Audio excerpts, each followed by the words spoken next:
But Dan, I forgot last night after I went to bed. We were talking about trial door presented. the trial doors. I have all the trial doors unlocked now. They remade 1 and 2 after 0 to essentially update and better align with it. I would say don't play the original 1 and 2 unless you really want to. Ah, gotcha. Okay. Interesting. And I say that only if I can get the games. Like they're pretty hard games to come across. I've already started looking for them.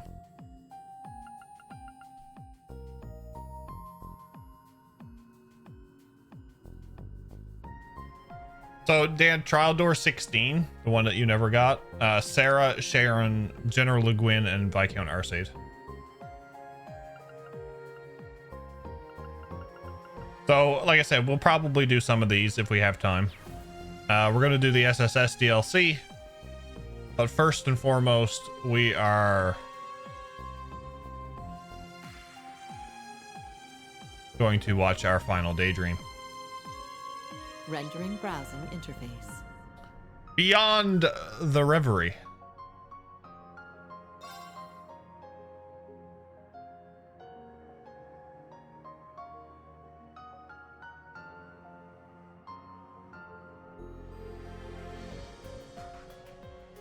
Of course. It's a good thing I haven't pressed it yet. Give me 1 second.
Grumpy got you there, Dan. Grumpy got you there.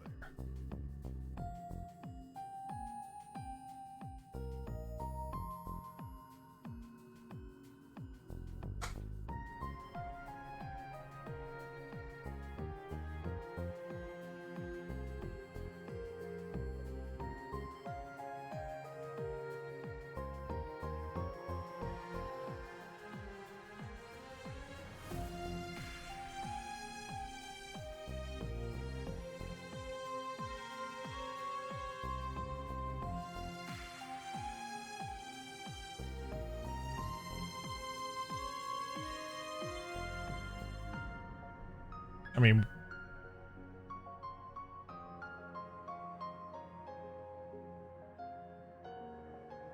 everybody's been good through the playthrough.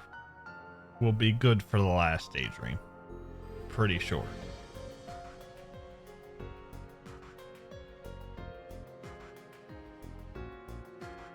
I swear my mother only contacts me when I'm doing something.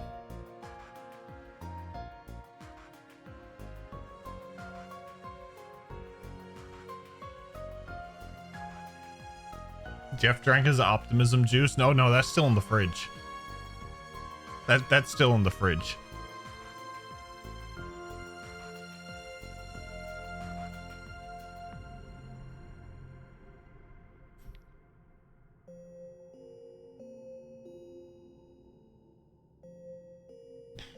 My mother's asking me about the truck. Even though she knows I'm streaming right now.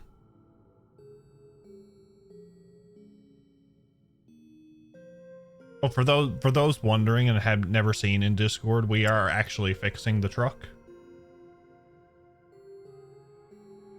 I found a transmission for it for cheap, so luckily, since I found it, we're fixing the truck. if I didn't find the truck, I would be driving our van from now on. And the van hurts my back. I don't like the seats on it.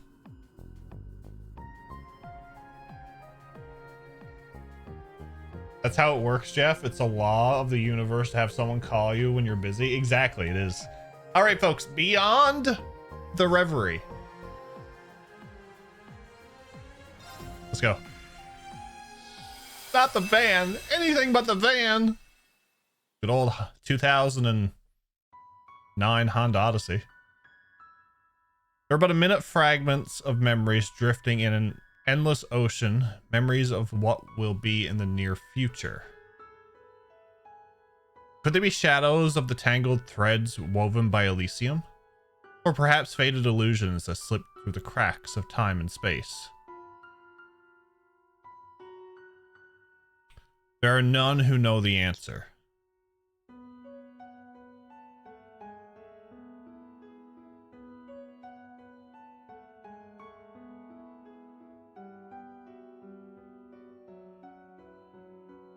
So there's two options? Okay. Well, I guess we'll do this one first. Another hot springs paradise. January, year 1208 of the Septian calendar. Between two great mountains at the tip of a Calvardian basin sits Longlai. The town is known for two things, being the eastern entrance to the Republic and its exceptional hot springs. Through these enticing factors does it continue to welcome tourists hailing from both home and abroad. Yet today it served guests quite unlike its many unseasoned visitors. These have come from another renowned hot spring paradise situated in the northern reaches of Erebonia.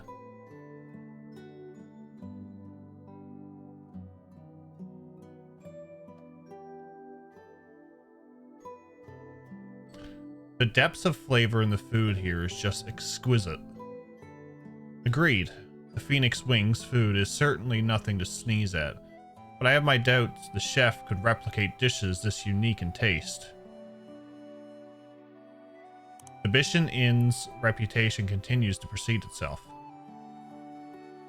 Baron Teo and Lady Lucia Schwarzer were sampling the inn's culinary delights, spirits high and stomachs filling fast.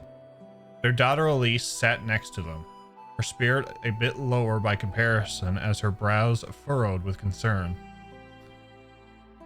I'm sure its luxuries come with just an equally luxurious price tag. And there's 4 of us, so even 2 nights must have cost a small fortune. Upon realizing what she said, she shook her head.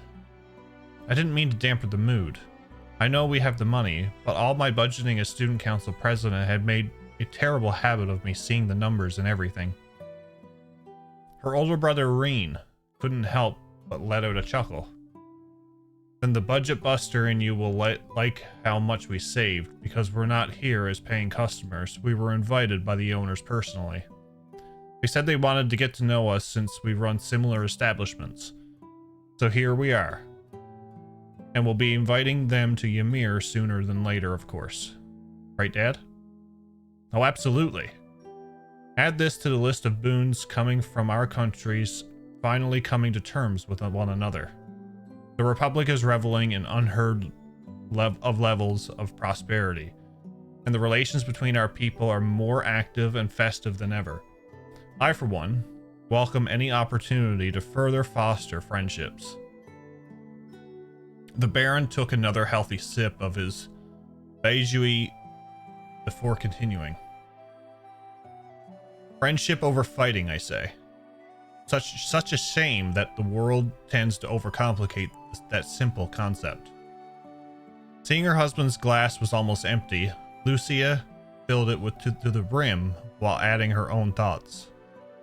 It's all the more reason we need to make the most of the invitation and enjoy ourselves to the fullest. Their children nodded in agreement. And even that aside, there's no reason to spoil a family vacation when we so rarely have the time to take them.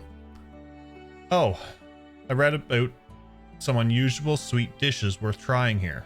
Would you like to share some with me, Reen? In a bit. I'm thinking of taking another soak in the hot springs, so I might be in the mood for something sweet after. The food here is delicious, but as far as I'm concerned, the hot springs are the real star of the show. That's my boy right there. The ruling lord of the hot springs paradise would never let a good discussion about them pass him by. He was as fond of their quality and soothing effects as Reen, enthusiasm undeniably apparent from the warmth of his tone and width of his smile. Their medicinal springs happened to be a favorite of mine. I can't help but be fascinated by them time and time again. What's up, Fell Sorcerer? I can't believe it. I've always known about them. But here's the first place I've been able to feel the way they warm you right to the core. Think we can make one available at the Phoenix Wings? It'd be worth a try. That comes with its own obstacles. For as many problems as Teo expressed as practical terms, Reen held just as many proposed solutions. The conversation grew more involved by the minute, leaving the ladies of the house to pleasantly bask in their glow and continue enjoying the meal before them. All four felt the same, that it had been too long since they could enjoy each other's company, but the wait had been well worth it. Hot Springs? Oh good, I thought this was Xenoblade 2. Are you saying you want me to play Xenoblade 2? That night, after indulging in his post-dinner soak in the springs and telling his family he was going for a walk, Reen departed the inn. Alright, let's do this. He took in a deep breath, the crisp night air of Long Lai filling his lungs. The hot springs were an excellent bonus to his trip, to be sure, but it was not the real reason he agreed to visit.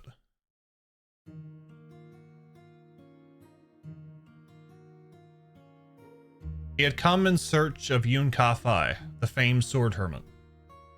Master Ka-Fai was the founder of the Eight Leaves One Blade School in which Reen was a practitioner, and though now over 70 years old, he was still regarded as one of the strongest combatants on the continent. They had not met since before Reen's enrollment at Thor's. Many a letter was exchanged during the 4 years that followed, but even they had stopped after Reen earned the right to call himself a Divine Blade over a year ago. There was so very much he wished to discuss with his master. What he had learned in his 4 years of training, what had transpired since becoming a Divine Blade, the true meaning behind being the final blade to master the Eight Leaves. There's plenty I'd like to ask that I have nothing to do with swordsmanship too. All these questions, all impossible to answer without first knowing the whereabouts of a single individual. Even a senior practitioner like Cassius Bright claimed ignorance, having received not a single update from their old master. He had always been an elusive but traceable sort, but wherever he was now, he was next to impossible to track. That was until word of a blade master being sighted in Long Lai reached Reen's ears. The man held a fondness for the town's specialties, those being the hot springs and the fragrant tea leaves, making the sighting worthy of a particular note. He also knew from the letters before they stopped that he had intended to journey eastward, making Long Lai one of the more plausible stopping points. The word came to him just as the Schwarzers were invited to stay at the inn during their New Year vacation. Reen's instincts told him the timing was a little too fortunate, but with how vague the lead was, even it would most likely result in him leaving the same as he had arrived. While he had not discussed the rumor being key to his traveling here, his family seemed to sense it was more than a simple pleasure trip for him. I know Dad would have a great time catching up with him, but I don't want to get his hopes up for nothing. These thoughts in mind, Reen made his way through the night streets.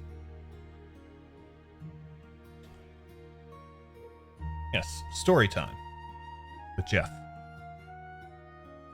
Longlai's architecture was distinctly Eastern, making it a uniquely intriguing sight among most of Calvard's towns and cities.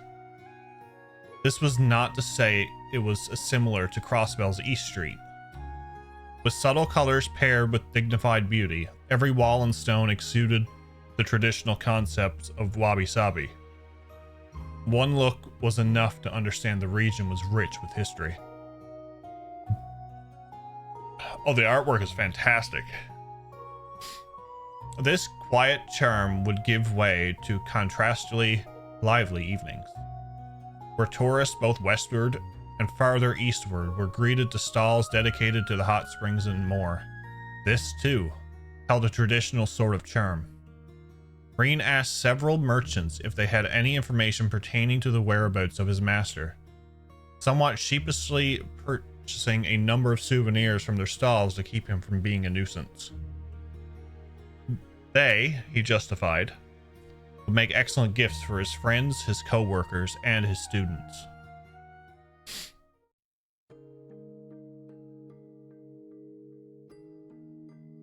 I can't believe it's almost time for them to graduate.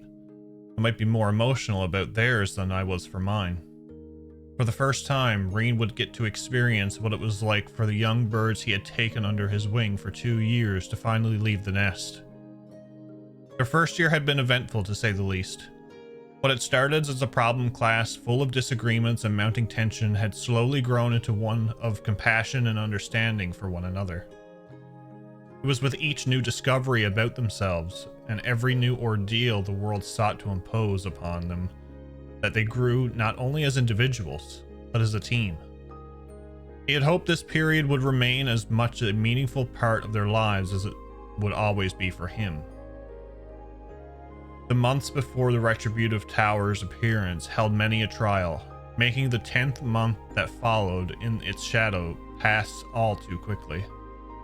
In that time, Breen students continued to mature, building on everything they accomplished in their first year to prepare for and settle into their desired futures. Indeed, whether it was by overcoming their demons or by learning to work with them in a healthier fashion, their paths up till now had been well worn, and, while they may have had to rest from time to time, he was proud to be a part of why their steps continued to face forward. Proud, but also lonely as the thought of saying goodbye. As their second year drew to a close, lacking in grandiose events, but still rewarding in its own right, it was this mixture of emotion that bore conflict within him most. Can't believe I'll be going through it all over again next year, and even the year after that. Hell of a career I chose to pursue, huh? He didn't know when he stopped walking. Realizing this, he resumed his search, paying respect in mind to the many generations of educators who came before him. No matter where he looked, he could not find Master Ka-Fai in Longlai. It was, however, still too early to say whether the trip had been in vain, and he had at least caught an unverified report of the Blade Master being seen in the mountains to the south. Wandering such terrain at night wasn't going to be ideal, but Reen was already firm on spending the next day with his family. Tonight would have to be it. Making a brief stop to the inn to tuck his souvenirs somewhere secure, he then departed for his new destination.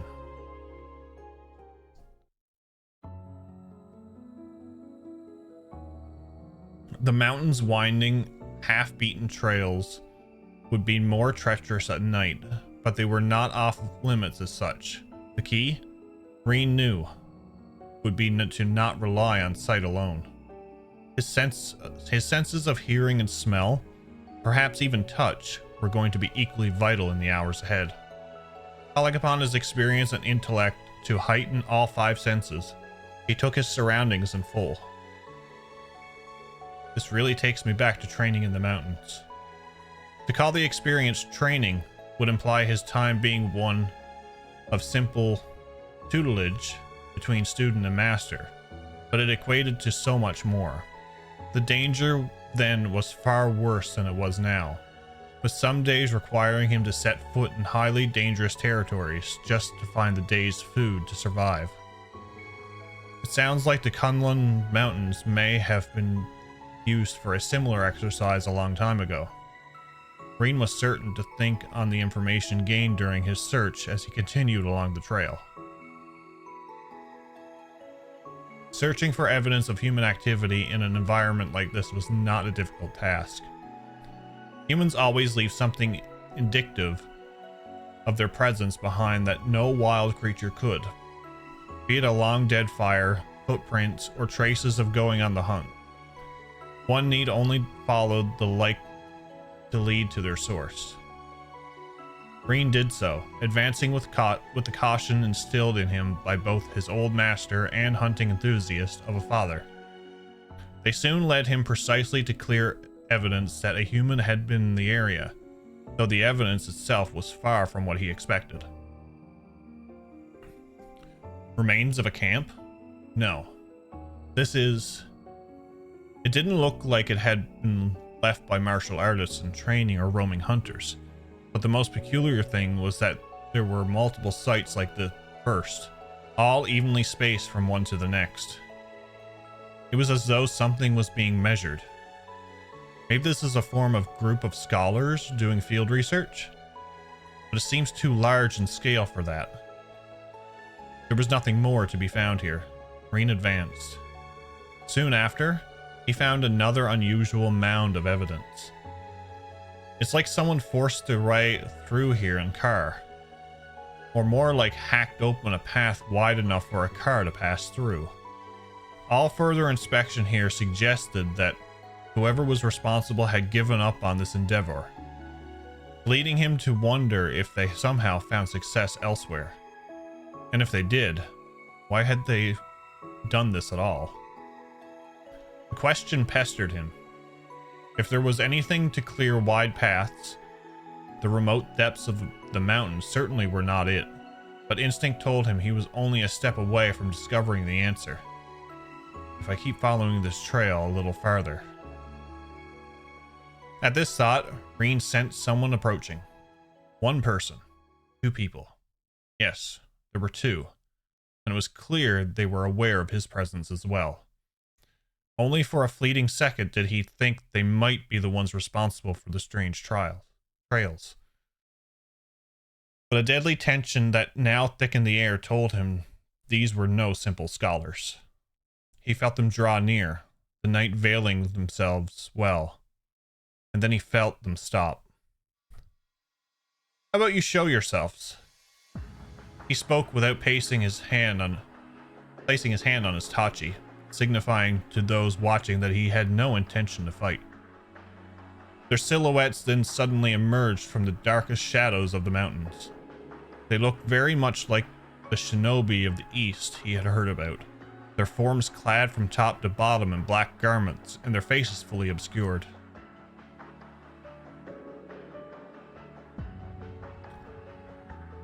I see your insight poses a threat after all, divine blade of the Empire. The contract with our client has yet to begin, but we will make an exception for one among their list of dangerous persons. The silhouettes then charged. They caught him completely off guard, drawing short, straight blades to attack him as they narrowed in.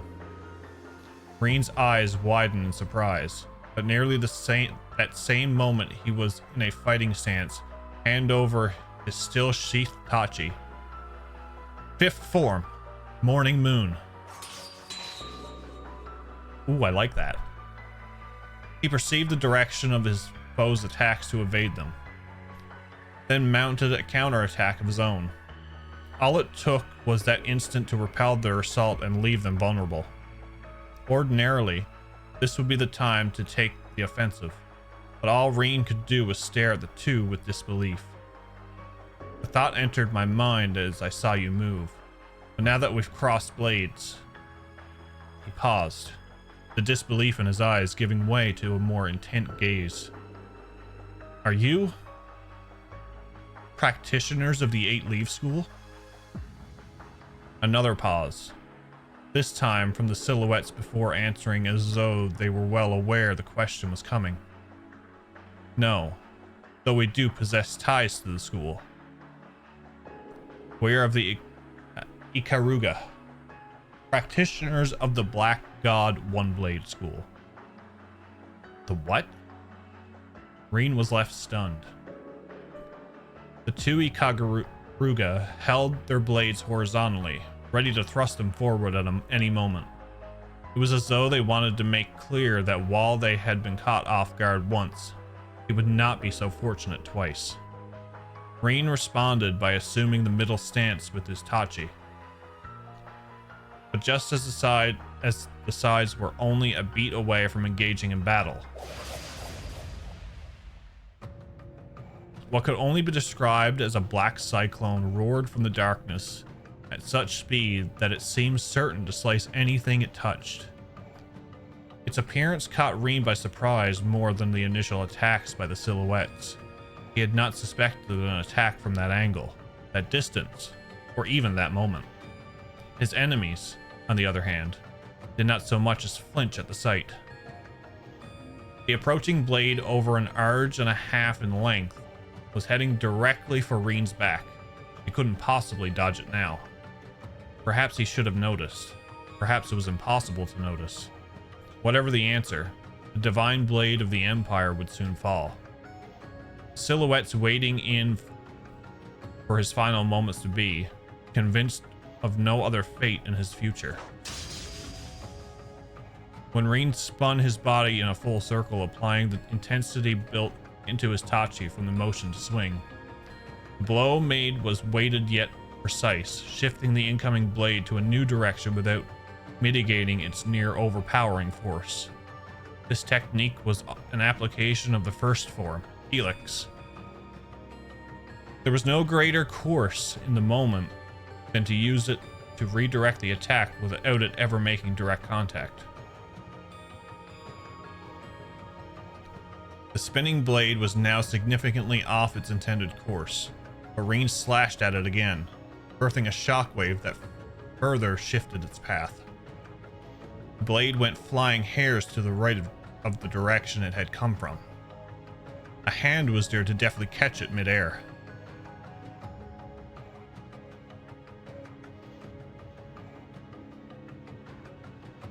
You may have only recently taken the title, but you are worthy of being called the Divine Blade all the same.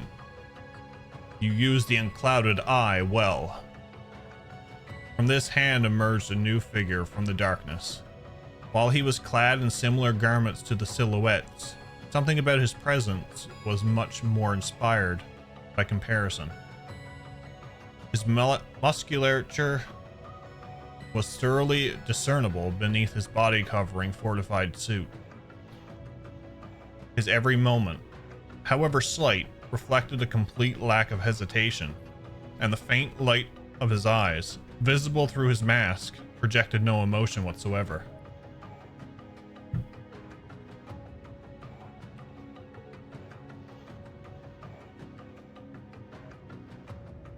The man possessed the aura of a true warrior, one projected only by those who have fought more battles than was possible to count. Fall back. He is too formidable a foe for you to handle. The silhouette slid into the darkness in an instant. Only the new arrival was left to face Reen. I need to know, who are you, and why did you attack me? Our contract forbids the disclosure of such information. You will leave this place now, fledgling Divine Blade. The tone was not one of advice nor one of an order. It was as if the man were stating a fact, his calmness veiling an undertone of malice that told Reen what would happen if he did not do as was told. I'm afraid I can't do that without an explanation. Not when I haven't found what I'm looking for yet. I understand then. There was no longer anything to discuss. All they could do was battle. I, Kurogane of the Rogetsu School, Rogetsu. Rogetsu? Rogetsu. Shall be your opponent. I'm reading it as Rouge, like, but it could, I don't know. Kurogane stood at attention. The large blade he had thrown before now pointed. I'd have rather settled this with words, but I can see that's not an option. Reen sighed, taking his own stance in turn. Then Reen Schwarzer, master of the 8 Leaves One Blade School's 7th form, shall be yours. The divine blade moved instantly.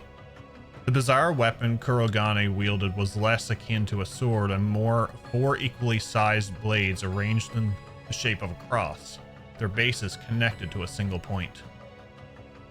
That he could direct this large weighted shuriken as though it were a simple child's toy spoke volumes about how strong he was.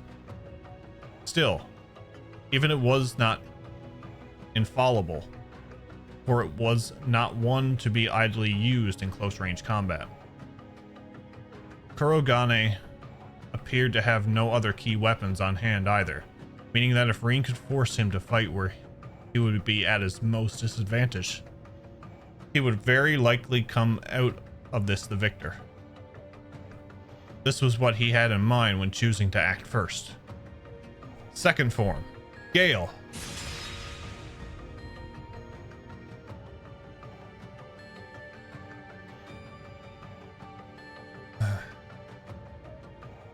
He closed the gap between them, drew his blade, and made a wide swing toward his opponent in the blink of an eye.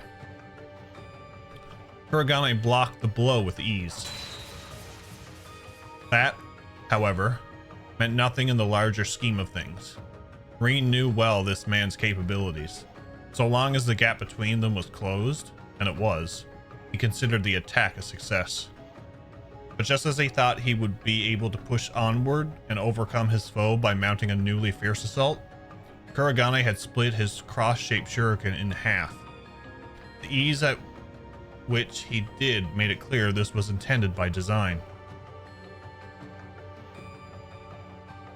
Ooh, dual-wielding, double-sided swords. Interesting.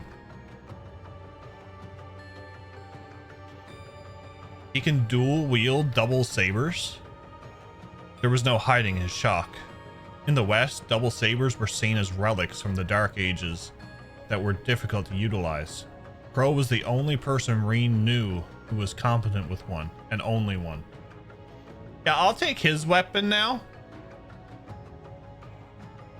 The skill it would take to use two was almost too difficult to fathom. His surprise created an opening that Kurogane was not going to let pass unexploited. Possessing twin two-ended blades allowed the shinobi to perform considerably more strikes than Reen, giving him no chance to push back. Steel sparked as their weapons clashed. Kurogane was dominant for some time, but he could do nothing to bolster his advantage. With strike and spark after strike and spark, the advantage was moving back to Reen. This was in part due to him being used to fighting this weapon that defied rationale, but it was also because he had been given the time to find what he was looking for, the perfect range in which to attack. Double sabers were forged with a shorter reach than they appeared to have, something inevitable due to their handle being in the middle. It could have been because he also used them as shuriken, but the length of Kurogane's sabers were even shorter than Crow's, meaning Reen would have to adjust the longer length of his blade. He measured patiently, staying only just out of Kurogane's reach after evading the onslaught by a hair's breadth each time prior to countering. It was calculated quickly thanks to Kurogane's frequent rapid attacks, meaning all Reen had to do now was wait for the right moment. The moment would come in the form of his opponent showing impatience for this stalled battle, driving him to take an unneeded step forward. Reen evaded the strike expertly. instantly returning it with an upward diagonal slash. The forceful swing of his Tachi made contact with the handle of Kuragane's own swung weapon, knocking it clean out of his hand. Rin dashed forward to make use of this veiled opportunity, but after only a flicker of bewilderment, Kuragane moved to deny him. He blocked Rin's attack with the double saber still in his possession, then hurled a hidden kunai with his free hand, jumping backward a significant distance while doing so. Very good, divine blade of the 8 leaves. You may pale to the skills of our princess, but you without doubt deserve your reputation. Princess? Rin's intonation was when unanswered as Kuragane took a notably different stance than before. I shall demonstrate my respect for your skill with my finest technique. This put Rin staunchly on guard. Senses heightened, he focused every nerve in his body, fixing his eyes on whatever was to come of Kuragane, who was now gone. Nothing remained where Rin's opponent had just stood. He hadn't taken his eyes off him, never eased himself for a moment. Yet Kuragane was nowhere to be seen. How? Had he moved that quickly? Was it some kind of spatial translocation? But there were no signs to indicate either one. Was it that he never moved at all and was still there, sight unseen? No, that wasn't it. The double saber Rin had repelled to the ground was also gone. I could still sense him, though he hasn't gone far. Rin suppressed the panic welling up within, honing his senses the second time. That was when another black cyclone swirled toward him from the shadows. He half expected something of this nature, so with little deviation, he was able to deflect it as he did the first time. The attack indicated that Kuragane had reassembled the shuriken after recovering its lost half, so he could throw it again. It also indicated, together with the slight changes in the surroundings, where he was now positioned. Reed needed a little more time to know where he was for certain.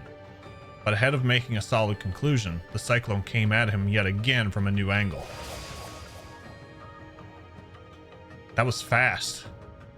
Though he blocked this attack as well as the last, before he could fully correct his posture, the next cyclone approached.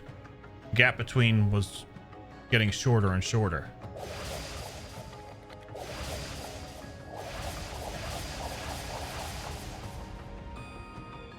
There was another. The time was shorter, and another, shorter.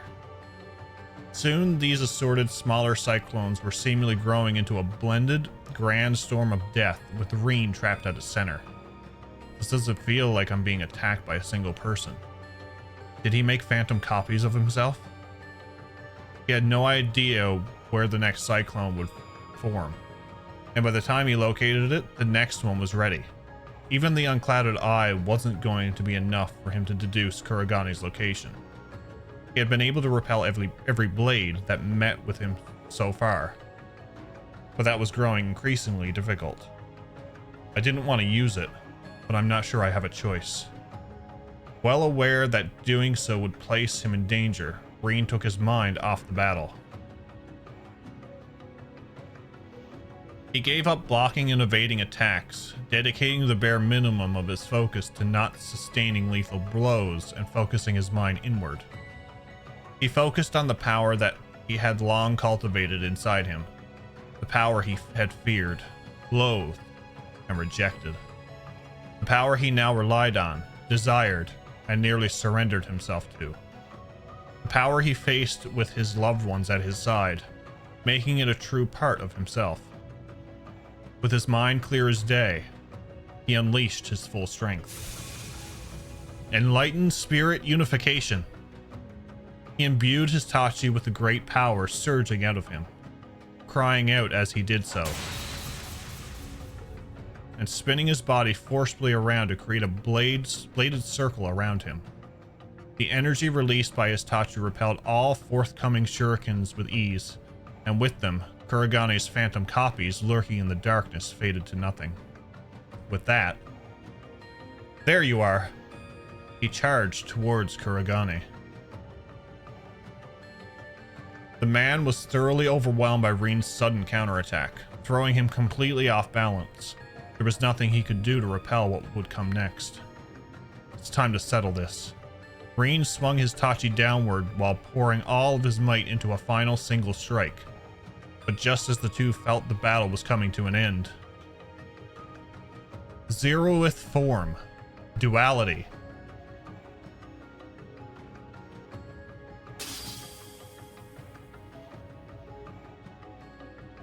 Accompanied with a voice as beautiful as a bell, was a slash tearing through the sky. Its color so black it threatened to eclipse the moon. With that, there's an ad, so I'm going to hold off. And we're going to wait until we're back from the ad before we continue. But this is interesting.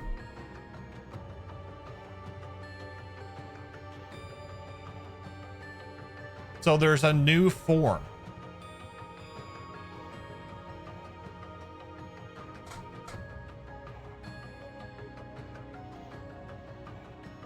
There's a new form in this.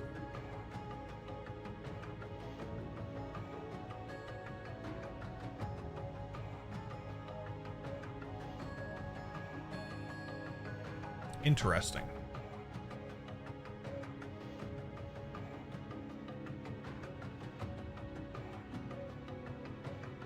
I like the artwork for this Daydream, but kind of wish you could have participated in the fight. Oh, definitely.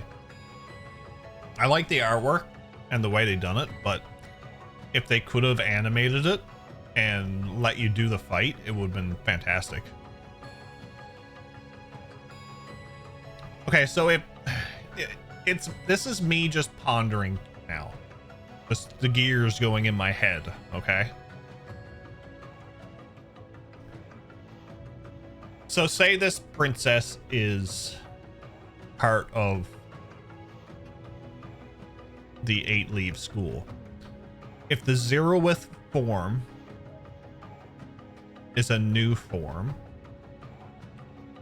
so that would be the 9th form, because we know the 8th is the hand, the no weapon form. So if this is like a 9th form, it's rather a new form altogether, or it's taking a little bit of each other form prior to it and combining it into this new form. So that leads me to believe that this person is not known to the other disciples.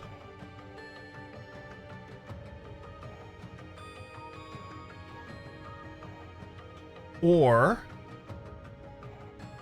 well, yeah, this person's not known to the other disciples and has been secretly been training under Master Yun Ka-Fai.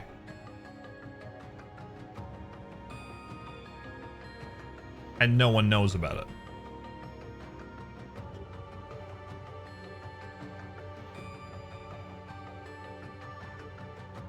Falcom loves start counting at 0. They do. They do. Notification, what's up, buddy? How are you? How's the reading? It's going well. I fully expect a 0 Anguis, a 0 Enforcer, and a 0 Gralswitter after explaining this. So, we already have a 0 Enforcer, and that's campy.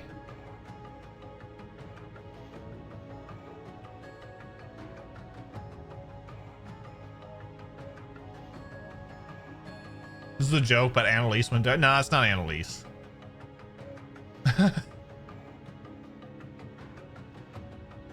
But it would be interesting if there was like a 0 Anguis and a 0 Gralswitter. That would be something.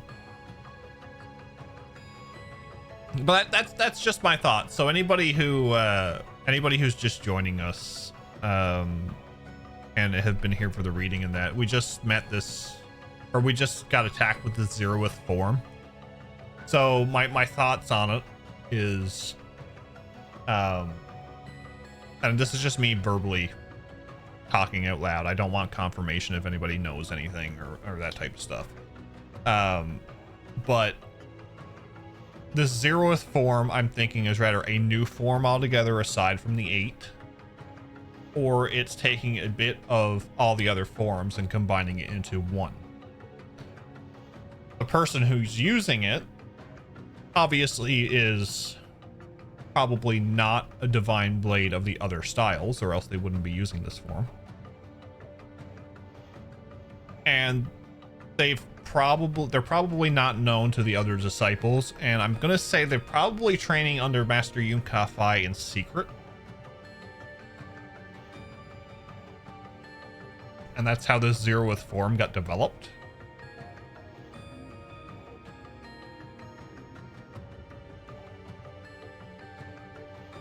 Anyway, we'll get back into the reading.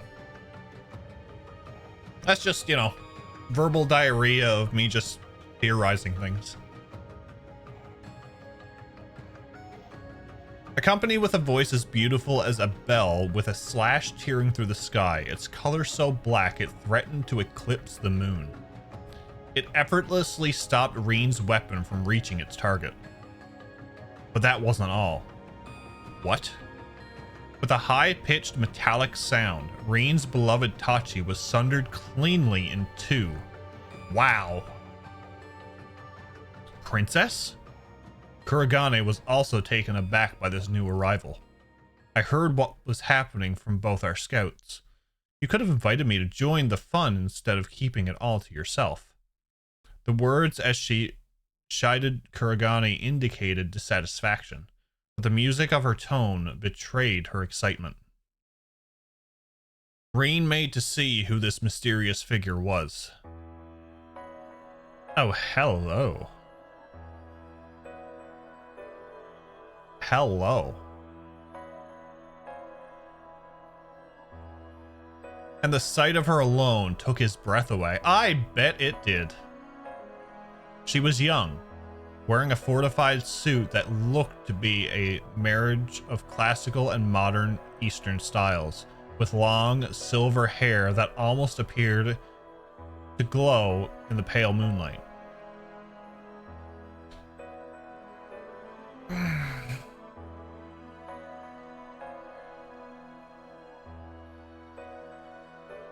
Trail's female version of Sephiroth? That's the first thing that comes to mind. Silver hair, long Tachi.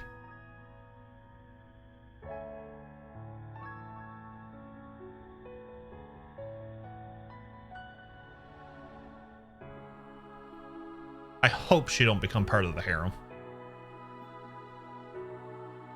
Her age was likely close to Reen's. Perhaps a little younger, with well-defined features that still held traces of adolescence, pairing strikingly in contrast to the empty void behind her eyes. There was the air of a young noblewoman who had been sheltered from impurities all her life, and the stench of a baleful warrior who had bathed in the blood of countless lives. How she was both and neither at once, Reen could not understand. But it was this very quality that made her all the more captivating and dangerous. In the woman's left hand was a large, black engraved blade that threatened to freeze him for daring a glance at it. No doubt it was what halved Reen's Tachi moments ago. What did...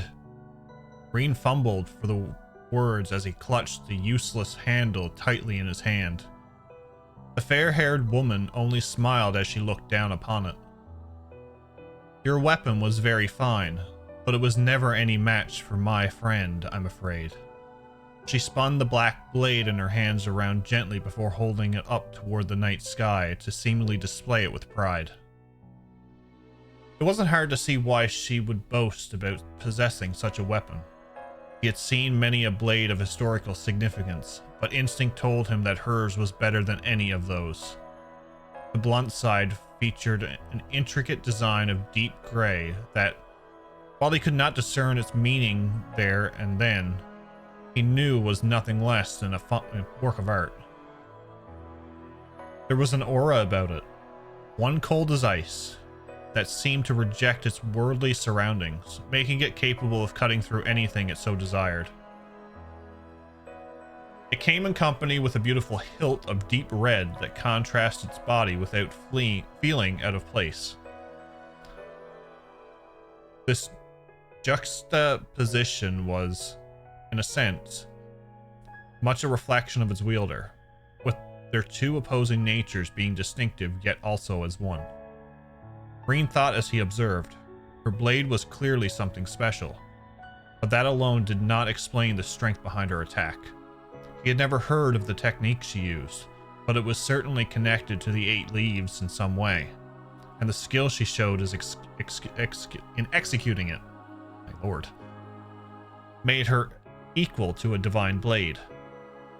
He was so fixated as these thoughts rushed through his mind that he was only brought out by her sudden laughter.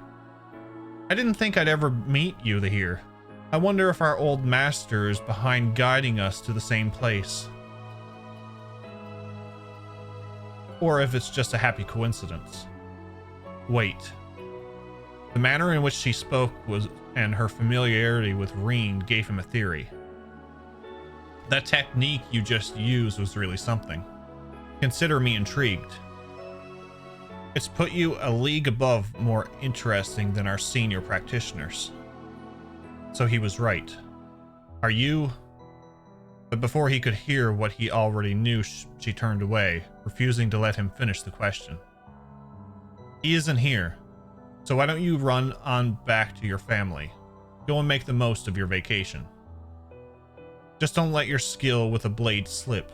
The world will need it again one day.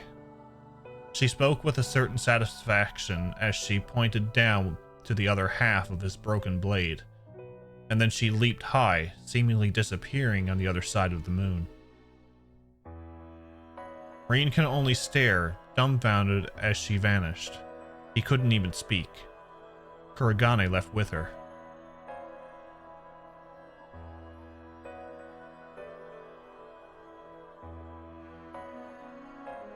The Ikaruga, the Black God One Blade School, and our senior practitioners. Reen had been able to fulfill his objective, and not just that, he was left with countless new questions about the people he encountered and the mountain itself. He felt there was meaning behind being guided to the specific place, but how important it was or what it entailed, he did not know. And yet, the person responsible for discerning that won't be me. Looking down at his broken Tachi, he was struck anew with how massive the world truly was. And he realized that, now that his master was confirmed to be elsewhere, the purpose of his visit to Long Lai was nothing more than to enjoy a wonderful, ordinary vacation with his family. This meeting here was but a peculiar coincidence. For now, at least. When I get back, I'll need to reforge my Tachi and myself. Something stirred in this region, all across Calvard, but there was nothing he could do about that as he was. All he could focus on was training and bettering himself so he could one day play a part against the next threat that loomed over the distant horizon. New resolve welling in his soul, he made his way through the now still mountain trail, back to where his loving family awaited.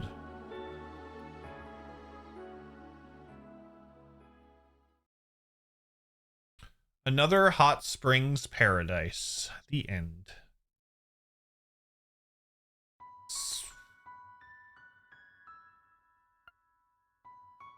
So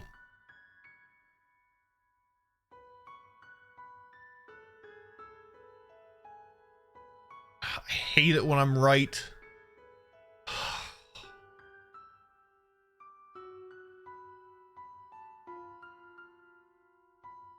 Let those gears turn. I already got an idea of what this is. Find out when we reach Calvard.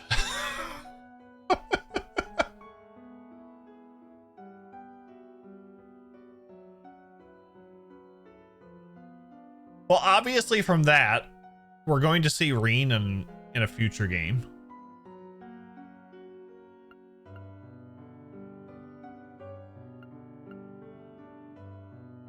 Anyway, an unconventional student. I feel like there's going to be a few characters that we're going to see in future games. One I want to see is Emma, because I think in this game she said that she was going to be a traveling witch and go across the continent.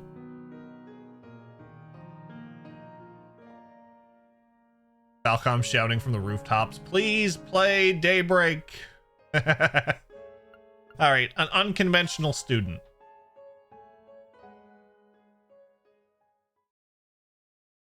April, year 1208 of the Septian calendar. Aramis Academy is a famous educational institution in the Calvardian capital of Edith.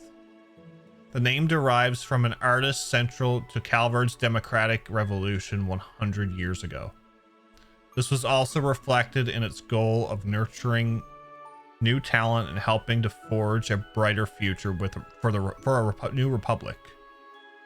The Academy placed great value on traditional education, of course, but it also encouraged the perspectives of new cultures and values, attracting many an independent mind from across Zemeria. It was a storied place of learning that reflected the Republic's views as a whole. This story, for its part, begins not long after the springtime festival held yearly to welcome the new student body.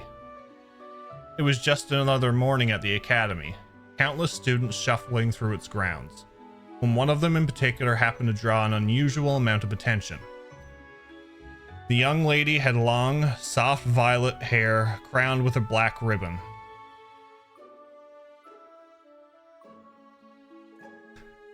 Her figure had been cut very respectively as she matured into a young woman of 17 years. And yet her face still held traces of girlhood days bygone. The beauty she was, she never failed to turn inquisitive heads as she strolled along. Yes!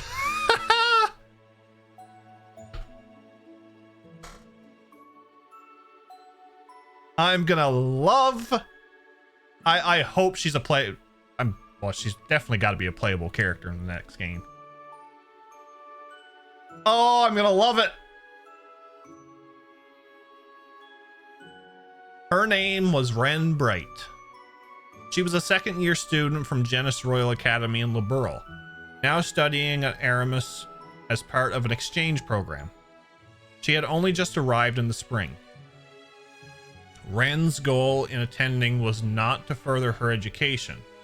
She had been considered highly gifted since she was a child, having already earned several doctorates in years past, and there was little more a new academy could reasonably teach her. She grew up.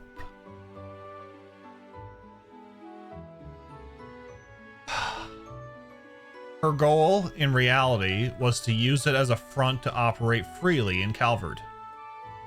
It was hard to find one better than being a student. She already found the role relatively foolproof during her time at Genis. Even if there were limits to how much a student could get away with, society as a whole was soft on school children. To move freely would also require drawing as little attention as possible. She aimed to conduct herself modestly, as any elegant young lady who wished to remain unseen should, during her time at Aramis. There was just one very big problem with this plan. Good morning, Miss Bright. Isn't she just gorgeous? Look, I see her. She's so beautiful, and everyone says she's just as smart, too. All she had to do was walk down the hall to be showered with greetings and whispers of envy and admiration. Her looks alone were already enough to make her the talk of the school, but after one of the teachers let slip that she received a perfect score on her entrance exam, there was suddenly not a single person who didn't know her name. The other students cared not how much she wanted to avoid drawing attention. She was getting it whether she liked it or not. Naturally, not everyone was pleased with the booming popularity this new transfer student had attained in less than a month. While most were busy fawning over Ren's arrival that morning, another group watched the charade unfold from the shadows, echoing audible tuts of displeasure. Ren had yet to be enrolled in any clubs, so as soon as the day's lessons had come to an end, she packed her belongings and stood to leave. A word, if I may, Miss Bright. It was a fellow classmate surrounded by a small faction of students clearly loyal to their King Bee. Certainly. Though instinct told her this was not going to be a conversation she wanted to have, she made an effort to pretend otherwise. She would not be provoked into behaving as anything but a mature, modest young lady. I've been wanting to get to know you better for some time now, you see, so I was wondering if you might join me for dinner this evening. The boy, Ronald Griffith, presented a gentlemanly smile. Ren was very much used to being asked out like this, and never once did she accept. She always made up some excuse to turn them down. Today would be no different. I'm ever so sorry, but I'm afraid I have something urgent to take care of after school today. Some other time, perhaps. This was usually enough to get them to give up, but Ronald was a persistent one. Well, that won't do. I have something very important to discuss with you, and I've already booked us a table at a very fine restaurant so we could discuss in detail. Is there really no way your business can wait? There was something ominous about his smile. Ren couldn't help but be curious what he was thinking. I'm afraid it can't. I'm sorry after you've gone out of your way to prepare ahead of time. Still, I could spare a little time now, so I'd be happy to talk here if that's all right. So not tonight then? A pity. Ronald's tone read one less of genuine sadness and more irritation that things were not going according to plan. Well aware that he let slip his true feelings on the matter, he quickly composed himself and smiled. Now is better than ever, I suppose. This does concern everyone in the room, so perhaps it's all for the better said here. To this, Ren glanced around the room, noticing that only she, Ronald, and his lackeys were all who remained. Most were likely on their way home or in their respective clubs. While some have ordinarily been in the classroom at this hour, she was certain none wanted anything to do with Ronald and his group. He took a step forward, then began to speak. I'm well aware, Miss Bright, that you have come all the way from the distant Liberal to be here. It's not unusual for students to transfer from afar for family reasons. But I hear in your case you came to Calvard just to learn in these hallowed halls. I cannot help but deeply admire your spirit and thirst for knowledge. Pure theatrics, this one. At the same time, I worry about you. Brilliant you may be, but living alone in a far-off land must be a terrible, lonely, and challenging affair. We all need someone to depend on in our lives, and that would be especially so in your situation. So if you don't mind me saying so, Miss Bright, I believe you're in need of someone to look after you, to protect you. At last he shut up, giving Ren a chance to respond. She scrutinized him closely. In short, you'd like for me to join your circle of friends, correct? Ronald's smarmy smile broadened. His father was a senator in the Republic's parliament, meaning he held a significant amount of political power. His son used this to his full advantage ever since joining the academy. Ronald had used his father's name to form a faction of sorts among the students, forcibly building his reputation until he was the leading candidate for student council president in the election staged in half a month's time. Oh, you poor boy. His goal, Ren assumed, was to bring the hottest talk of the academy into his faction to further secure his chances of victory. I think you'll find that joining us would help you feel much more secure and at home here. Or perhaps you don't yet appreciate just how much of a difference having someone like me backing you would make on the life of an exchange student. True, she mused inwardly. Being in a group of high social standing would make it easier for her to gather information. If she could leverage his father's connections to build more of her own, that would pay itself in dividends in the days to come. The pompous boy had no way of knowing the actual circumstances that brought her to Aramis, but his proposal was, in fact, very beneficial to her. She returned his smile with a modest one of her own, and she answered, "You're kind to think so much of me, but I'm afraid I'll have to decline." Clear, unambiguous rejection. Ronald's lips were still curled into a smile, but he could not hide the twitch in his brow, nor could his lackeys hide their shock. They had, by all accounts, expected her to answer the opposite. "Are you sure you won't reconsider, Miss Bright? Surely someone as brilliant as yourself can see why accepting my offer would be in your best interest. I fear if you don't now, you may, well, come to regret it." The last words were a short slurred and deliberate to intimidate her. Ren, of course, was never going to fall for it. I'll admit, it is a tempting proposal, tempting enough to inspire one to consider helping a certain someone win the student council election. If only that someone weren't you. What did you say? The sudden taunt caught him completely off guard, resulting in a flare of irritation escaping him. Ren, for her part, was unruffled by the change. "I imagine you don't need me to explain why, but I will to be sure. I've been very aware that the threatening glares I always attract on the way to school every morning have been coming from all of you. They've been a constant in my life ever since just before the festival." All were flabbergasted by the statement, their silence confirming what she said to be true. She continued, "Now, you have every right to regard me with caution, but I'm well aware of how much I stand out despite my best efforts. Taking potential threats under your own wing is a strategical sound move too. However, that your target was so easily able to see through your scheme shows everyone here just how inept you really are. I have better things to do than assist someone so incompetent and small-minded." With a shrug and sigh in a somewhat dramatic fashion, Ren stood before Ronald, his shoulders trembling from rage. "Good day to you all." Ren gave a courteous nod and acknowledgement before leaving the room, paying no mind to the wide eyes and open slack jaws she left behind. That's our Ren. So Agate ended up getting pretty beat up from another one of Mom's crazy jobs she threw at him.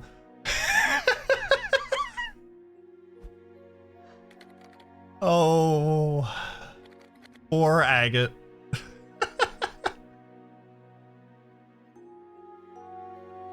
All she has, make one call to Novartis and she gets a new pattern. Yeah, can you imagine? We did get some good data out of it, but ouch. Your mom is always so funny. That night in the dormitory, Ren and Tita were engrossed in deep conversation through their laptops. Little Tita's all grown up.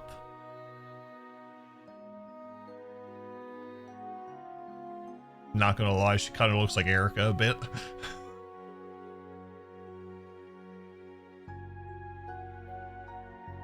But it's always the same old with all of you. I'm surprised there's anything of Agate left with how often you tell me she has him nearly facing death. You two are in a rut. I know something that could spice things up. Maybe try adding a little romance to the mix, like a couple of bright-eyed lovebirds we know. But we have agreed to go somewhere next week, so we're not in a complete rut. Well, isn't that something? The stairs to adulthood await you, my dear friend. Ren? Tita graduated from the branch campus in Arabonia just as Ren left for Calvert, leaving them no time to spend with one another in person. That wasn't ideal, of course, but from a hint of sadness came the habit of talking like this once a week so they could stay in each other's lives. They discussed anything, from their new lives and environments to the fruits of their research, occasionally stumbling into a serious topical matter or two along the way. It sounds like a legal confrontation between the Verne Company and the Epstein Foundation is inevitable at this point. I know. I can't believe this is really happening. Both frowned at their screens. A recent development concerning the Calvardian industrial giant Verne Company had become a key source of concern for them of late.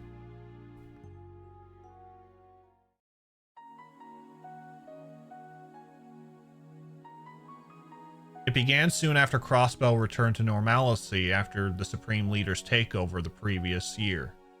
Professor Erica Russell approached the Verne Company to propose that they join the West Zemirian Tech Union that she had been hard at work forming. And to no surprise, they refused. But before Erica and the rest of the engineers involved could even finish getting ready to go and change Verne's mind, something happened to make the Union the least of anyone's priority. The independent development of a new generation of orbments, and their generation's long partner in the subset of technology, the Epstein Foundation, would not be a collaborator. The latter had been key supporters of Zemiria's orbment development and orbital technology in general since their very inception. Battle orbments were no exception to this. The Foundation had known their way around them since the very first model, drafting the incredible concept that had been used as a base ever since.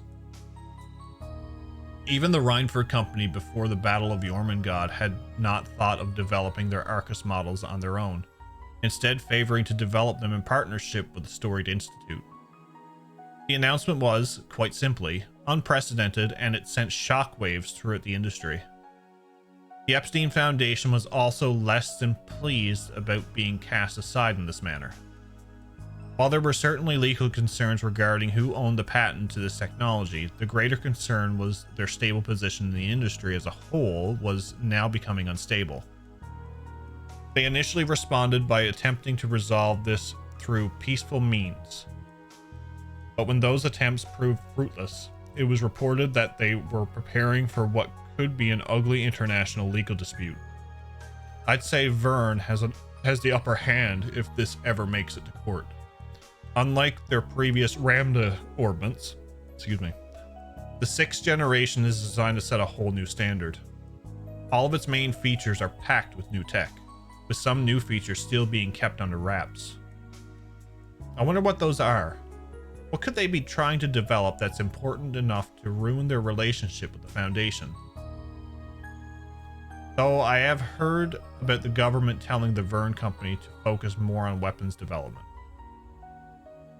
Nothing wrong with her looking like Erica. The mom's not bad looking. Just thankfully she won't hate her mom's personality. True. How can they go to court if there's only one lawyer on the entire con? That is a good question, Gilbert. That is a good question. And as far as we know, isn't that one lawyer still doing time? I have 2. It sounds like they're planning to significantly revamp the military's weaponry. The official story is that they're planning on slimming the military down, but if they're pairing that with the latest in weapons development, then they're still just as powerful, maybe more so. As part of the war's ceasefire agreement, Ereboni was required to downsize their military, bringing it more in line with that of Calvard's. Yet if the Republic were to expand the capabilities of its military, this recently forced equilibrium in superpowers would be quickly broken. Whatever may be true, I've got a lot of questions I need answers to. Maybe it would be worth visiting the Verne Company's headquarters in Basel at some point. You haven't learned anything more about where Professor Hamilton is at the moment, right? Nothing new or concrete, at least. It sounds like she's continuing her research eastward, but I haven't heard anything more specific than that. Mom and Grandpa haven't had any luck in contacting her either. I'm not surprised since that area isn't very well connected, but it's still unfortunate. She's a lot more personable than Professor Schmidt, so having her on our side would help a lot. Tita could only laugh. Yeah, there's a lot of worrying stories going around now about PMCs, and stuff like that. It makes me wonder if none of this would even be happening if she was still acting as an advisor for the Vern Company. The deeper into the conversation they went, and the more Tita could feel her spirit sinking. The political climate in Western Zemuria was unusually stable at the moment, with its nations basking in prosperity.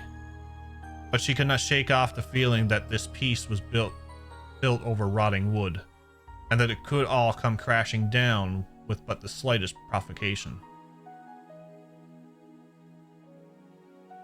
This was becoming especially true in the tech world, and it had undergone rapid growth in recent years compared to other fields. So rapid, in fact, that no base could possibly sustain its sudden weight without cracks beginning to form. Trying not to dwell too much on the worst case scenario, Tita. This piece might rest on a knife's edge, but there's still plenty we can do to preserve it. That's why I'm here right now, and that's also why you're working so hard too. We could find a million problems in the world if we wanted, but pessimism isn't going to make them go away, right? The words filled Tita with the right amount of comfort she needed in that precise moment. Yeah, I guess you're right. Thanks, Ren. He was doing consulting work from... That's true. They continued on, losing track of time as they talked well into the night. Before they knew it, the clock had struck 12. Well, it's getting really late, so I should probably be going. I'll talk to you soon, okay? Alright. Good night, Tita. Night. Oh! Tita suddenly remembered something. The exclamation stopped Ren just as she was about to end the call. Estelle and Joshua told me to ask if you're doing okay in school. Those two always worrying too much. You'd think I wasn't talking to them too.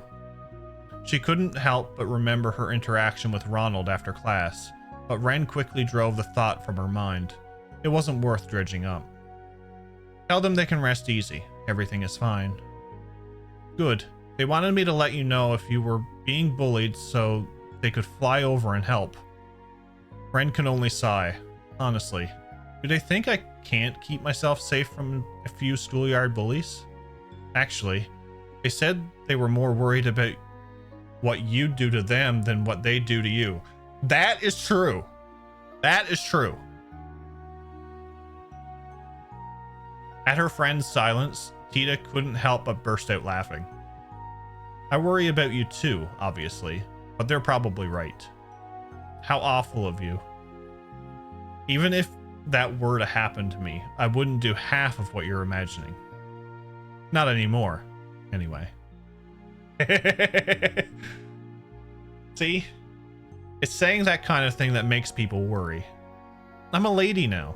I need to magnanimity to forgive the transgressions of others. I'm also trying to do what I can to avoid standing out too much at school. You can try, but I think that's always been a lost cause. Anyway, now I'm really going to go before I remember anything else. Say hi to Zin for me if you run into him. I'm planning to go and see him when everything calms down here, so we'll do. I've been meaning to go and see someone else I've been indebted to in the past too. By the time the two of them had finished talking and ended the call, one day had given way to the next. I could read the headlines. Calvert School in shambles after the student body was invited to a big tea party. The morning dawned yet another day of school. However, just as she left her classroom in the main building at the start of lunch and went to descend the stairs, she felt someone suddenly draw near from behind her. Reflexively, she dodged out of the way. A female student then entered her field of vision. She had lost her balance. Her expression, a mix of fear and surprise. She passed through the spot Ren had been moments before, but her momentum showed no sign of fading. If someone didn't stop her, she was going to start tumbling down the stairs. Ren was quick to grab her and pull her close.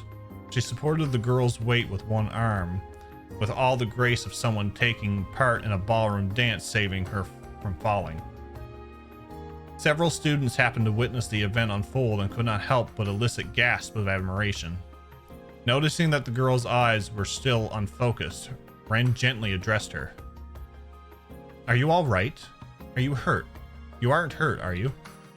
Finally realizing the situation she was in, the girl, whose face had become quite red, quickly straightened her posture in a fluster. "Yes, I'm okay. You're Ren Bright from the next class over, aren't you? Thank you so much for helping me." "You're very welcome. But I would have to caution you from losing your composure like that right next to the staircase. Do you have some really urgent business to take care of?" The girl first frowned in response, then paused to think, then answered.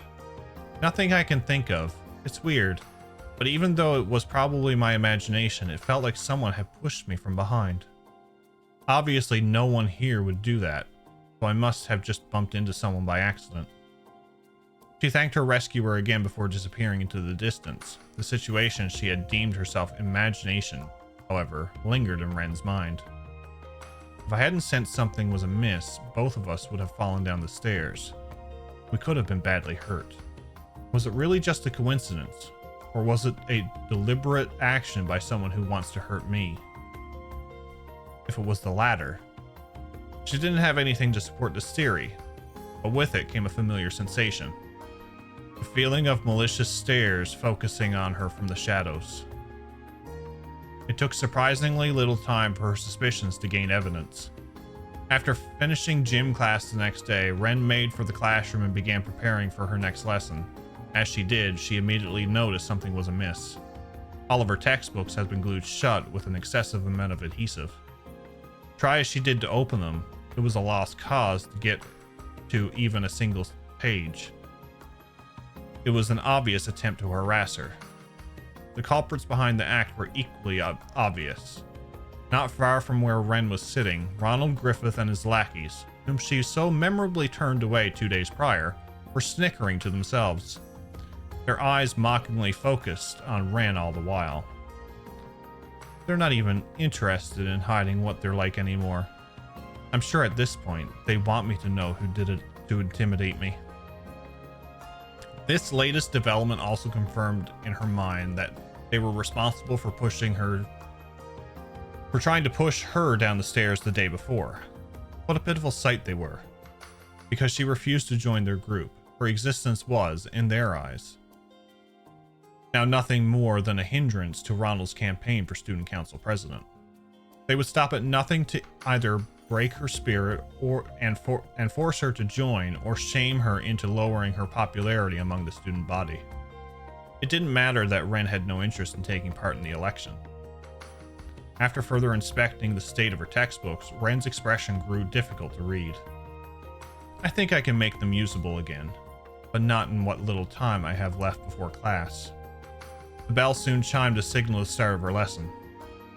Ren left her textbooks out on top of her desk, making no effort to open them throughout. Her instructor was, of course, less than pleased about this perceived slight against them, picking her to answer a question as an attempt to chide her poor behavior. "Miss Bright, please read the next paragraph aloud for us." Ronald and his friends let out a series of pleased giggles at this, their minds delighting at the thought of a flustered Ren being told off and humiliated in front of the entire class. But what transpired in reality played out very differently from their fantasies. She has a photographic memory, don't she? Giant robots seen leaving the scene. Without missing a beat, Ren did exactly as she was told, reciting the selected paragraph she had been asked to read word for word, and all while her textbooks remained closed. Did you memorize the entire book? Even the instructor could not hide their surprise. But of course, as a student of Aramis Academy, I would never dare to compromise in preparing for my lessons. Ren responded with such grace that she, of course, drew in more sighs and coos of admiration for both her instructor and peers alike. It was only Ronald and his posse who groaned with sullen expressions. The next incident came on Ren's way to school the next morning. She entered the school gates with the horde of other students and was just about to step into the building when she noticed a foul smell coming from above her. She looked upward, noticing a portion of the fencing surrounding the building rooftop was falling directly above her. Other students noticed at the same time, letting out screams of horror and worries they could do nothing about. I could get out of the way easily if I wanted, but fencing was over 2 yards in length. She could escape unharmed, but the other students around her would likely not. This was a risk she was willing to take. Grasping the battle ornament hidden in her bag, she cried out, "Airstrike!" A sphere of wind formed in response to her incantation, flying upward at high speed. She carefully controlled its power so that instead of sending the fence flying, it simply canceled out the momentum instead, allowing her to hop and catch it with ease. This was no accident. The smell makes it obvious. It was the distinct scent of a liquid extracted from a certain plant monster. One of its properties was to imitate the natural corrosion of metal, resulting in its application in certain solvents. This made the fence falling a deliberate action the perpetrator had been trying to disguise as an accident, and with Ren having been the target of several malicious acts already, the culprit was clear. Again, she could feel the presence of those familiar, hateful stares pouring into her from the shadows. But again as well, they were not the only ones with eyes on her. Whoa! That was awesome! Did you see that? Is there anything she can't do? Ren's quiet meditation was disrupted by a multitude of cheers and applauses from all around her. As if she were a performer just about to leave the stage, she gave an elegant bow in response. This would not be the last time she endured harassment from Ronald's group. But each and every time they thought they bested her, she would handle herself with exemplary skill, their efforts only serving to make her more popular. The state of affairs continued for several more days before a seemingly out of patience Ronald summoned Ren behind the school building after lessons were over for the day. He stood oppressively before her, his lackeys behind him, with the composure he attempted to feign before now replaced with a plain, vile anger. What's up, dragon? Let me give it to you straight, Ren Bright. You were an eyesore. Even that gentlemanly air he impersonated before was gone. Really? Well, that's not a very polite thing to say to a classmate. Don't try to act cute and innocent. I've put too much damn time and mirror into building my position up at this academy. But who's always at the center of attention instead? It's you. It's always you. It's like you're deliberately trying to sabotage my chances of success. And that's the last thing I could afford right now. The more livid Ronald became, the more unruffled Ren was in turn. You're only sabotaging yourself by setting me up to succeed over and over again. You are aware of that, aren't you? Had she not been forced to defend herself against him over and over again, she would have not received nearly as much attention. This being pointed out caused Ronald to return an audible tut of frustration. Who cares about how it happens? Point is, this has gone on long enough, so I'm going to have to ask you to step off the stage for a while. What do you mean? Ronald seemed to present some of his initial cool from when they first talked as he answered. Oh, I mean something very simple. You just won't come to school until the elections are over. And if I refuse? To this he raised a hand, and in response his lackey stepped forward to surround her. The boys were unusually well built for their age, showing off their hulking forms in hopes of intimidating her. Refusing is not an option, I'm afraid. If you aren't going to oblige me willingly, we will just have to make it so you can't come to school for a while. His lackeys cracked their knuckles dramatically to clarify their leader's intent. Well, that's no good. I think we both know that would constitute a grave violation of the school rules. Something about her inflection caused him to mistake her commentary as showing a hint of fear, further fueling their desire to dominate the situation. No one's watching a place like this, and even if someone did happen to see, my father is a politician. he can make it go away. If they don't willingly choose to ignore what they saw in defense to my position, that is. Everyone at this academy seems to already know their place, you see. Everyone except you. His smile then was so unpleasant that a sigh escaped Ren. Oh, I think you're the one who doesn't know your place. I don't want to be the rough with him after what Tita said, but he needs to be taught a good, hard lesson. Ronald continued on, oblivious to what was running through his apparent victim's mind. Now do as I say. His lackeys drew closer, readying to seize her. I'll keep it mild, but I still want this to hurt for them. Just enough to set them on the right track. I don't think Estelle and Joshua would object to that. But just as she was about to act, stop this at once. A girl's shout could be heard from the direction of the school building. She was, of course, not shouting at Ren. And who are you? Ronald was visibly irritated. Though the girl appeared to be visibly nervous, she continued to stand her ground. I didn't mean to listen in, but I couldn't help but overhear what was happening here. You can't go through with this. What are you doing? What you're doing is wrong. The girl stepped forward till she was directly in front of Ren to protect her from her schoolyard bullies. As she did so, the light revealed sleek, dazzling blonde hair that shimmered much like the sunshine above. Ren recognized her to be a first-year student who lived in the dormitory next to her own. They weren't close to one another. At most, they only exchanged polite greetings with one another as they passed each other in the hall. She always seemed like a quiet, polite young woman with a good upbringing. However, not the type whose eyes would glow with resolve as she put her well-being on the line for someone else's.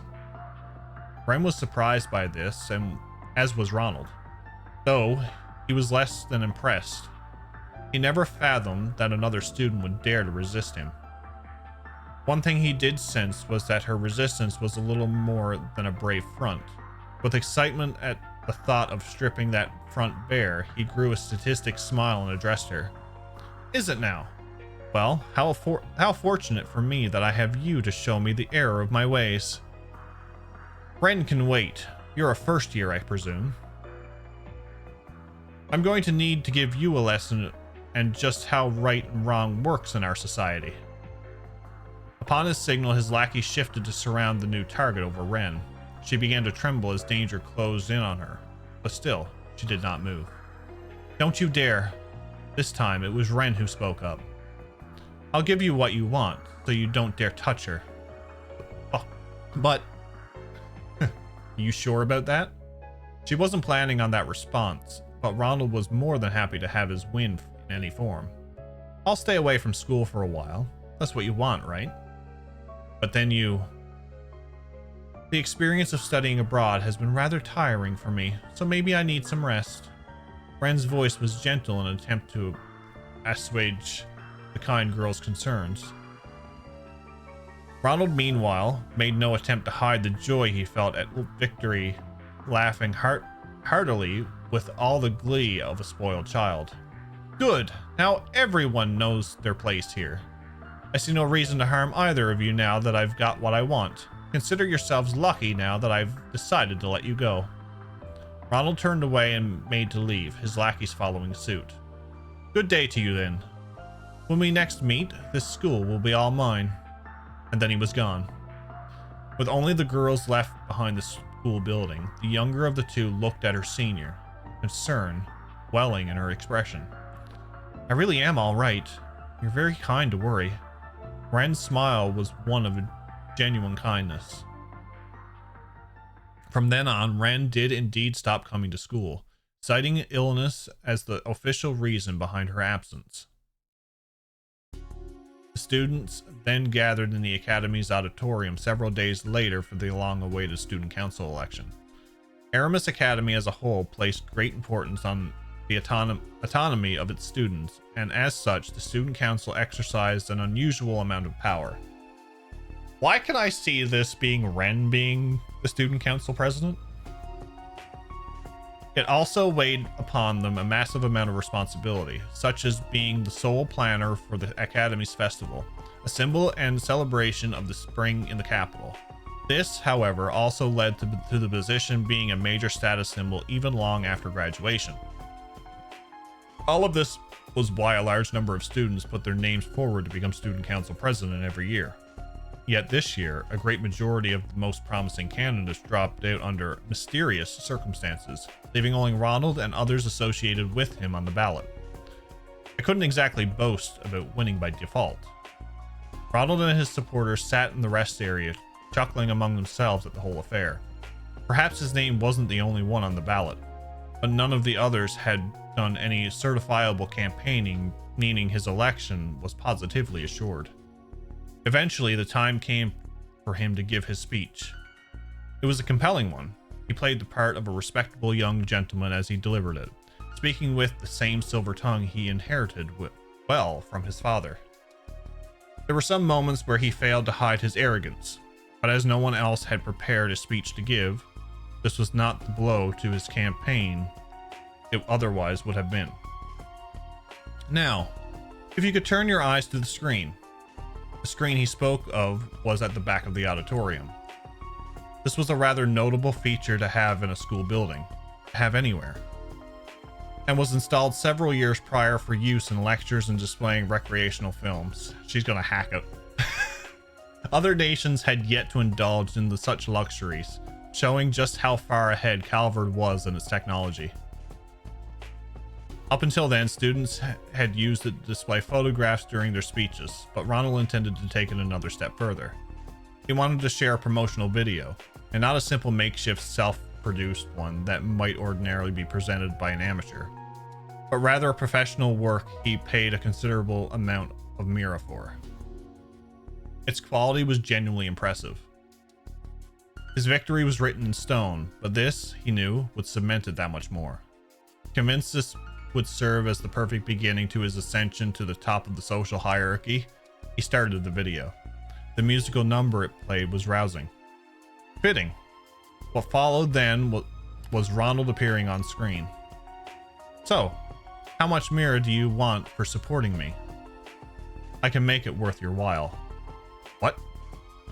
The video playing before them was not the one intended. Rather than an inspiration show of what he could bring to the student body, it was a recording of him buying off one of his opponents just days before. As hushed whispers of confusion spread through the auditorium, the next clip played. If you know what's good for you, you'll withdraw your candidacy right now, or the only thing you'll be president of is a hospital bed. Next was an equally unexpected scene of Ronald intimidating another candidate into withdrawing from the race. As it continued, Ronald realized what was going on. Someone out there had replaced his carefully prepared video with another. The initially hesitant whispers exploded into enough murmurs that he had to raise his voice over them in his attempt to quell the situation. This is all forgery. Someone is attempting to frame me.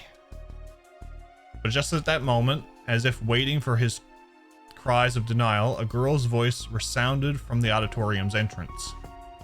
I'm afraid it is all entirely genuine. Her voice rang out with wonderful clarity, charming all who heard it. She ran her hand through her violet hair and flipped it back as she talked and walked slowly toward the stage. Bribing potential threats, blackmailing, threatening, even executing violence against others, and many other cases of bullying besides. You were guilty on every single count, Ronald Griffith. Before anyone could fully understand what was happening, the student was on the stage staring Ronald down. All eyes were fixed upon the elegant figure. Indeed, without any effort at all, she had the air of a protagonist from some epic tale making her long-awaited appearance. Damn it, Ren Bright! Must you insist on getting in my way at every turn? He growled through a sheet of sheer anger. In contrast, the recently absent Ren responded with brilliant composure. You were the one getting in the way of the fair running of this important election. Your countless crimes have made a mockery of this whole process. Ren then turned from Ronald to the rest of the student body as she continued to list his crimes alongside the still running video. Some elicited frowns, others sympathy, others complete silence, but by the time she was finished, all were united in a single overpowering emotion: anger. It brings me no joy to say this about a fellow student, but I'm afraid it must be said. Ronald Griffith, you do not deserve to even attend this prestigious academy, much less be the president of a student council. Similar censure from other students followed in rapid succession. Yeah, she's right. Stop ruining our academy. You've gone too far. Ren's accusations wasn't the only reason for their anger. The students of Aramis had long loathed Ronald's oppressive behavior. They only hadn't spoken out before because they were afraid of his father's power. Now that they realized he could be stopped, their anger had reached an explosive boiling point. Ronald suddenly found himself at the center of a torrent of abuse. He looked to his lackeys for support, but even they refused to meet his gaze. It then dawned on him just how fragile all he thought he built was. Rage gave way to an instant deep despair, and casting a glare of pure hatred towards Ren, Ronald hurriedly sprinted out of the auditorium. Only when he was completely out of sight did the air erupt with cheers of joy. Leaving Ren at home alone is the worst thing he could have done. Gives her all the time she needs to gather evidence is true. In the end, addressing the aftermath of the election took long enough that by the time she left for the gates, it was already evening. Yet even with how late it was, instead of walking her usual route home, she stepped off the path to enter an entirely unoccupied park. How does this work? No one is going to interrupt us here. So how about you come on out? In response to her words, Ronald emerged before her for the first time since he ran away earlier in the day, and with 10 or so companions in tow. These men weren't his usual lackeys, but instead vicious figures with dark expressions of gaudy clothes. They were clearly not students of the academy. More than likely, they belonged to some local gang. You don't keep very good company outside of school now, do you? With how they're dressed up, I assume you must be off to a party or something. I'm going to wipe that smug smirk right off that face for good, Ren Bright. My dazzling future in politics was guaranteed, but now you've gone and ruined everything. What am I supposed to say to my father now? That's your problem, not mine. Or are you so small a man that you can't own up to the consequences of your own mistakes? Not a second passed between his outburst and the manner in which she snapped back, causing his temper to grow twice as vile. That's it. I don't care what it takes. You were going to pay for thinking you could cross me and get away with it. Have at her. There won't be any consequences for going too far. My father will see to that. The men sprung into motion upon Ronald's signal, but what followed made them doubt their eyes.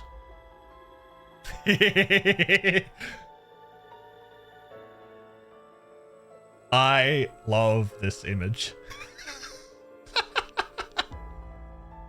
She brought out the scythe.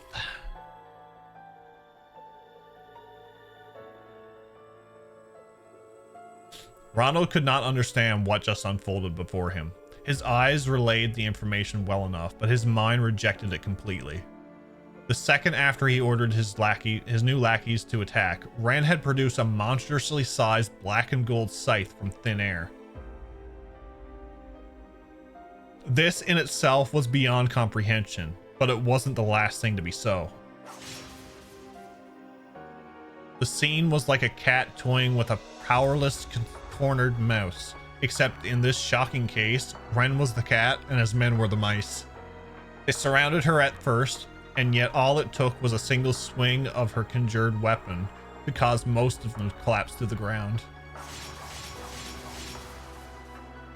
In less than 10 seconds, their confidence had crumbled with their bodies. The mice made to scurry as fast as they could, but the cat gleefully gave chase.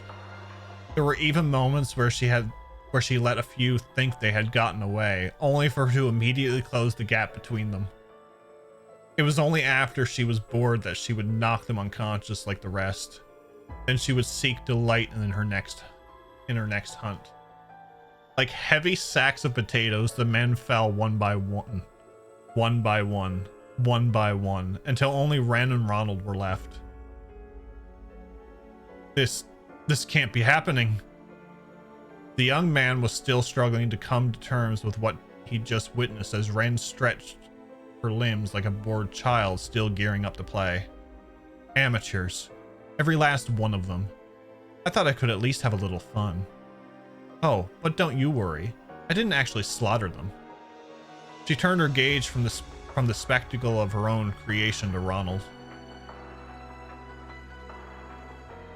Oh, I like that.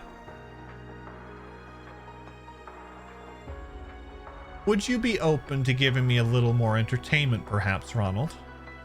Ronald twitched in fear as the mention of his name. In this moment, she was now nothing more than a beast in human skin. Stay away from me! My father's in Parliament, you know. Try anything on me and you'll regret it. Her response was an expression of pure pity before tossing what appeared to be a magazine at his feet. It's one of today's tabloids. You might find its contents relevant. What? At first he was baffled by this shift, but the second he peeked at the cover, his face went pale. His father's not in Parliament anymore. Representative Griffiths suspected of bribery and connections to organized crime, read the headline in giant, punchy lettering. There's a whole special feature on Your Dearest Daddy, complete with evidence. It mentions that the CID is going to be conducting an investigation as well. So this may be the last day you can say he's in Parliament. My condolences. No. No! Since you'll be able to enter Reverie chats, I'll post any images in there. Nice. Stop spoiling the plot. I'm trying not to. So visceral was his shock at the news that the simple word was all he could muster. Even then, Ren wasn't finished.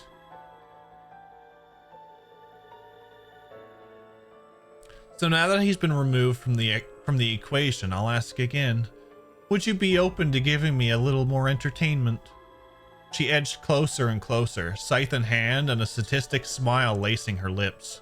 Ronald tried to retreat in fear before tripping over a rock and falling hopelessly on his backside.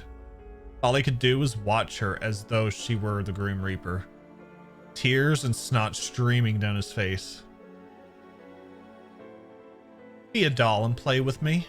Then you'll understand why they used to call me the Angel of Slaughter. She raised her scythe above her head and readied to swing it downward before realizing what she said. Oops. A grown woman wouldn't play with dolls, though, would she? And here I thought I could better control my childish glee. She covered her mouth with her free hand, blushing with feminine modesty at her slip-up. None of this was behavior fitting the proper lady she wanted to reflect. After composing herself, she turned her attention back to her prey, only to see he was already unconscious. Finished? As she left the park, a calm young lady called out to her. I certainly am. Ren met eyes with a brown-skinned young man leaning covertly against one of the trees. It was safe to assume he had witnessed the entire affair unfold.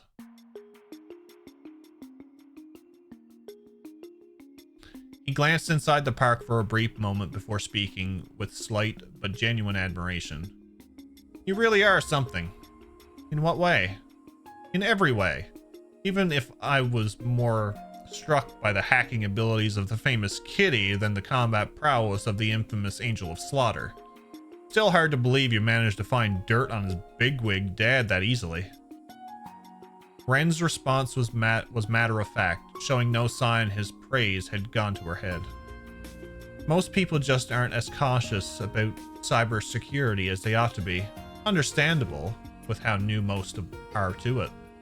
Of course, it isn't nearly as easy as this was when you're dealing with the leading corporations and politicians at the top of the food chain. You made it sound like you've tried before.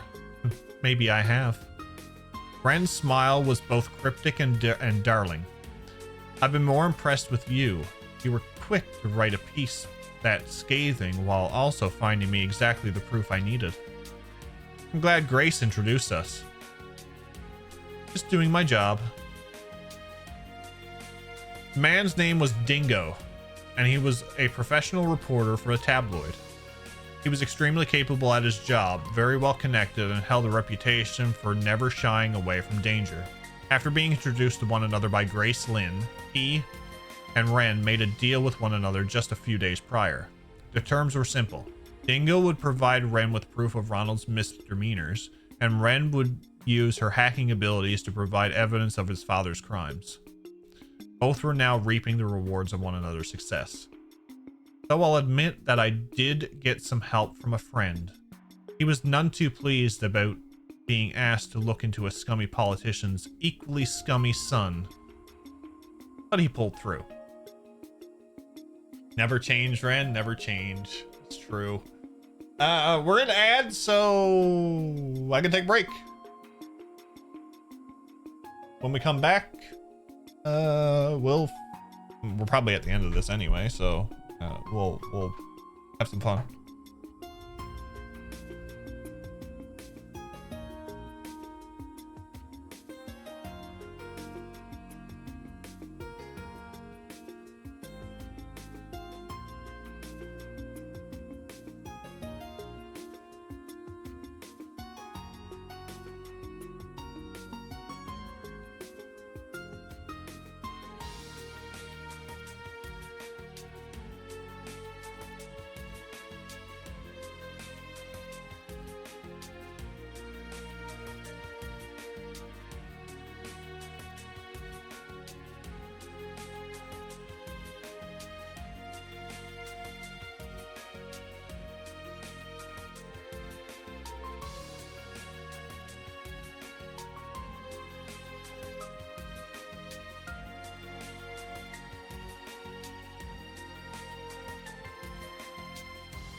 I am excited for Ren in the next game.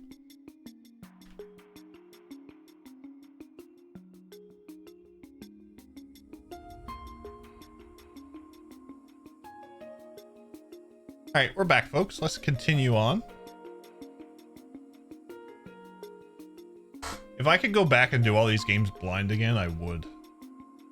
Because,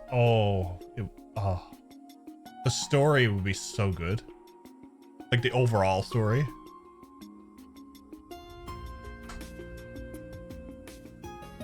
Hire a hypnotist? Could. Possible.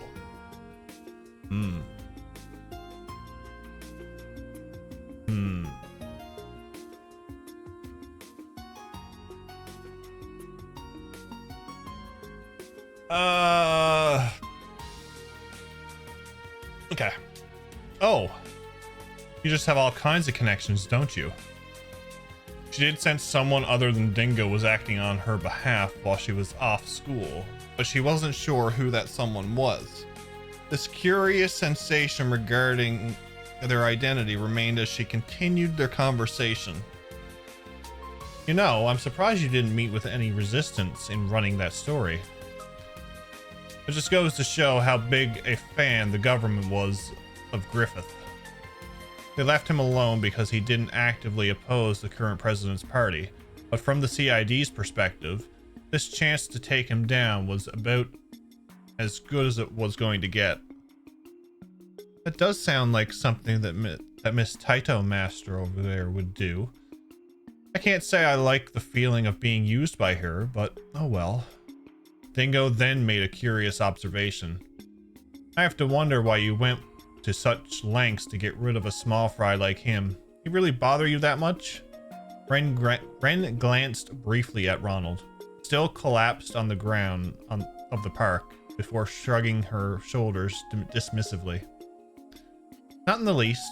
I didn't intend for this to go as far as it did either. I only wanted to teach him enough of a lesson so he'd leave me alone, but it was then that the younger student who tried to save her came to mind. I think the students deserve a much better student council president than him. She then let out a titter that was most refined. As Ren expected, the allegations led Ronald's father to resign from Parliament, while he resigned from Aramis Academy. The group of students who exerted power over the student body with his backing vanished overnight as a result, bidding peace to return to the grounds for the first time in too long. One thing, however, came about from this that Ren had not expected in the least. Here are all the documents relating to the next month's budget.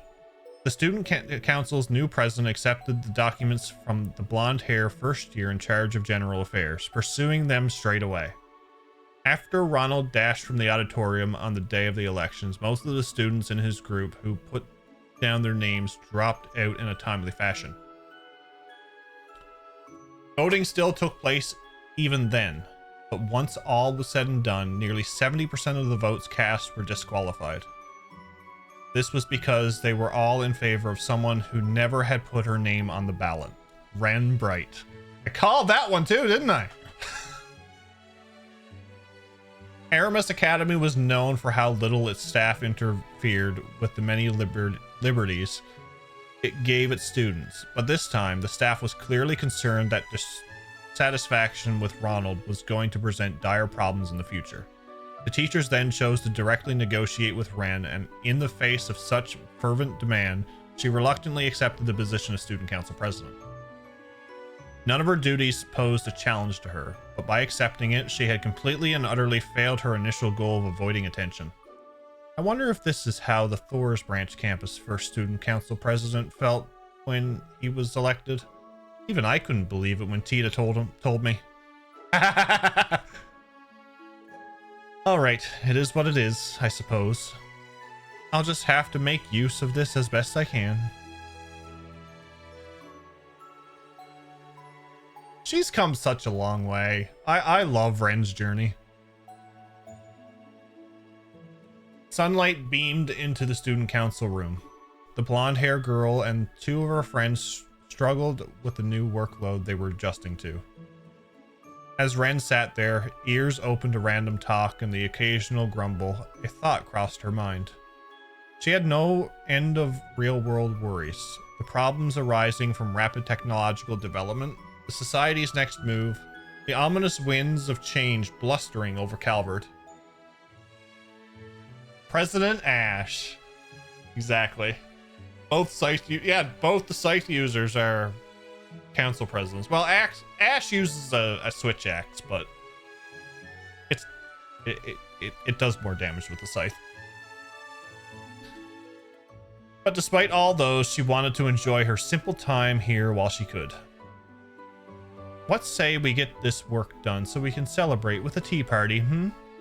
The arrival of spring was now a distant memory, even if summer had yet to come. There was nothing particularly spectacular about this time. It was just another ordinary, beautiful, bright afternoon.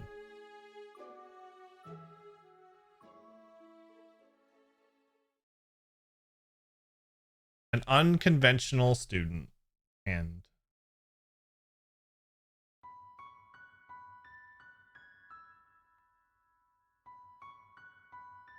there's a third? Let's go. Forward, sword in hand. Let's go.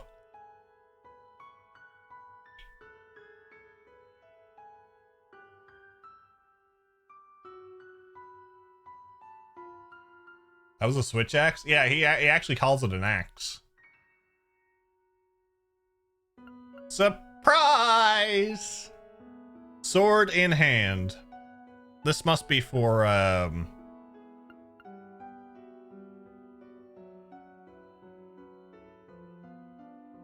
This one must be for Rufus or the newer ones. Swin, Nadia. Mooney, enjoy your lurk. Avoid spoilies. September. Year 1207 of the Septine calendar.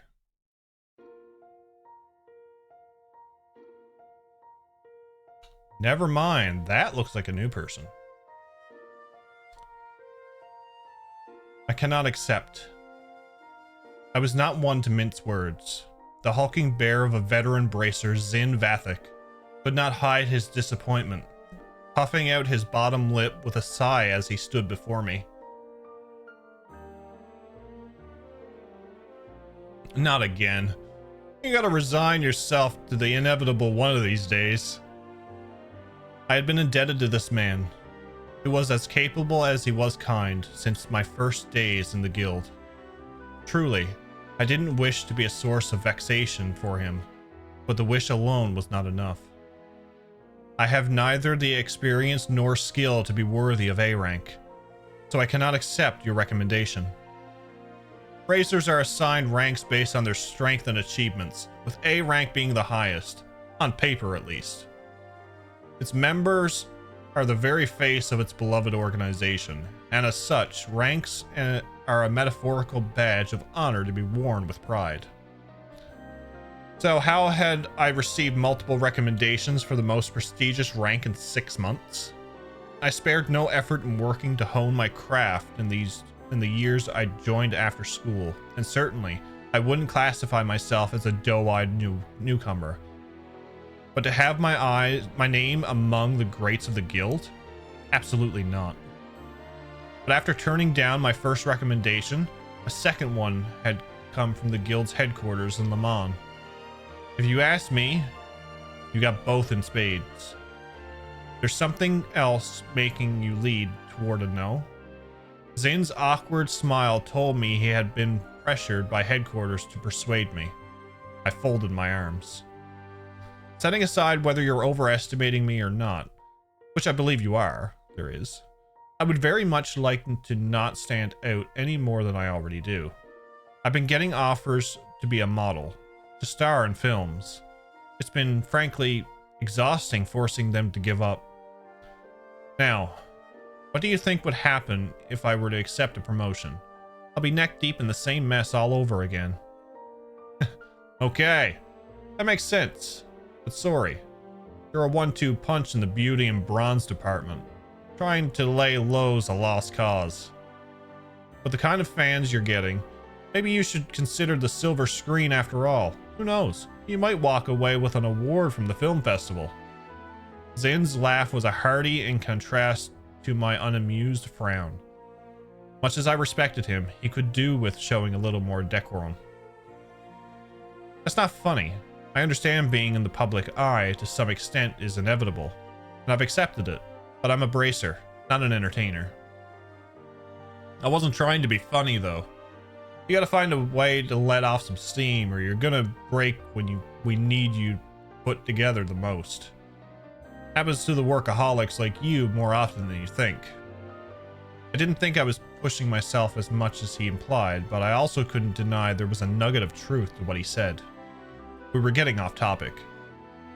Just why is headquarters so desperate for me to become an A-rank bracer? I can't see the logic behind it. Well, you see, starting with what you know, the reparations from Erebonia have beefed up our economy this year, so all kinds of new investments are pouring in from across the continent. Now, I'm no economist, but people go where the money's at, and where people go, conflict goes. That's just how it is.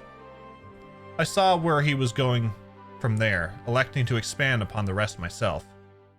So now we have disputes being mega corporations and a stark increase in Jaeger activity.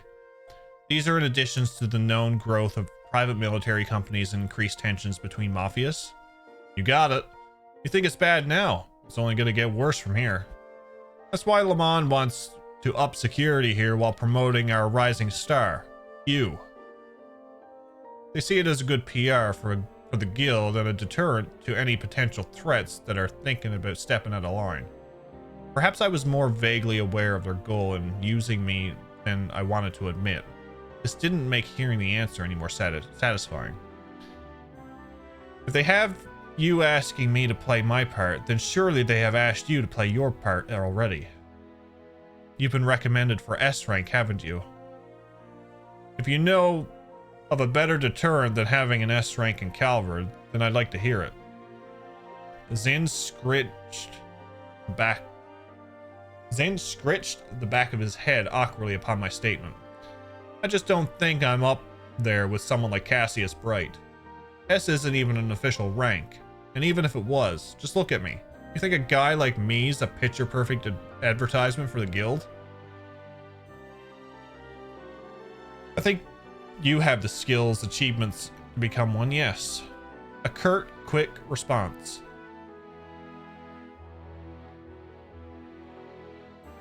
Yeah, he scratched his head. Scratched his head. Screeched. Alright, point made. I can't force you to take the recommendation. And I'm not about to be a hypocrite. Just let me know if you change your mind, okay? With that, the conversation came to an end, and the guild's bracers gathered to begin our routine meeting of delegating upon requests. Open requests. This is how I preferred things. It was better to stay like this.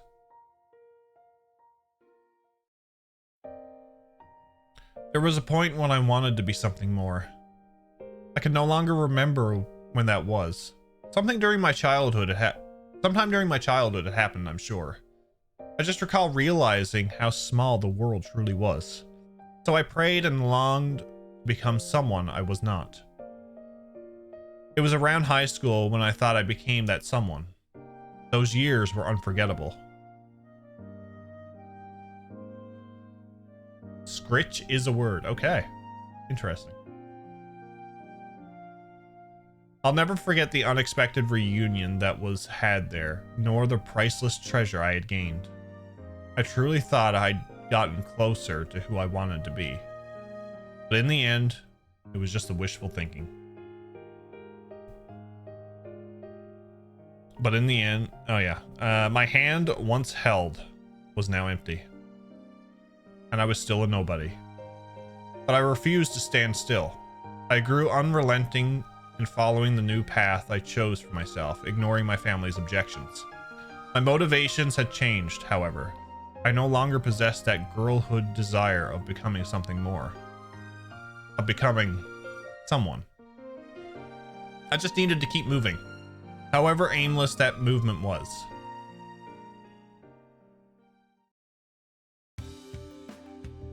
Well, aren't we looking gorgeous today?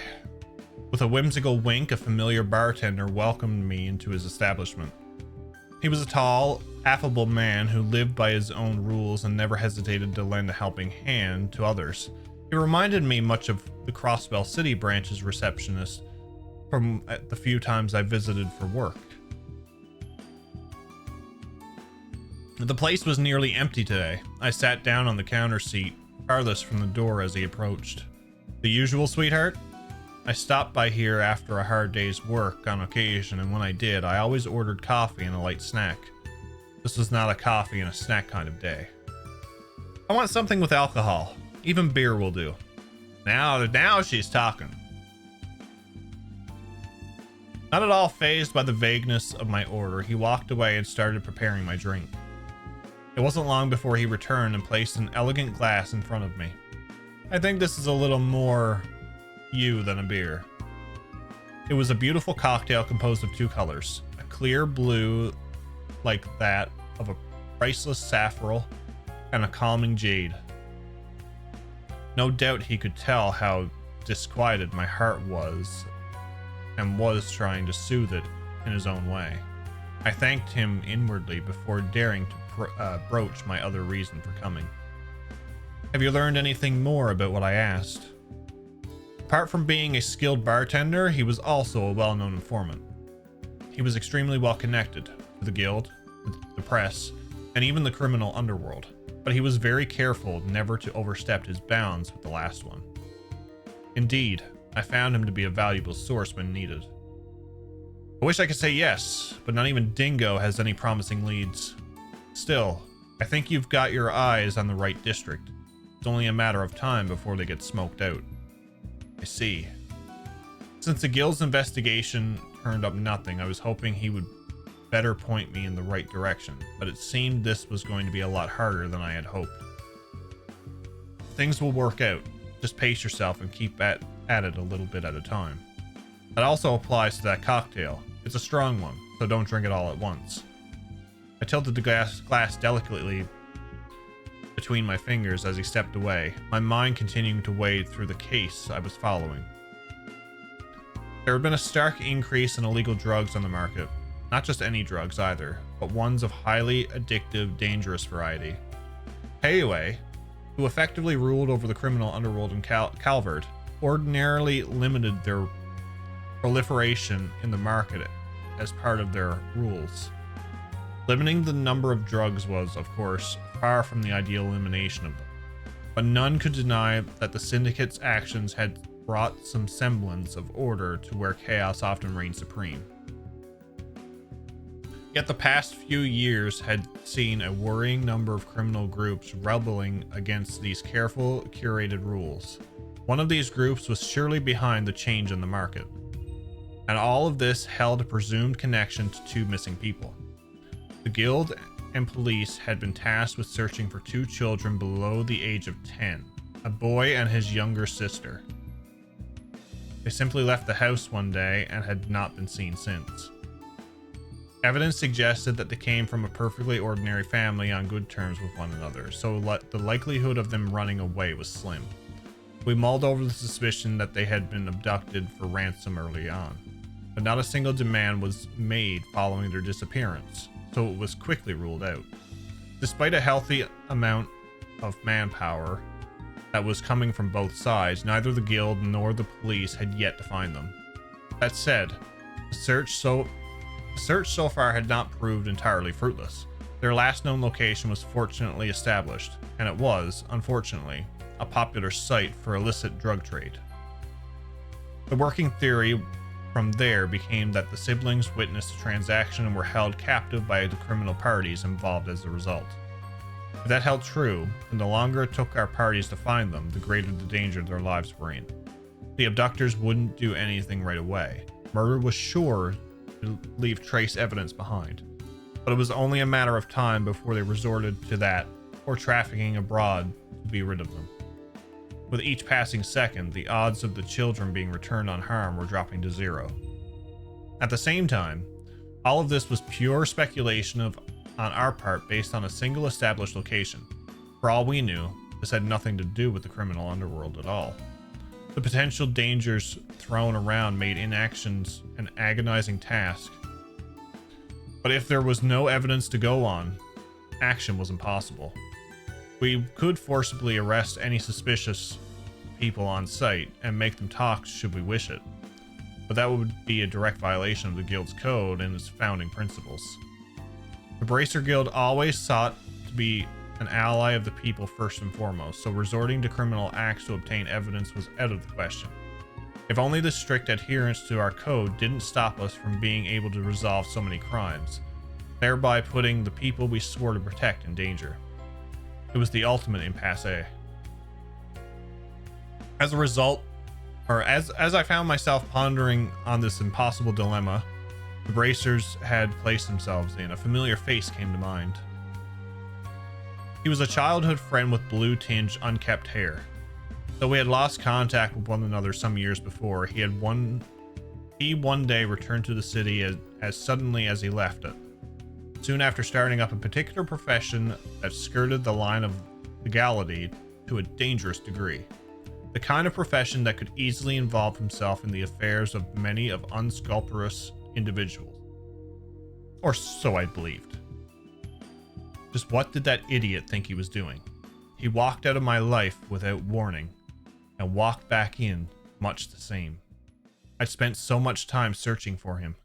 I knew our reunion would be an awkward one based on how we parted, but for him to return after all that waiting, all that searching, and dive into some questionable enterprise so different from my own was almost too much to bear. It gave rise to many concerns as a bracer, and many more concerns as a friend. And the one that bothers me the most was that was a key moment for that song to come in. I love it. They timed that perfectly. Why hadn't he come to see me? Did he have any idea how worried I was about him? How worried I am about him? Irritation building, I took a large gulp of my cocktail, but the alcohol only fanned the flames of anger burning in my heart. They burned brighter and brighter still, becoming a dazzling white that projected countless transient images of the past. Then, just as quickly as it had flared, my anger faded in an instant, replacing itself with a very different emotion altogether. Why did you leave me? The words slipped from my mouth without me realizing it, making me feel downright pitiful once they were said. If someone were to see me in this state... You still haven't moved on, I see. A familiar but unexpected voice called out to me, causing me to jump slightly from surprise. I quickly regained my composure. I just have a few choice words I'd like to say. My response feigned calmness as the best I could. I couldn't help but think I had more than a few choice words, really, but following up with that would aid my annoyance in a way I would rather not further. Oh, I imagine you have more than a few. Right. Of course, he would see right through me. The bispectacled man then sat down next to me as though our running into each other was no coincidence. He was another childhood friend of both myself and the one I was lamenting over, and someone who followed a remarkably different career path from either of us. If it's still bothering you that much, why not just go and see him? You already have his address by now, surely. How could I, with how much time that's passed? As I mumbled my response meekly, I thought I could hear the man next to me chuckle. Well, then I suppose there's no need to rush things. With your lines of work, I'm sure your paths will cross naturally enough in due time. I didn't expect that kind of response. You make it sound so romantic. Lest you have forgotten, I don't struggle with expressing what's in my heart the way he does. Now, since we're here, how about a toast? I'll, make your next one non-alcoholic. Unless you have forgotten, I can handle my liquor just fine. Thank you very much.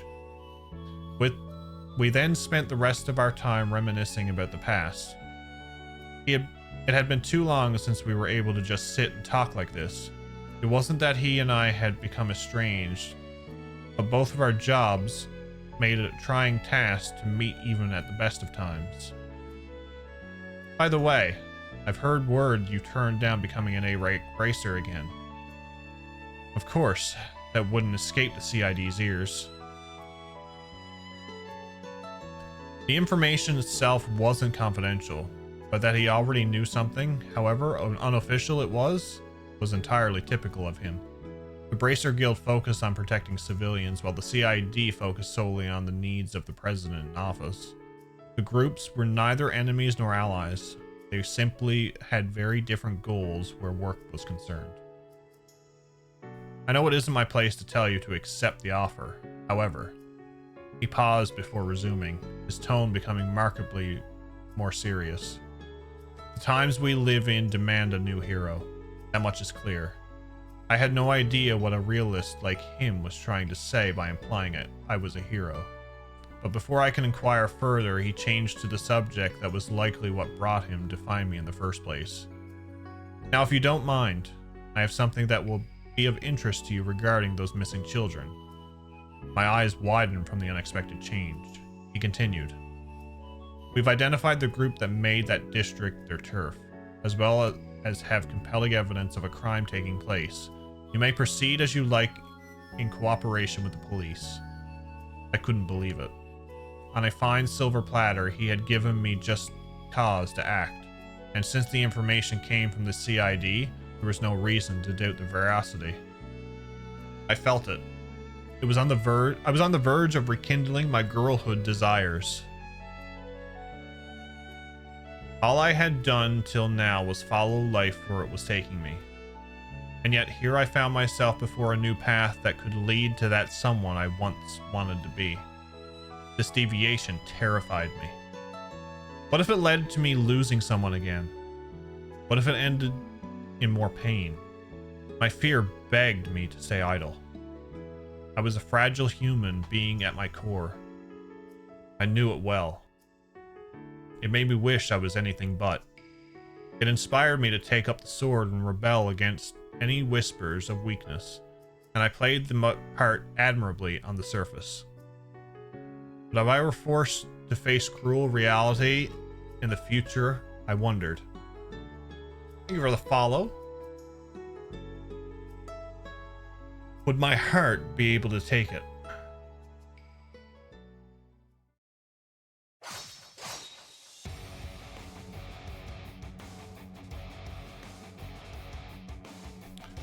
As I sidestepped to the left, I shifted my center of gravity and unleashed a fury of slashes against my first foe, using that momentum to thrust both myself and my blade toward my second.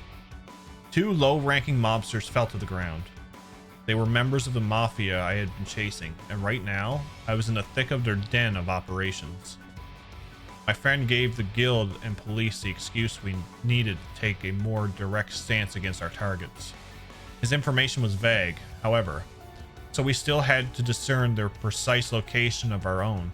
I, Zin, and several other bracers agreed it would be best to split our forces and attack several locations in unison for this part of our mission. Based on what transpired, it appeared my location was the lucky winner. There's the intruder. Hey, I've seen her before. She's from the paper. Two more reinforcements arrived, but I was hardly going to give them time to act. I raced forward, swinging my sword twice as I passed them, and they fell before they could even raise their weapons. I advanced. Mobsters appeared in droves, presumably. Word of my arrival had already spread. There she is. She's that bracer. She's that bracer. Word's been going around about. Oh, damn it. What if the immovable's here too? Don't be chicken shit. It's one woman. We could take care of her. They didn't charge me in a mass, at least 10 of them, with more reinforcements on their way from farther inside the building. Forcing my way through with how many they had in their numbers was risky. I knew the sensible thing to do would be to wait for the other bracers to show, but I also had to consider, what if my waiting afforded the Mafia the time to wield the children as hostages? Weighing the two options, I concluded that whatever reduced the chances of that happening was worth the cost. I needed to push on and settle this. Now. Besides, I believed I had nothing to fear from this pitiful group as they were. Were they seasoned combat veterans?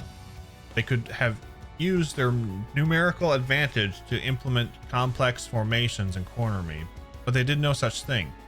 The amateurs. And they dared to believe they held a candle to Heiuei's martial arts. In the face of one of my experience, their bloated size was more of a hindrance than a help. They wouldn't be able to utilize even half of their potential against me. I first had to position myself and them appropriately. If I could ensure the gun-toting wielders among them were in each other's line of fire while rounding up the close-range fighters to a single spot, they would have soon have bigger worries. Friendly fire. Their vulnerabilities would then spell my victory as I cut them down. 1 down. 2 down. The precious seconds after defeating a foe were the most advantageous. Just as a man had fallen, I was on to another before they had time to adjust to my incoming blade. There was no pattern to who was next by design. I chose my targets with stunning irritacism, throwing them into complete disarray as more collapsed to the ground.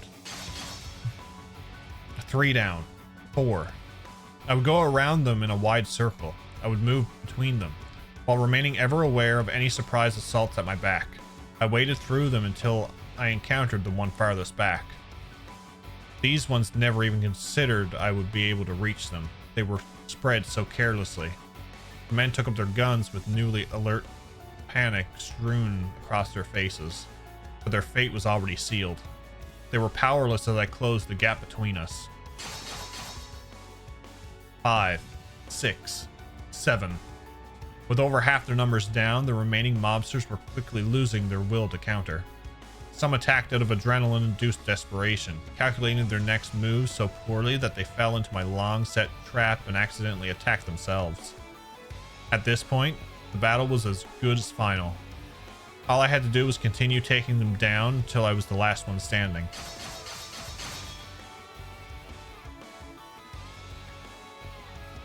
There were smaller groups I encountered on my way through the building, but I was able to disable them with little effort. The path they opened up for me eventually led me to their leader. He was a middle-aged fellow, pacing relentlessly around an unpleasantly gaudy room until I entered. He twitched in fear upon the very sight of me. "Why are you here? Where are my men?" Kissing the floors. I answered so calmly and concisely that he balked in disbelief. "That's impossible. I sweat my balls off to build this group from the ground up, and you're saying a girl like you tore it all down just like that?" I ignored his crude language and drew closer. As I thrust my sword till it sat between his eyes, he let out a squeal. "Well, I'm no ordinary girl. I'm a bracer. And don't worry, I didn't kill them. They have only been knocked out or restrained. You'll be seeing them again soon. In prison." I shot a darkened glare in his direction as the tip of my sword wandered downward to his neck. "Now I have some questions for you, and you will answer them." Mad nodded empathetically, his whole body trembling from fear. "2 children, a boy and a girl under 10 years old, disappeared last month. You people abducted them, didn't they?" He nodded. "I knew it. And where are they? What did you do to them?" "They're in a room farther inside. They're alive." At last, I could breathe a sigh of relief. My most fundamental objective when coming here could be fulfilled. Next, I needed to ask him about his group. "I thought you all seemed far too weak to be charged of this district of the city, but after coming across your account book, everything fell into place. You're working on behalf of someone else, aren't you?" He was so unsure of how to respond that he fell completely silent, but that alone gave me my answer. "Who is it then? Tell me." Is it A? I can't. He flinched in fear as I pressed him, resisting as though he genuinely couldn't say. Then, just as he opened his trembling lips to speak, I heard a strange thudding sound from outside the room. I stepped away from the man, my sword still firmly in my hand. Crunching, squelching, splattering. More sounds, these more audible than the first. I didn't know what to make of them, but they made me feel an instinctive revulsion as they dragged on. They may have come accompanied by faint groans, but if they did, they faded just as soon as the sounds themselves. I remained on guard as I stepped out into the hallway, ready to be attacked from any angle at any moment. And the sight that greeted me defied all imagination. The mobsters I fought through mere minutes before were now nothing more than distorted, mutilated piles of flesh and bone. Not just one or two, every single one of them without exception had been reduced to bloodied mounds. Some were without heads. Others had their organs ripped from their abdomens. Then there were those with their skulls caved in and leaking pulverized brain matter. Or the ones with their hearts pulled out and squeezed. Each corpse was different. Each corpse was unbearable to look at. The plain hallway I traversed with all due speed was covered in a sticky, slimy red. Who could have done something like this? The sight was so awful that my free hand, now clenched, shook from disgust. When was it ever necessary to go this far? What could anyone have gained from this? Wait. No. I realized I had just made a very careless mistake. I turned and hurried back to the room I was just in. I was too late. The Mafia's leader was floating in the air at the center of the room, as though some unknown force was holding him up by his chest. A monstrous sword pierced through his chest. A single streak of blood dripped from his unspeakable mouth. There was no room to believe he was anything but dead. Like all the others in the hallway, he didn't even have time to scream before his life was taken. Who are you? I barked at the center of the room, trying to drown out my instinctive fear with anger. At a glance, only the corpse and I were present, but if I strained my eyes, I could also see a faint contours of another distorting the space around them. It must have been some form of active camouflage. I would have thought it a basic courtesy to give your name before asking another's, charming ace of the Bracer Guild. It was a man's voice that projected true arrogance, as though he were above all others as a matter of course. I instinctively readied myself for battle in response, but my actions seemed not to faze him in the slightest. No need to be spoiling for a fight. I'm simply here to take out the trash after they were carelessly enough to leave a trail for the CID to follow. Was I really talking to a fellow human being? How could he speak of such gruesome murders in those terms? Are you a business partner of theirs? No. You must be from the group above them. Very good. He then swung his blade to slide and tossed the corpse off to the side with all the respect of a used cigarette. How could you treat people you worked with like this? People? Have you your ears? I said nothing about taking out a person, only trash. The same applies to garbage piling up in the hallway. They have always been so, even before they stopped breathing. It was clear that communicating with someone of his nature was impossible. I dismissed calm reason for an intense, all-consuming anger so great that my entire body couldn't stop trembling. You monster! Before I knew it, I had sprung into action, pouting every drop of strength in my blade to launch a swift, unavoidable strike. But he repelled it with one vertical swing of his own. The one exchange was enough to tell me that his strength was well a league above mine. He parried my blow at the most perfect instant, canceling out the force of my attack with so little effort that it barely scratched the surface of what he was capable of. The act of camouflage did nothing to hide the monstrous nature of his cruciform sword either.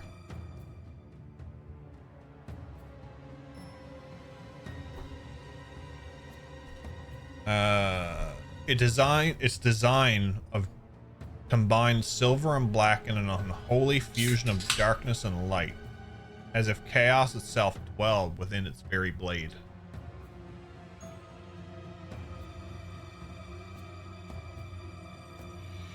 It was no common weapon. Even if I continued to give it my all, my odds of winning against him were extremely slim. But at the same time, my instincts were screaming at me that I could not allow him to leave. I charged again. If attacking him from the front wasn't going to work, then I would have to go for his side. He blocked that attack with just as little effort. But I wasn't done yet. I refused to stop moving, slashing a third time with even more speed than the first two.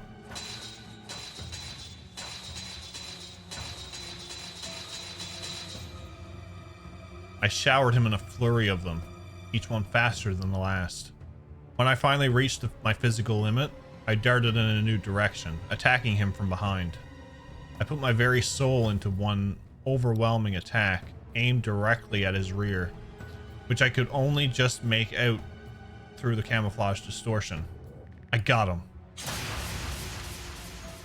However, the second I became sure that victory was within my grasp, his cruciform blade carved a great arc through the air in a ferocious spinning slash. I was able to instantly defend myself against the blow, but the force of it sent me flying backward. I was fortunate enough to not have sustained a direct hit, but my body shook from now being able to fully cancel out its massive weight. Still, I forced myself back to my feet and glared at his form. The difference between us was night and day. It felt as though he could manipulate the very flow of battle, much like a master of martial arts who understood the true nature of all things. He paid no mind to my pitiful attempt at bravado and gave a short laugh before speaking. Impressive. You put up more of a fight than the rumors had led me to believe. What's your goal? What are you trying to do with all your strength? I expected him to reject or ignore me, so I was taken aback when he paused for a sincere moment of thought before answering. An interesting question. I suppose to instill fear. Fear? I almost doubted my ears. Fear is at the heart of all we know. Domination and servitude, order, harmony, and production. All of it exists because of fear. That is why I seek to instill fear in its purest form. Much like the retributive tower that appeared in Crossbell half a year ago. Such a pity that it fell. There was such pleasure in his words that it made it easy to imagine the expression of on his veiled face. As insane as what he was saying sounded to me, I knew he meant every word of it. You really are a monster. Continuing your fruitless attempts to stop me, and you'll understand what I mean in due time. He lowered his blade. As a parting gift for assisting me in my house cleaning efforts, I will let you and those children go. Keep that far too pristine blade sharp for our next meeting, Bracer. With that, he turned to leave. Wait. Just as I extended my hand to the ground below him, emitted a bright glow, and by the time that glow had faded, he was gone. He had likely used the same teleportation spell that certain other criminal organizations were known to rely on. His departure also released all the strength I had left in me. Not from relief, but from the exact opposite. I was so overwhelmed with frustration that I let him leave, so afraid of what he might go on to do because I couldn't stop him, that I lost the strength to even stand. Of course, this is just who I've always been. I haven't changed one bit since the day you left me. I'm still the same powerless girl I was back then. My work here wasn't finished yet. I walked to the next room.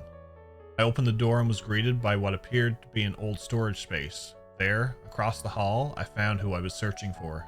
The brother and sister pair who crouched against the wall, the boy trembling on the floor as his sister stood by closely. It's okay. I'm here to help you. I kept my tone as gentle and reassuring as I was able. The girl smiled while her older brother continued to hide his face.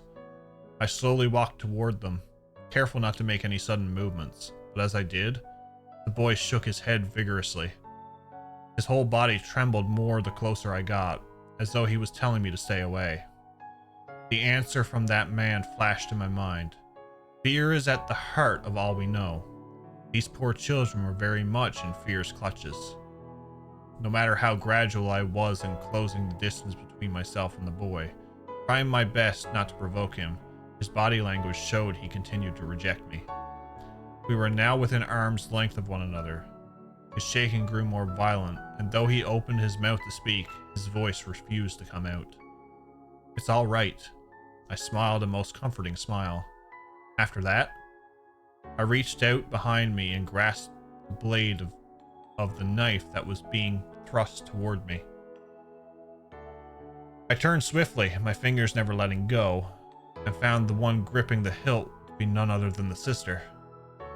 She had tiptoed around my back while I was kneeling to meet her brother and tried to stab me from behind. She was a bit startled by my halting her attack, but otherwise she stared blankly forward, emotion on her face nowhere to be seen. I suppose he was right about fear. It controls everything we do. You must have been through something terrifying if it made you resort to this. No doubt they were conditioned by fear to attack anyone who came to their rescue. I paid no mind to the blood from my bare hand slowly dripping on the floor. The cut from the knife was nothing compared to everything else in the moment. My first priority instead was to reassure the girl that I meant no harm. But we humans are capable of more than giving in to that fear. We can fight it with courage. We can fight it. Your brother was doing that just now.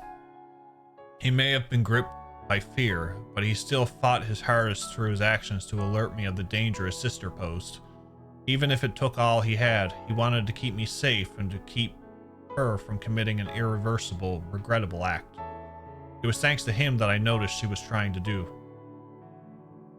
You don't have to be afraid anymore. I'm a bracer. I'll keep you safe.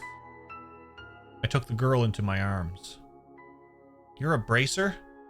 Even her words was devoid of emotion. That's right. I'm here to help you.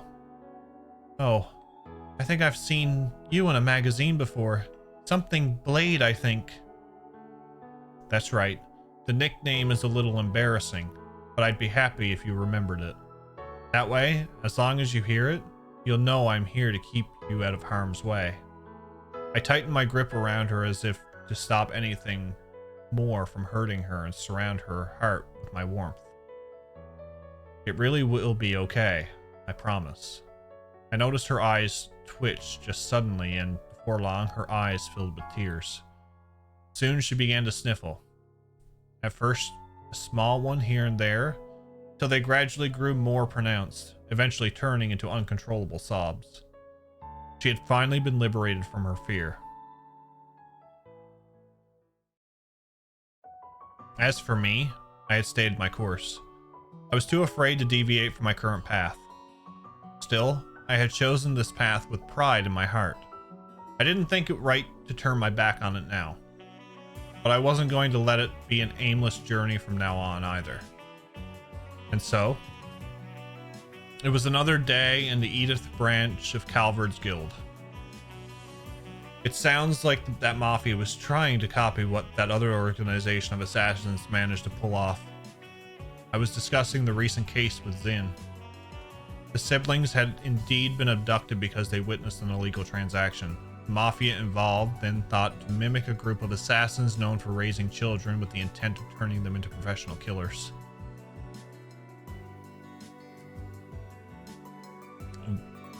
Their attempts thankfully proved as unsuccessful as their attempts to remain covert in selling drugs. The CID found them, and whoever they were working for purged them. Hell of a way to go. Just a taste of what Daybreak will have. It's a nice if I hadn't been so incompetent, maybe they wouldn't have been purged at all. Don't beat yourself up about it. The guild's priority is to keep civilians safe, not criminals. I don't want to say they deserved it for getting involved in organized crime, but it is what it is. Try putting that frustration you're feeling into more personal growth instead of letting it eat you alive.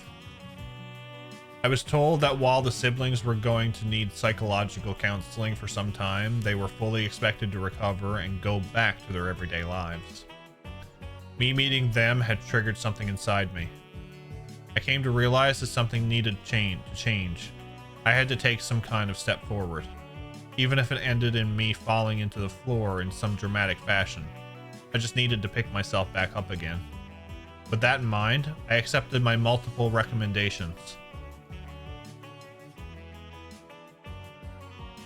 The times we live in demand a new hero. Doing so made me think of what my childhood friend said to me. I didn't believe I had what it took to be a hero.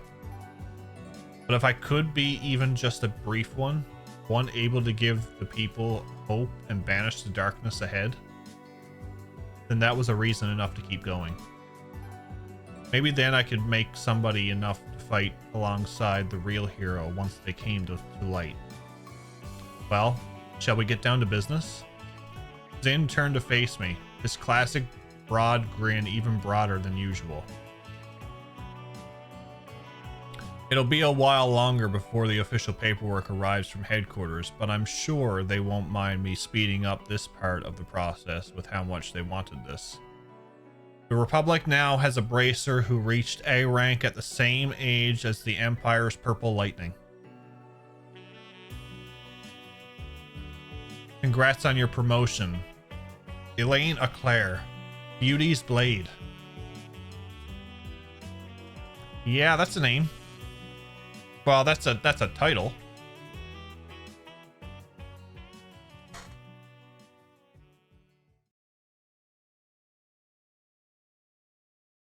Forward, sword in hand.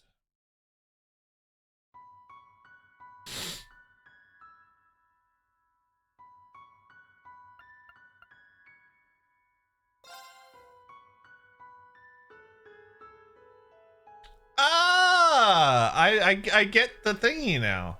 Suspension of causality recording engine activity confirmed. Force connection to astral link severed.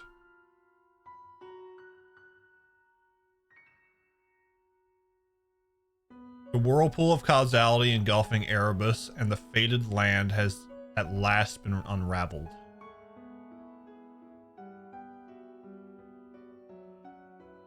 Though the bell ringing in the end of days has yet to be silenced.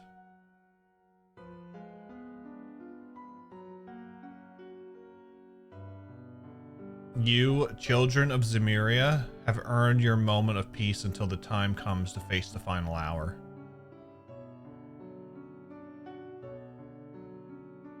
Until you, with hope and fear in your hearts, must walk new trails.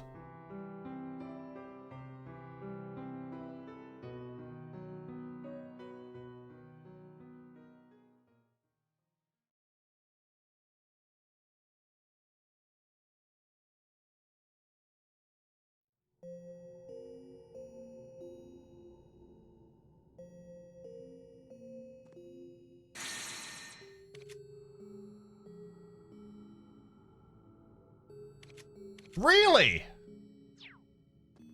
Slab of reminiscence activated. I'm actually missing a daydream.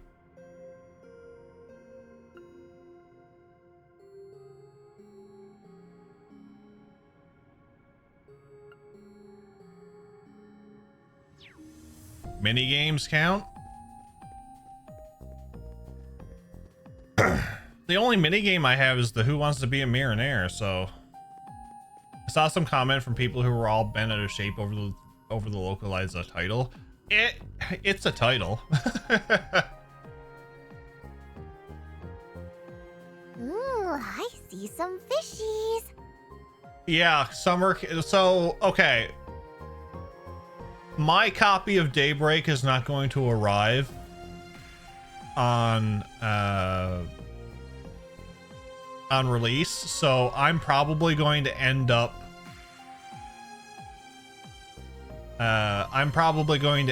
purchasing it digitally so that we can play it on release, because we are playing Daybreak on release.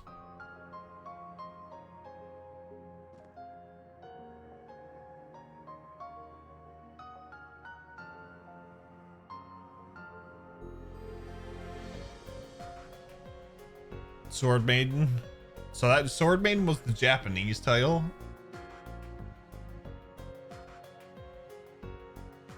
I like Sword Maiden, but they could have done like a bit of both.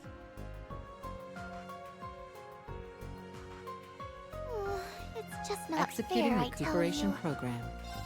All right, let's see if we can get this done with. It's time to play. If you dare. God, I gotta do Maniac. You're a maniac.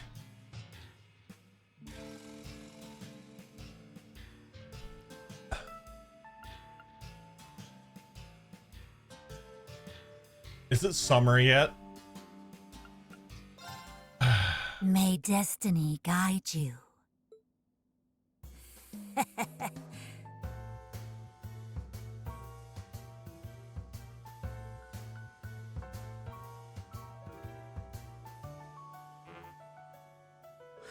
Oh, next.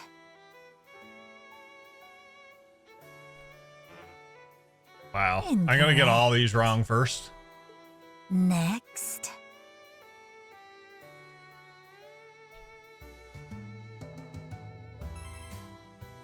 Well done.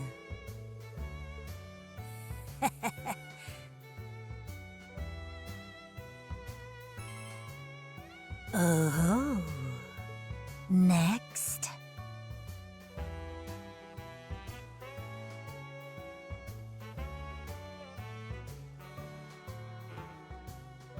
Ozma? Oh god, I can remember that one.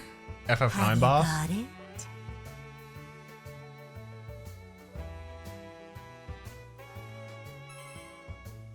Well done. Next. How many quests are there entirety of Cold Steel series? Wow. Our game is done. Then we'll begin. After this. We're doing beach after this.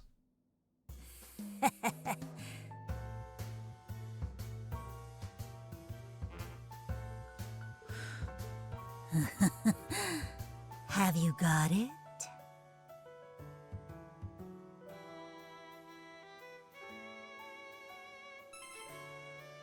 Well done. Next.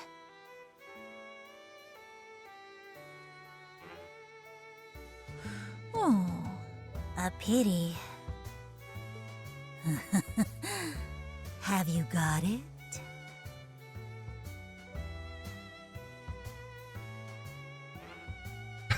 Oh, You're asking No. me cooking questions.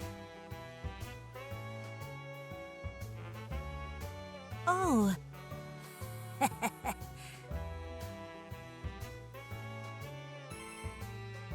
Oh, next. Oh, next.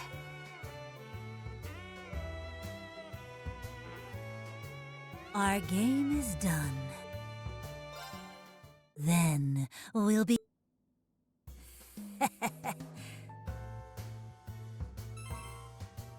Oh. Have you got it?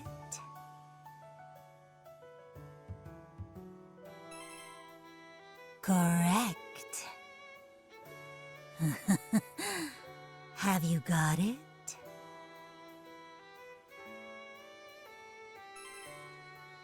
Well done. I guessed at that one. Have you got it? Oh, next. Well done.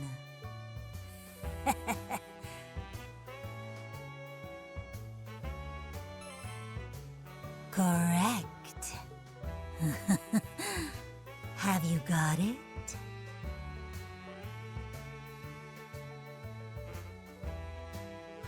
Oh. Have you got it? Well done. Next.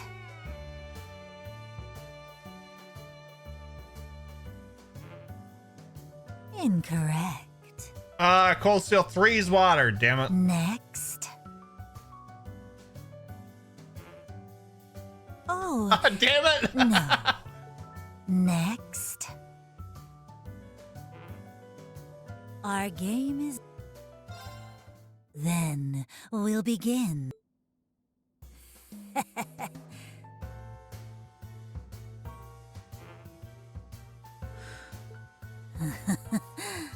Have you got it? Well done. Have you got it? Correct.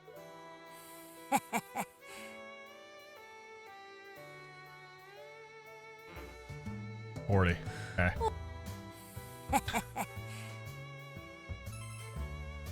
Oh. That's wrong. Interesting. It's 39. Next.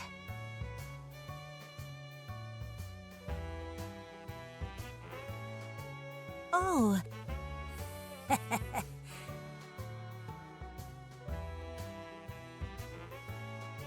Oh. That's what I'm doing, Jer. Have you got it? Our game is... Then...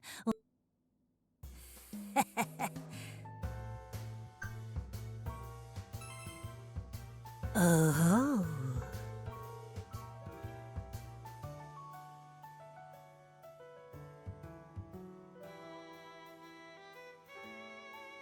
Oh, interesting.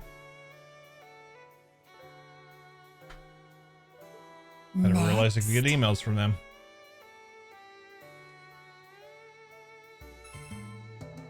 Well done.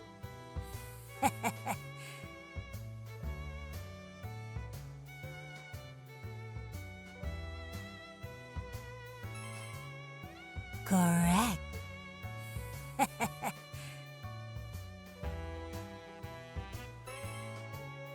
Well done.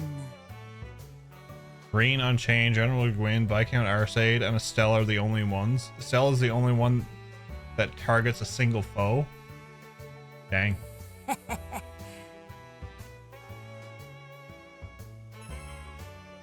Oh.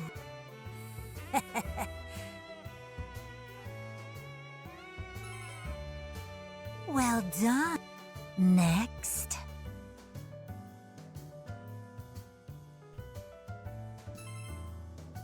Well done. Have you got it? Oh. Have you got it? Oh. That's about all I could do, yep.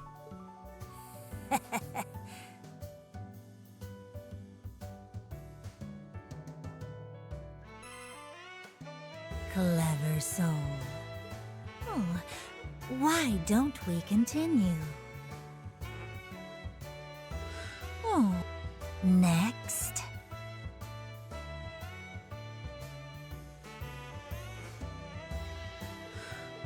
Next. Correct. Next. Oh. Next. Oh. Got 2 wrong that time. Well done. A fine show of knowledge. We did it! Farewell. Oh, look, I got a true Hades gem.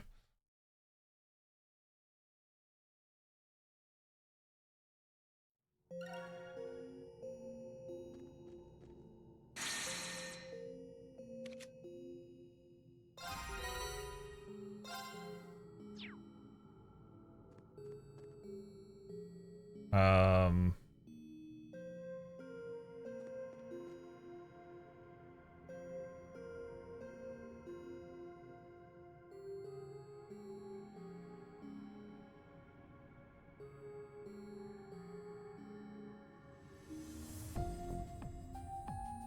Oh, never mind. I thought there was a trophy involved for that, but there's not. It's just not fair, I tell you. So I only need the battle section trophy. I need the treasure chest trophy. And the beach vacay trophy. Which the beach vacay trophy is basically Executing I the have to do preparation all program. of the activities within the beach vacay.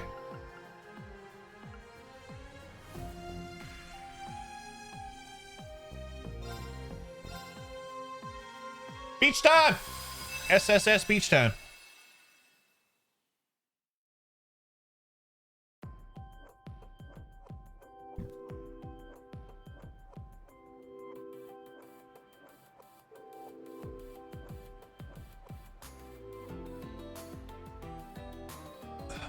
One day at the Michelin Resort's Lakeside Beach. Thanks again for inviting us out here. It's been ages since all of us last got together and came to the beach as a group. Don't mention it. You all have been looking out for Yuna's best interests for ages now. This is the least I can do for you. Consider it my way of seeing that you all get a well-earned vacation. In fact, I even arranged to have Mishi and his pals man some special attractions that I think you'll all enjoy. Wow, you didn't have to go that far. Just reserving the beach was enough. It's no trouble at all. Actually, we originally set these up when Class 7 visited the beach the other day. They enjoyed them so much that we're now trying to spin them into official attractions that our park goers can enjoy.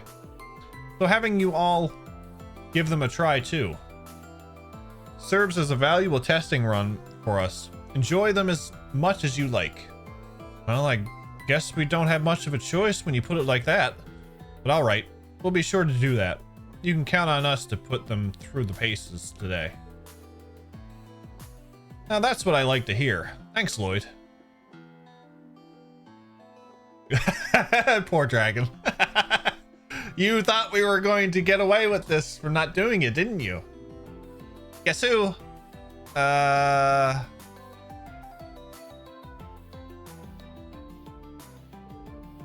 it's you, Ellie.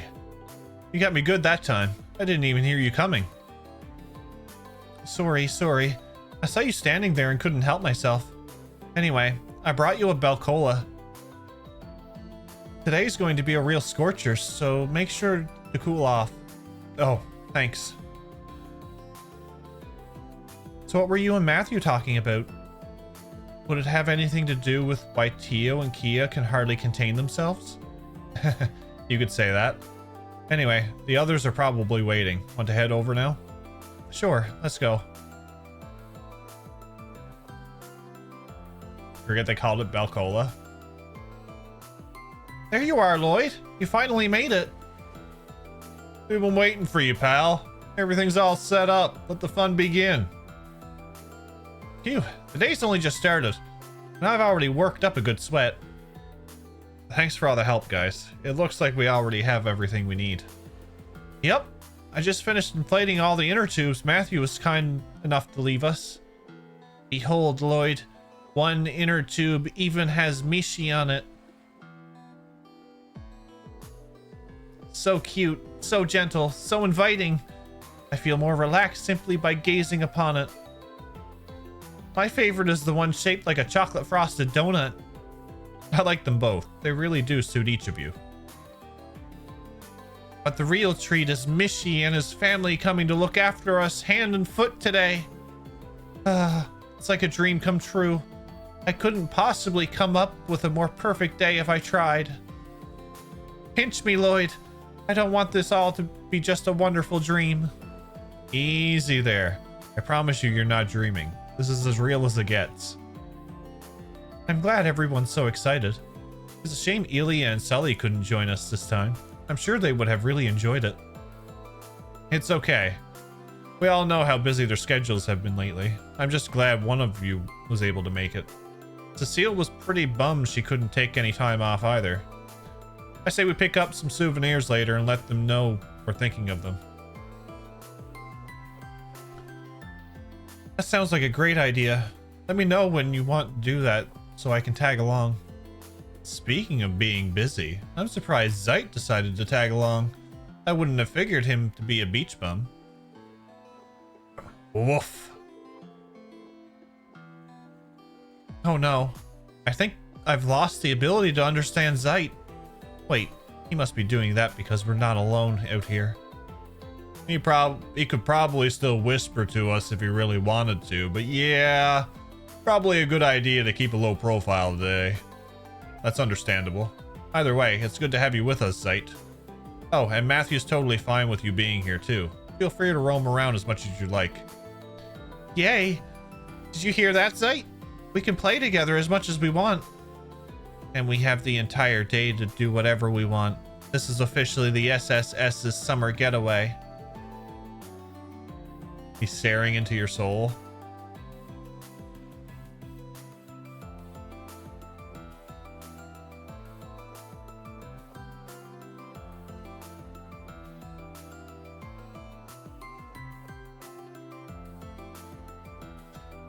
And that includes Zeit too, of course. Pretty excited day we got ahead of us, eh, Lloyd? I guess. What are you getting at? Don't play dumb with me. I'm talking about the ladies in their swimsuits. I mean, just look at them all. They were already a bunch of cuties a few years ago, but damn, it's great to refresh my memory after all this time. Randy, they're going to hear you.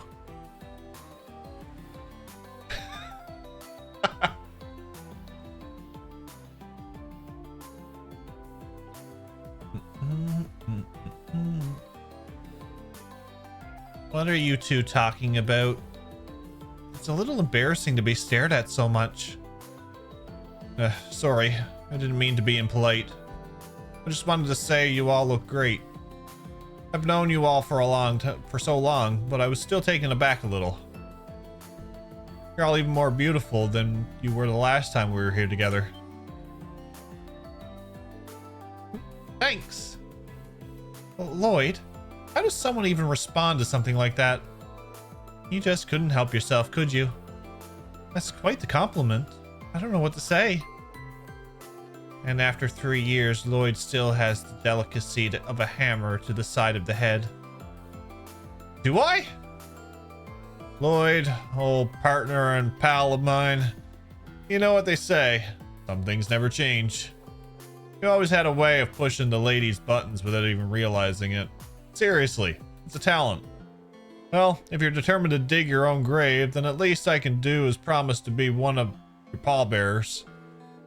Adios forbid you help me before it comes to that. Look at you two. You're just as joined at the hip as ever. Still. You're going to make me jealous, you know. Can't you spare a few glances my way for old time's sake? Personal space, Wazzy. Personal space. You have to stand so close. Hey guys, we finally made it. Oh, there they are. Nice. Looks like everyone's here now. Sorry we're late. The trains were a little behind schedule. I'm glad we made it before you guys got things underway. Are we interrupting something between those two? We can come back later. Knock it off, Ash. Nope, just chat between a couple of friends. That's all. Damn, it's good to see you all again. Feels like it's been a hot minute since I've gotten to hang out with you kids. Hope you haven't missed me too much. We're managing. It's good to see you too. We know you've had important things to do here in Crossbell. I'm glad you're all okay and doing well. Why is it a moment I open Twitch on my PC and the first thing I see on my screen is Jeff?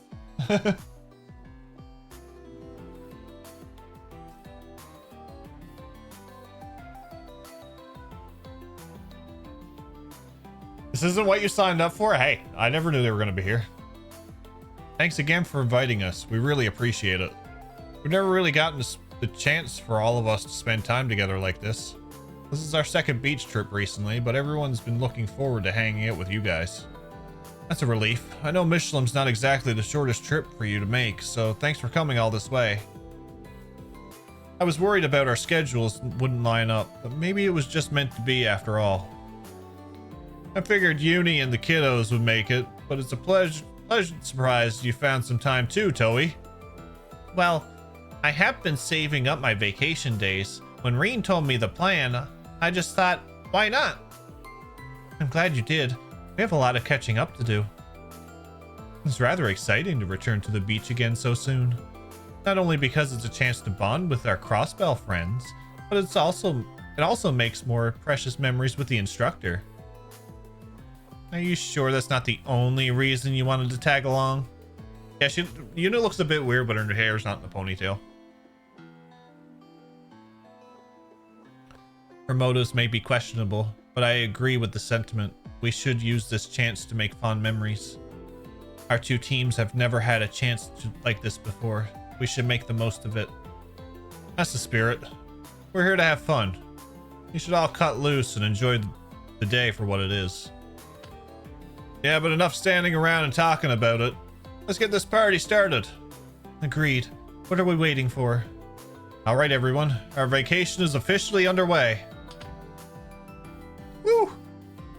I somehow always manage to come in on a hot spring or a beach scene if there's one in the stream. It's great. In this daydream, you can take in attractions by speaking with the various Mishis located along the beach. Each attraction costs 1 ticket. Characters you can invite at each attraction, choose to spend your tickets wisely. You can also leave the beach and exit the daydream at any time by heading toward the Michelin Center.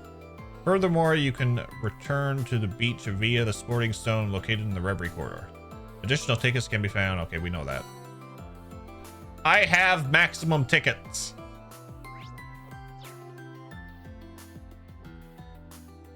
I have maximum tickets. Who do we got up here? 2 randos. I mean, oh, he's level 90. My Lloyd is like, I don't know how.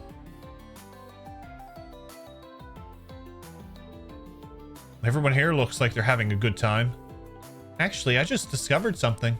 Toa and Kurt here both have an interest in Eastern culture. You don't say. It just so happens my grandfather was originally from Eastern Zemuria. He's also the one who chose my name, so I always like hearing more about what it's like there.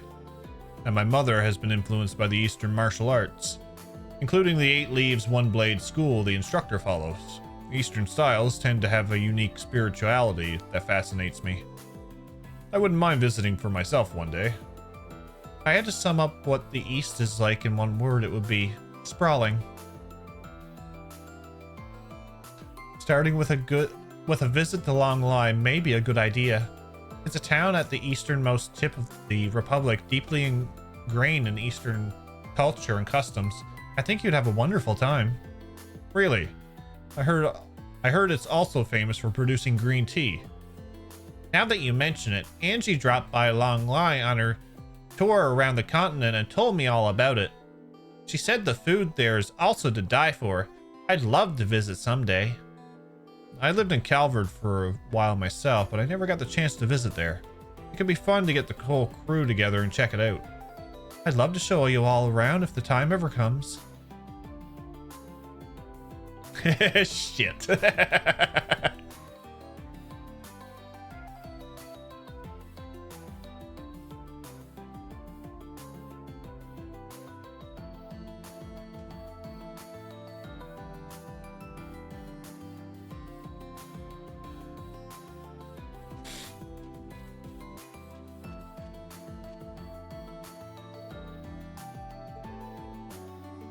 All right, let's give the water splitting thing a try. Come on, Randy.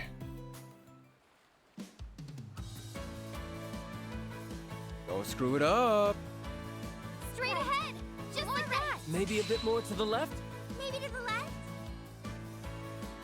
Good Keep luck. going! Go, You're getting go. there. Yeah.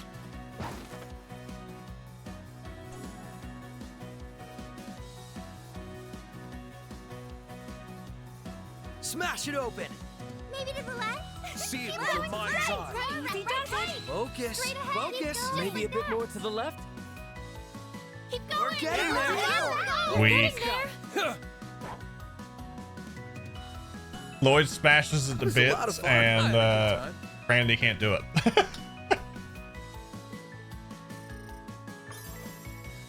Reminds me of the block splitting game from Kirby Superstar. I have not played a Kirby game.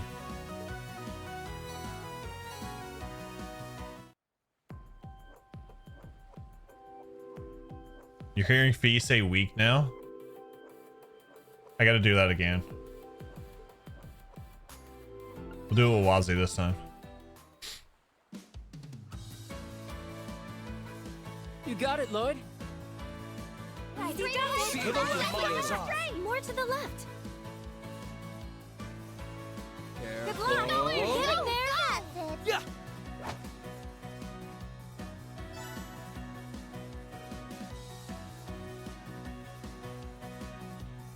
Smash it open. Left. Keep left. To the left. Focus. Focus. Right to the left. Keep Straight going. ahead. Just like that. Go. Careful. We're Go. getting Look, there. You're getting there. Yeah, go for it. Had to smash it It was a open lot of with fun. Wazzy. It went all right.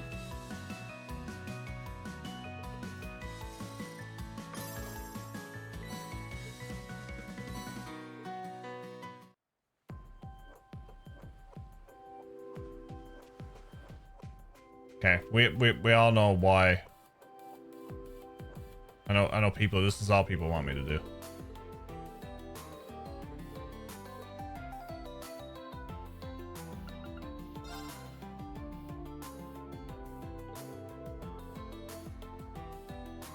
Lloyd ordered drinks after inviting Risha to join him at a nearby pair of deck chairs. Thanks for taking the time out of your day to hang out, Risha. I'm glad you're here. What's up, Ceylon? Oh, but I should be thanking you for inviting me. I've been meaning to take a break soon anyway, so the timing was perfect. Lucky me then. Cocktails Michette prepped or something else, aren't they? I'm impressed. So am I. The flowers added are such a cute touch. It's the little details like that that guarantee I'll never get tired of Michelin. You can always count on this place knowing what's in vogue. Which, I guess you could say goes for Archon Seal just as much, huh? Maybe. But it's less the troop and more that Elia's the type of to keep up with the latest trends. Sounds about right. However it works, you guys sure know how to keep up with the crowds coming back. Not adjusted to everything being 2 hours earlier now. Ooh. I can't wait to see your next performance either. Got any special tricks up your sleeve for this one? Sorry, Lloyd, but I don't do the frienda.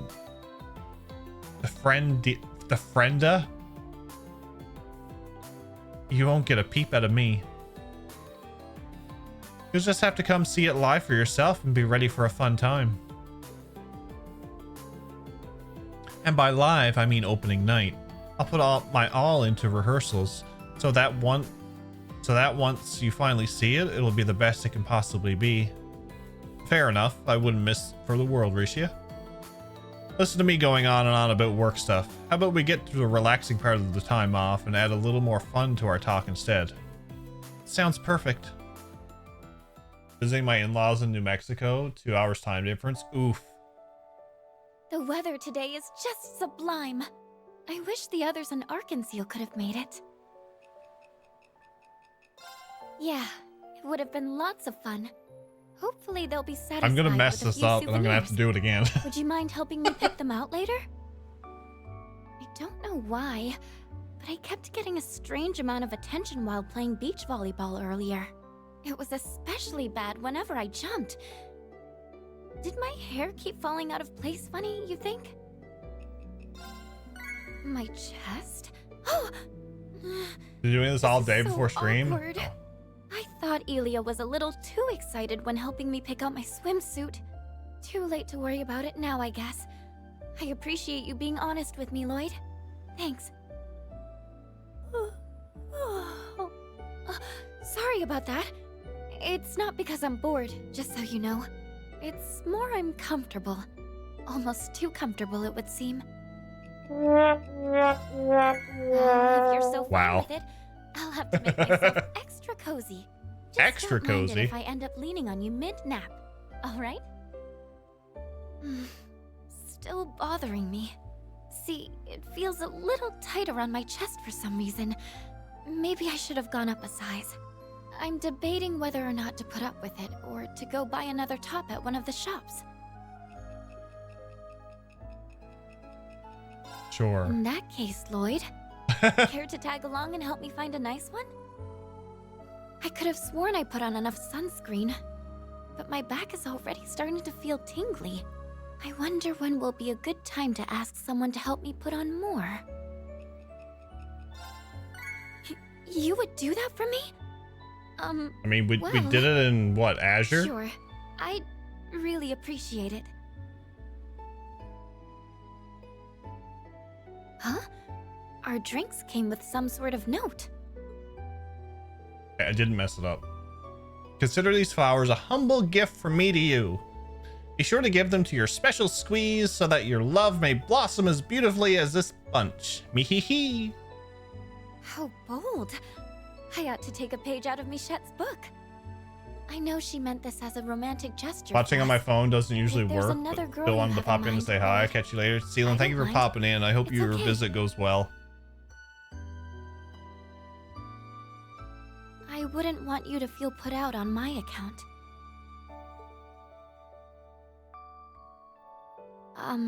Lloyd?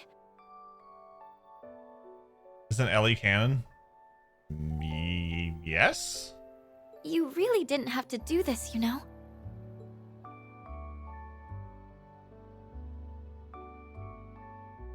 Whoever you want to be canon. I don't know if I deserve something so nice. It's about as canon as Elisa. It's true.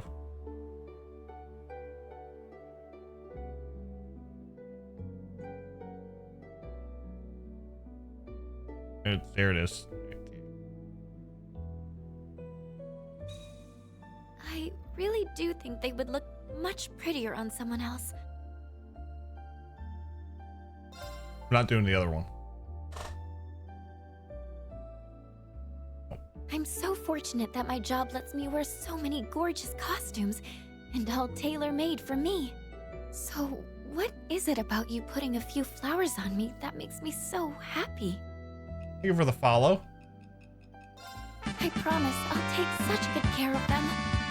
Thank you, Lloyd. So Always much. looking respectively.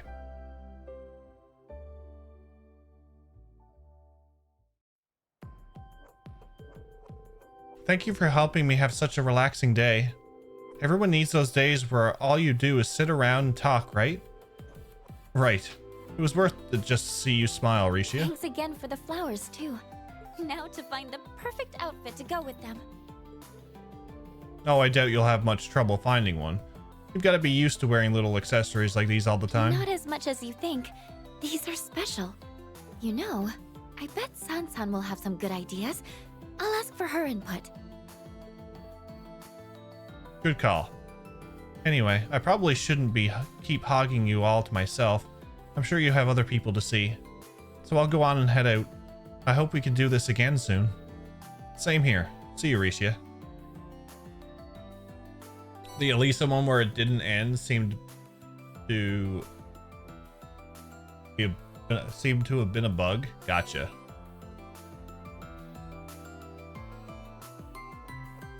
I understand. All right, that's done.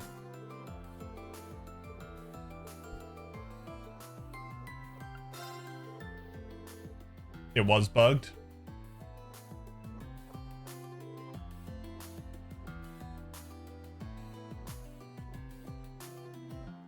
Hey, Lloyd. Oh, what's up, Kia? You were just about to head inside, right? Can I come with you? I could use a break too. Yeah, of course. What do you say we get some ice cream while we're here, while we're in there? Okay. You know, I'm really glad we were all able to come here and have fun together like this. I know there's still plenty more to do before today's over, but I want you to promise we'll come back and do it all over again sometime. You bet. I promise this won't be the last time we get to do this. And the next time we'll make sure that Cecile, Ilya, Sully, and Fran can join us again. We should ask Ario, Shizuku, the Chief, and Mirai to come along too. more the merrier, right? It was even more fun than today. It'll be even more fun than today was. Yeah, I can't wait to do it again. Can you imagine if they had the SSS and Class 7 and pretty much everyone else?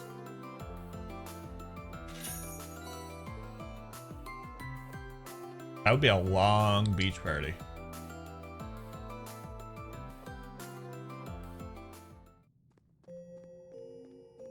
It'd be a long beach party. Ooh, I see some fishies. Fishies.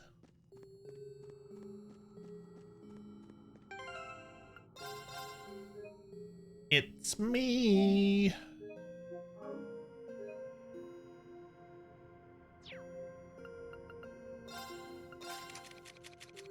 All right, first off,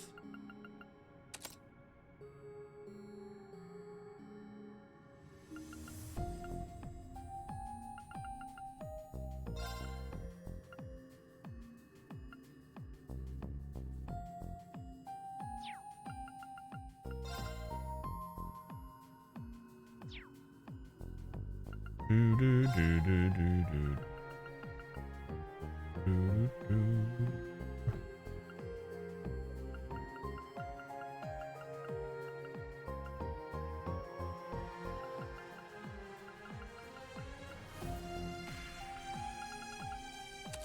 Dazzling the Carnelia gem.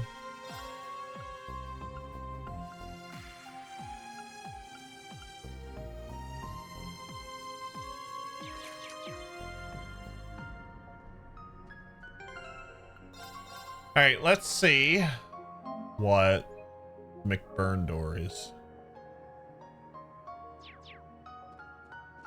Trial door presented. Trial number 18. Oh, I'm actually going to do these doors with the normal standard setting. Trial door presented. Cause yeah, this is just for fun now.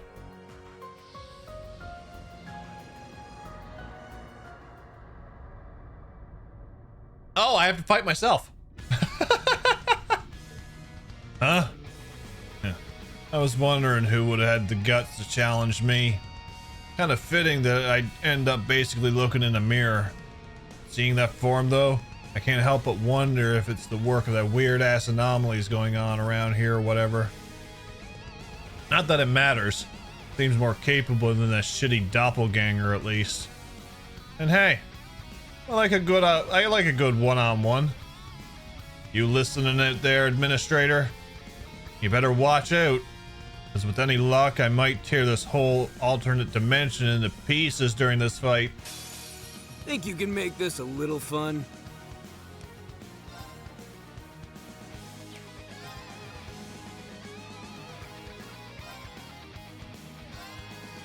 Yeah.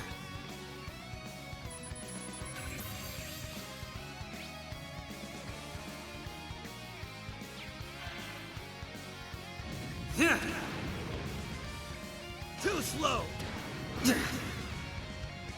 Guess it's me.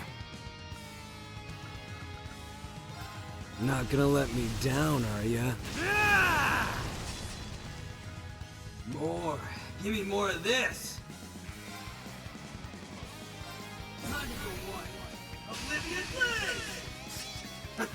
Now it's getting fun. Mind if I turn up the heat?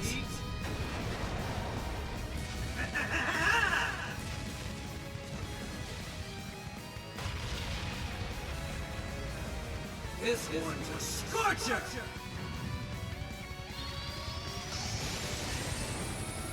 It doesn't help fire!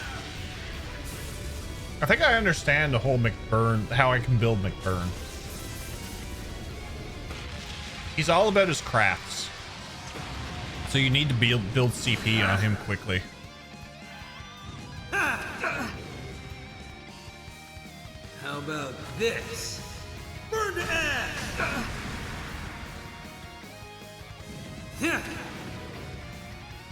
Too slow! More. Give me more of that. Think I'll pull out this little number for once.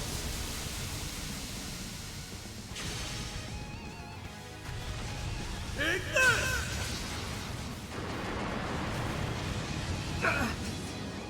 More. Give me more of this.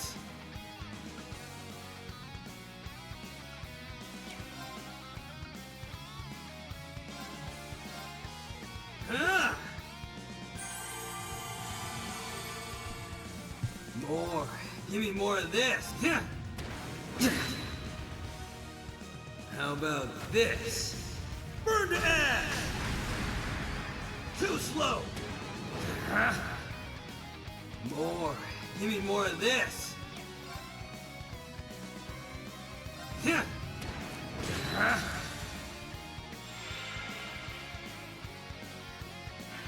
I got something special for you right here. Glad McBurn switched to incandescent Hellfire. He'll save a lot on orbital energy switching away from those eco-hostile incandescent Hellfires. This one's a scorcher!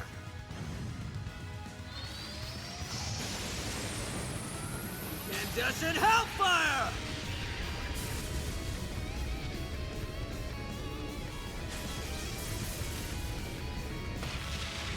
Still has over 1,000,000 health, which is crazy. Little.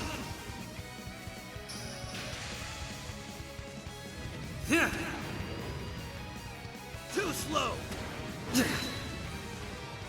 Yeah. How about this? How about this? Burn to ash! Environmentally conscientious McBurn. Too slow. Guess it's me.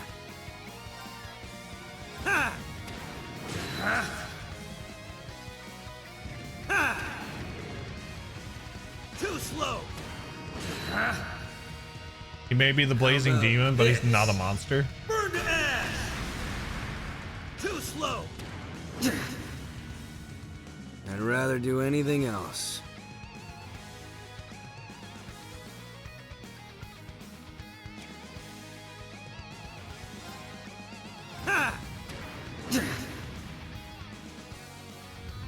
Think I'll pull out this little number for once.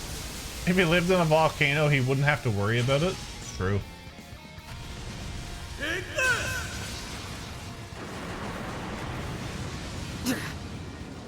Yeah.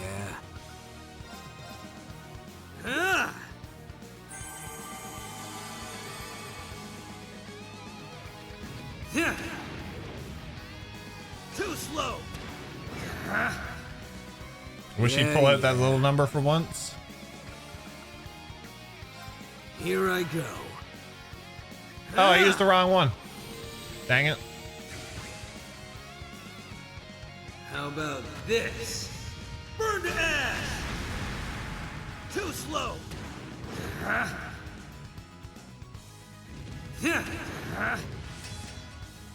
I'd rather do anything else.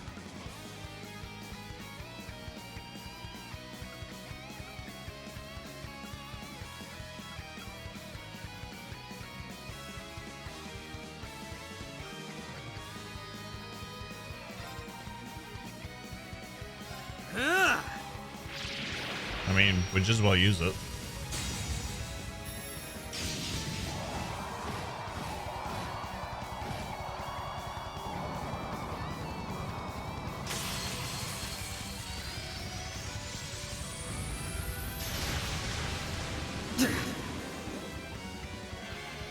Get lost.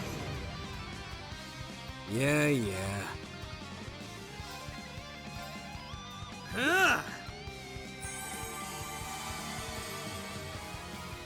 How about this? Burn to ash! Too slow. I'd rather do anything else. Here I go.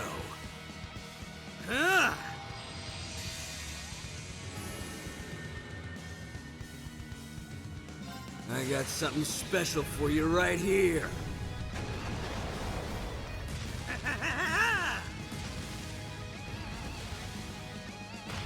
It's gonna be bad when he does This one's a scorcher. incandescent hellfire.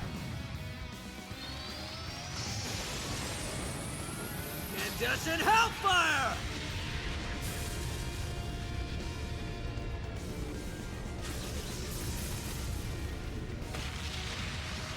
So for those who don't know, we are actually going to be doing Yakuza tomorrow. Just as a heads up. This little number for once.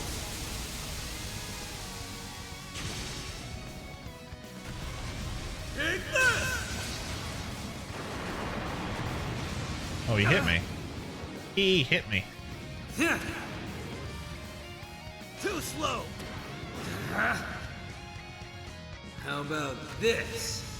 Burn to ash. Too slow. Yeah.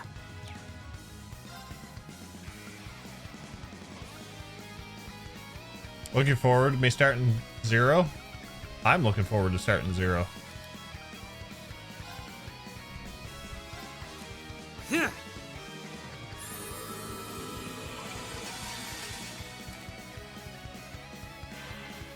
I got something special for you right here. I'm going to make that command shorter. I'm going to actually put it to exclamation point next.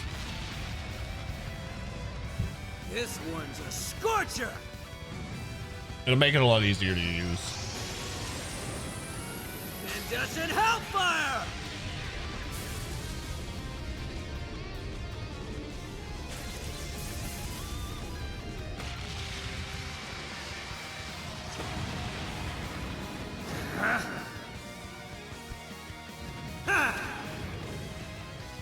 Too slow.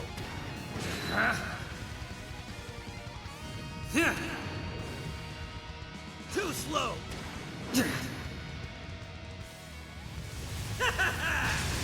Oh, I'm dead. If I don't die from this, this is going to be amazing. Take that. Incandescent hellfire.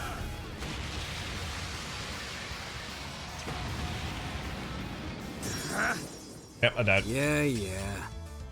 Nice. Nice. Here I go.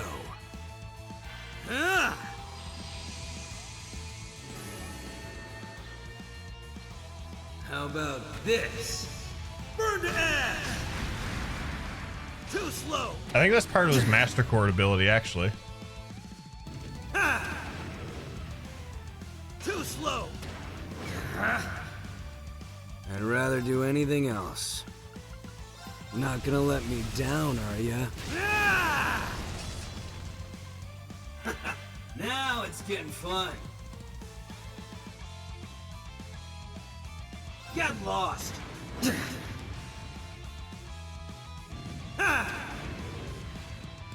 Too slow. How about this?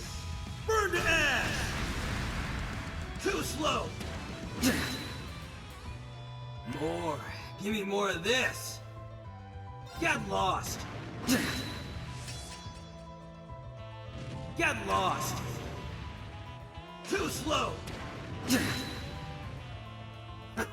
Now it's getting fun. Mind if I turn up the heat?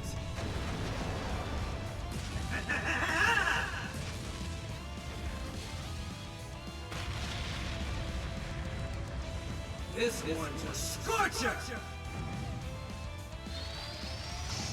Kind of what I got to do because I get 150% HP. All you hear is max.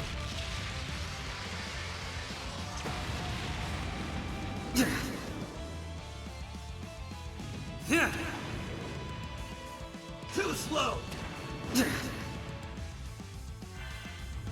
Think I'll pull out this little number for once.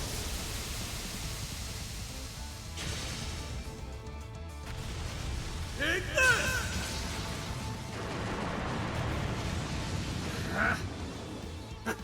Now it's getting fun. How How about this? Huh?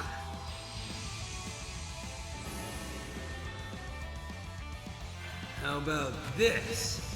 Burn to ash! Too slow! More. Give me more of this.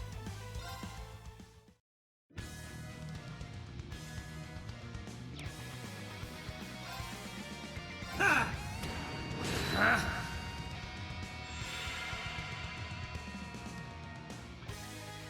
Ha!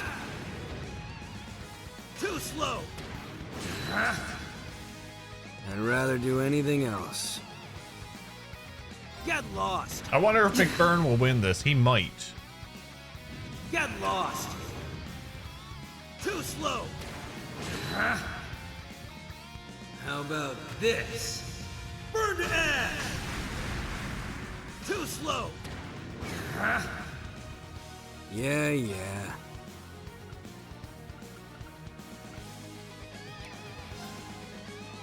Yeah.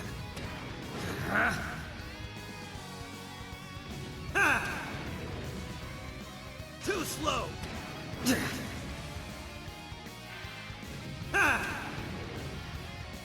Too slow. He's just too slow. Guess it's me. How about this?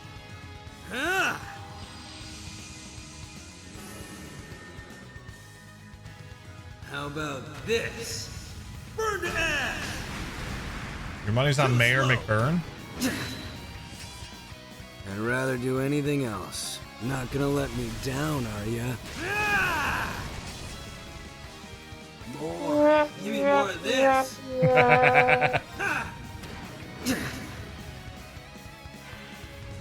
Think I'll pull out this little number for once.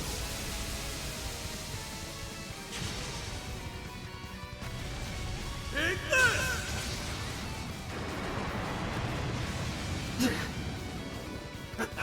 Now it's getting fun. What's up, Neil?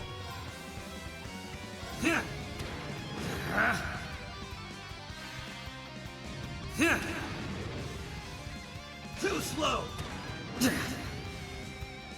More. Give me more of this.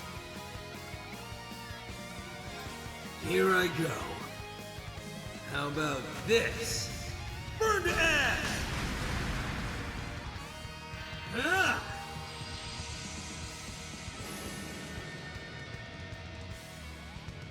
Ah! Too slow. More. Give me more of this. Ah! Ah! Get lost. Too slow. More. Give me more of this.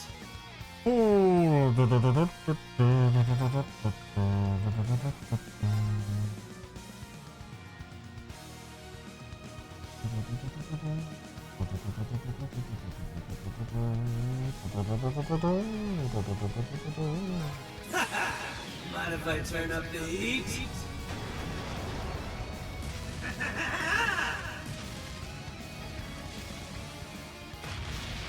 Home from work, a little bit of Spider-Man 2 in This bed. one's Nice. Torture!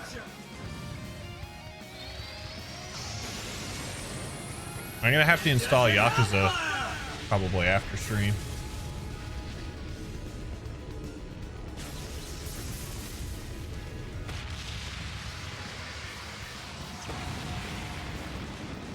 Little.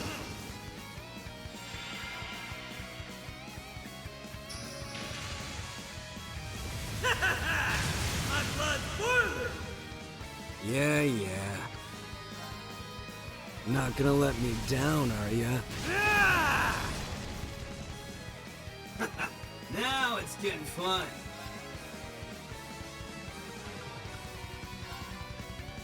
Here I go. Now for something a little different. Spider-Man 2 is amazing, although I'm curious what the wheel will tell me I have to play after the platinum. Incandescent Hellfire! Yes.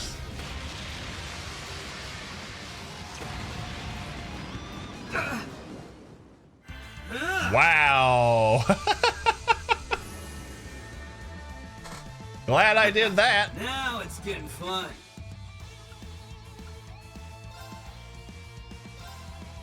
Ah!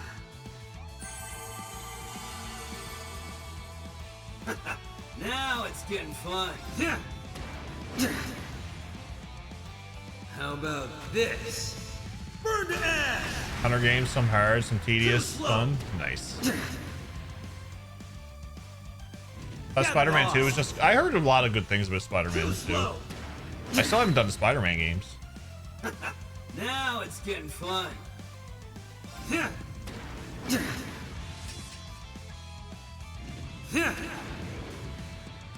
Too slow. More. Give me more of this.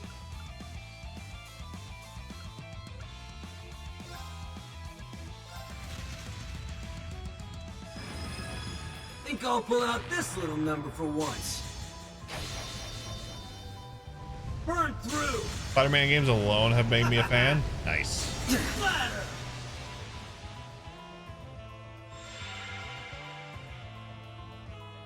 How about this? Burn to ash!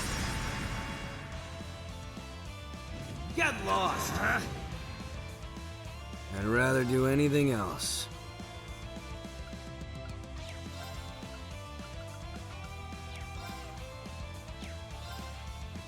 $300 and something.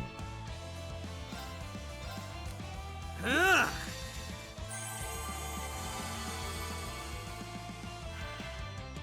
I got something special for you right here.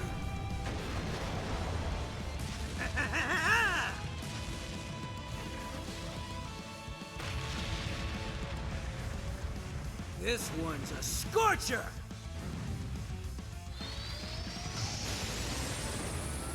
Incandescent hellfire!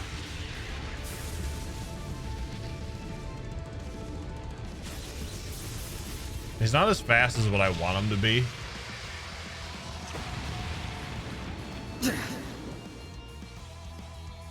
Get lost! Too slow! Think I'll pull out this little number for once. It's gonna suck if he beats me here. Take this!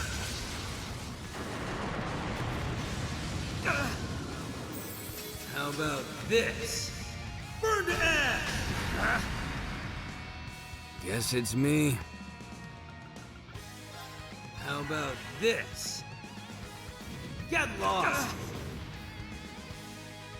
Huh?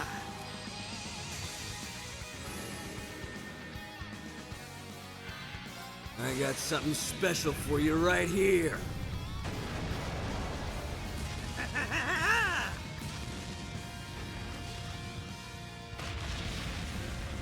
I don't like all those This 10%. one's a scorcher!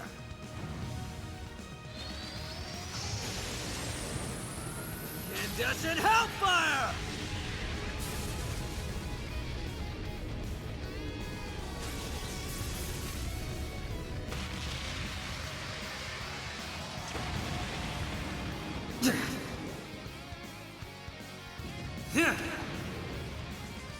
Too slow!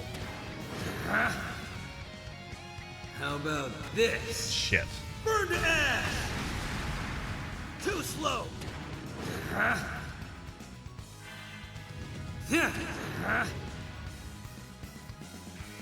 Get lost! Too slow!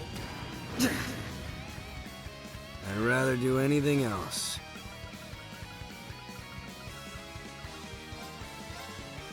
Huh?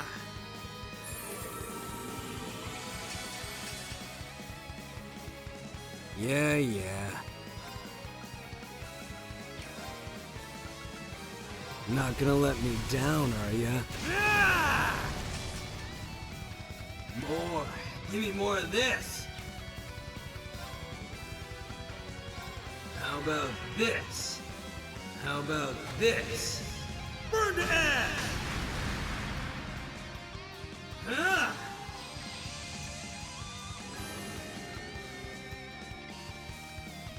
Ha!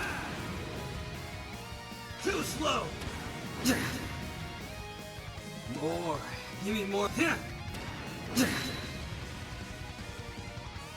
Get lost.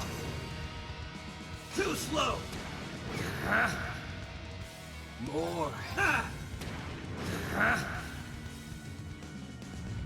Think I'll pull out this little number for once.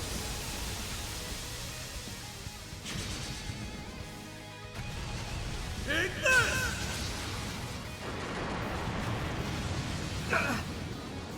More. Give me more of this. Get lost. Mind if I turn up the heat?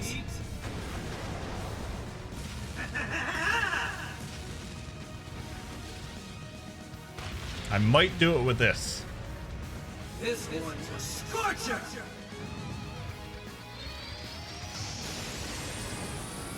Incandescent Hellfire!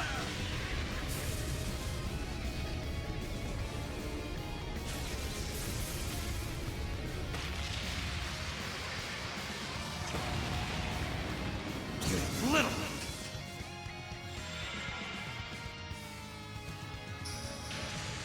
I'd rather do anything else.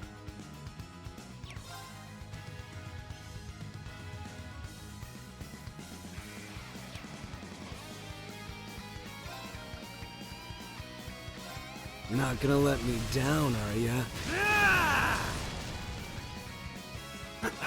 Now it's getting fun.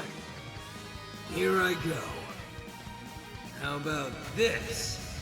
Burn to ash!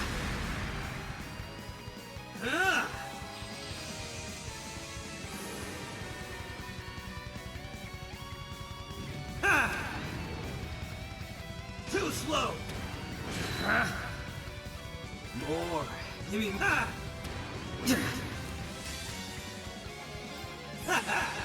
if I turn up the Got him. heat? Got him. Gone back to Cyberpunk trying to do something that I can play until Infinite Wealth comes out. I can easily pick back up once I'm done with Infinite Wealth. Plus I finished right as Rebirth comes out. We will be doing Rebirth, but we won't be doing Rebirth on release. I don't know when we're going to do Rebirth.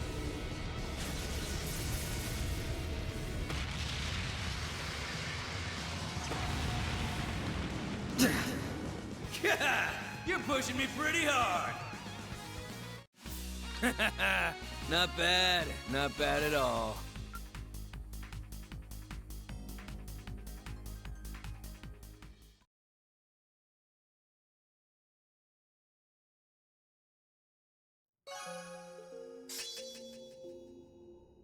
McBurn, the almighty conflagration's incandescent hellfire has been strengthened by incandescent hellfire 2.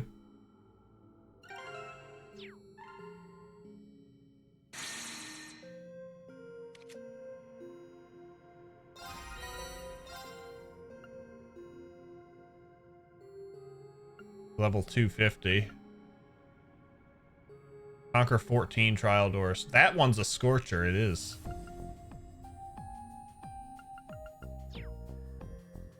It is. Who do we have Trial door next? Presented.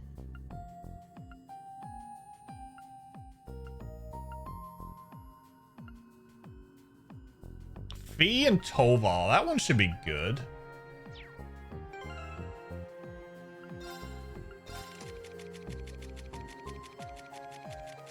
Where's Toval? Let's give him Pandora and Vega. Maybe.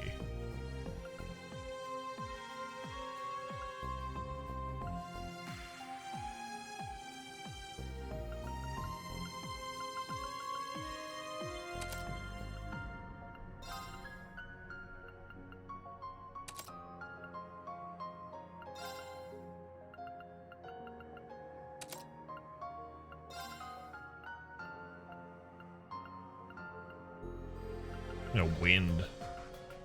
Wind.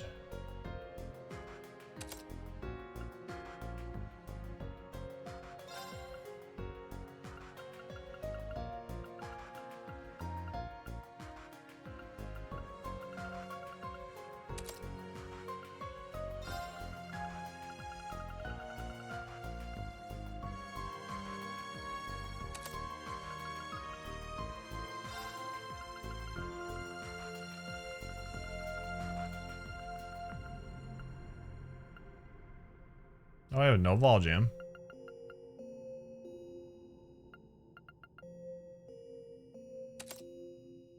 Here we go. And Fee. Where's Fee? Fee.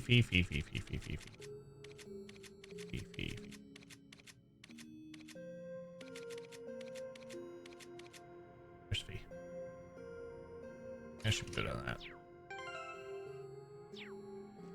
Trial door presented. Fee and Toval. There should be one interesting ones. Probably gonna be like Hollow Sarah and. Oh no. No. Stacking the deck a little, throwing both the Black Whirlwind and the Soaring Phoenix at us, aren't they? I mean, those two have both fought the Blazing Demon. Oh yeah, I guess they did, huh? If I recall, Gaius and Emma fought to contain him, while the Major General kept his flames at bay. This should make for a decent practice then. You say that like it's no big deal. Fine, let's do this, Sylphid. You're one of the Imperial Guild's brightest up and coming bracers, so if you can't do this, we're doomed. No sweat, I've got your back if you've got mine, Toby the Zero Artisan. I specifically remember telling you not to call me that. I forgot to put accessories on them. Weak.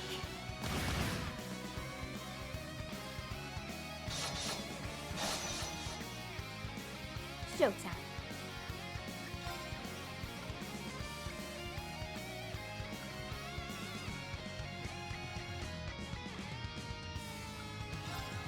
Whirl!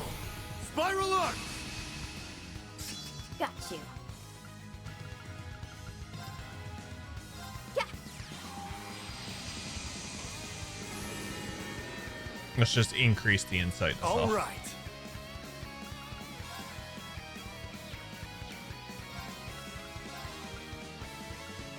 Oh, you poor souls. Cut!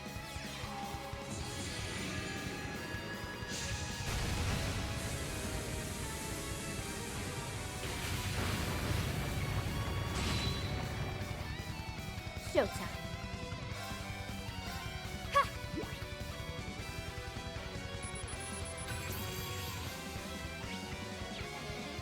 Stepping up.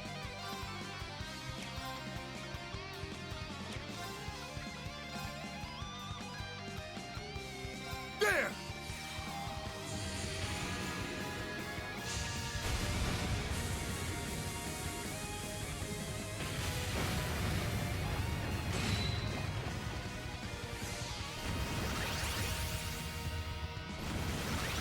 Oh no, they've enhanced.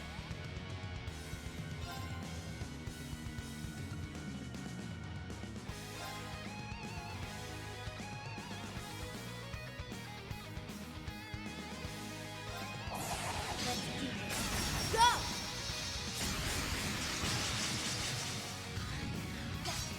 Ha! Got a big finish in store. Go Crusade!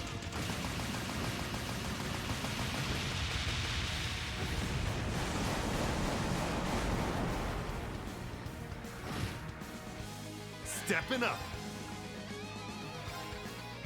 Whirl! Spiral Arc! Stepping up. You glad there wasn't a daydream? There wasn't a daydream with Lorena, was there? There!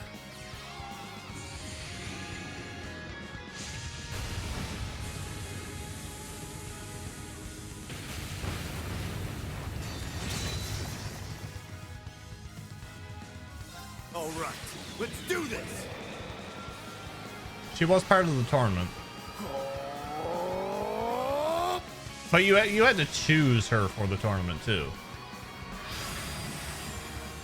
Get ready to feel the hurt. Rebellion Storm!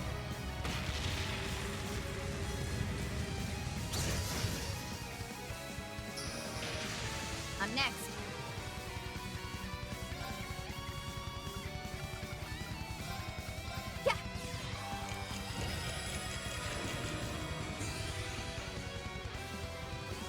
you. Yeah.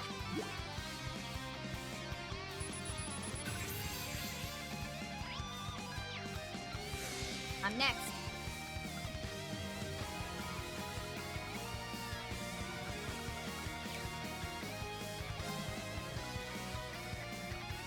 I can get Gaius.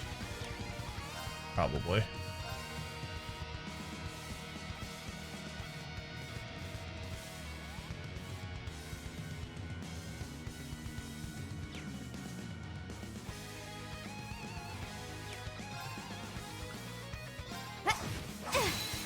It's down.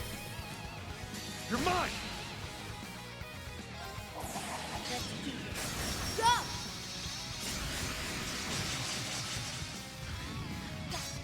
Ha!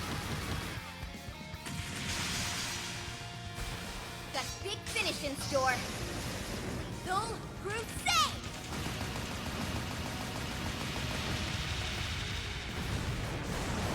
Step away for a few minutes, come back to my cat and my computer and gaming chair. One day I may get it through my stick. All the chair is really hers, but that day is not today. Weak! Cat. Stepping up.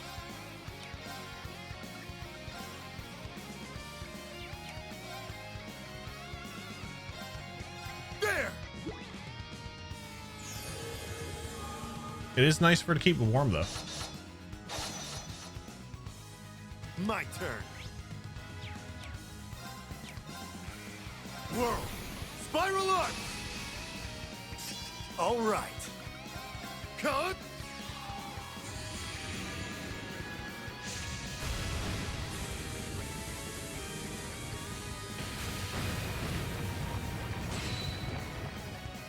Got you.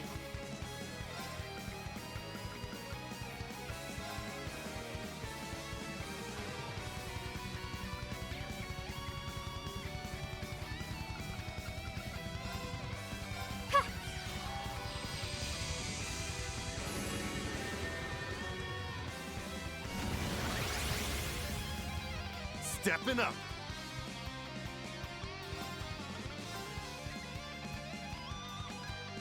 Cut. Especially since the weather claims we get lows as low as 0 degrees Fahrenheit at least once this weekend. I'm next. Yeah, that's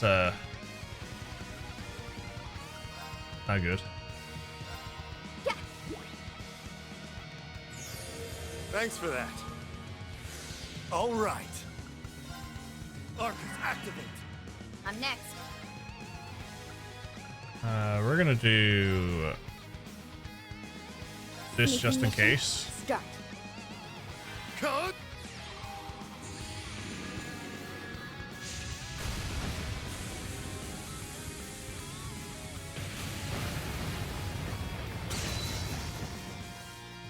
I'm next. It's down. You're mine. My turn. Whirl. Spiral arc. My turn. Cut.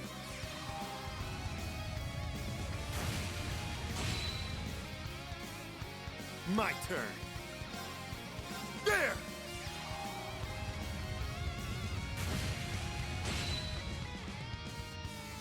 Nice. Got him. Sorry, we got places to be.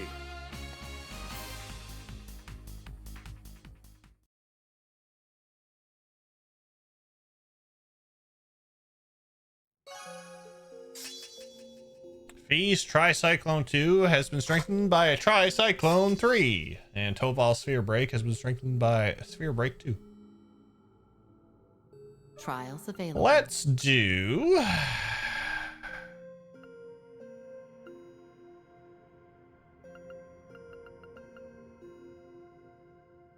I want to do that one.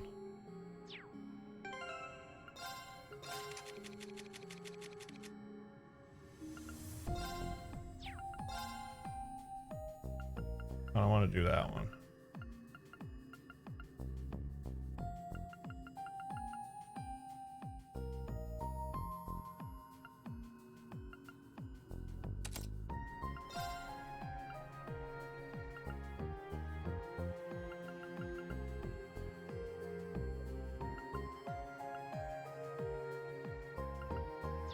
I got on that?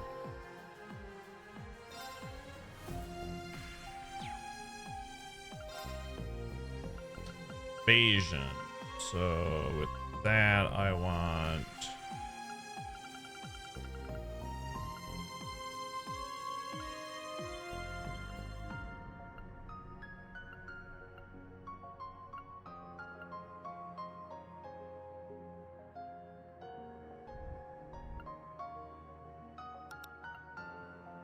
You have my deepest gratitude. Would a witty trail spun here be head empty from food coma? Blunt, thank you for the 8 months. Very much appreciate it. Hope your food was good.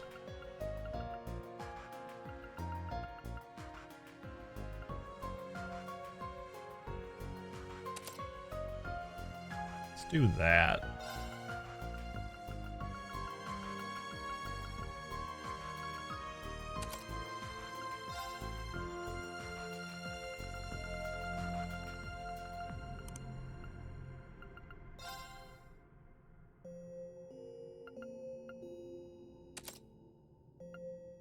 Take that, and we'll take this, and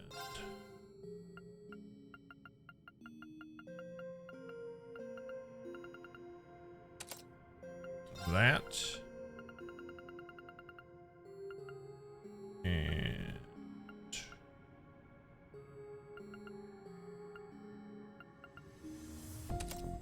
give her a domination, I guess.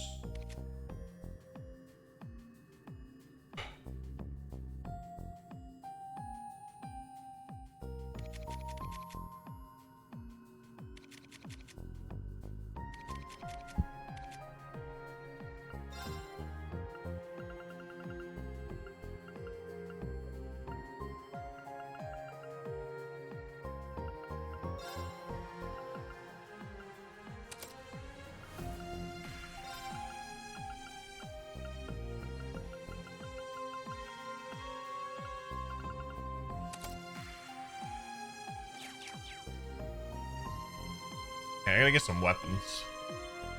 Gotta increase their stuff. Activating requisitions program.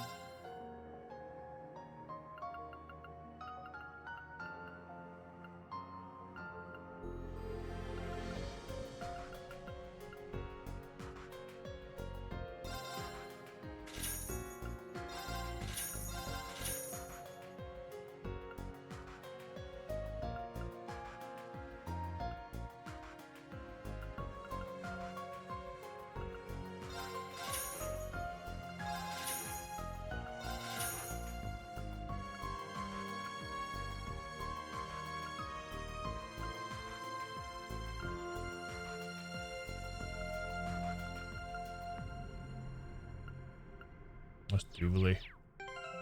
Okay.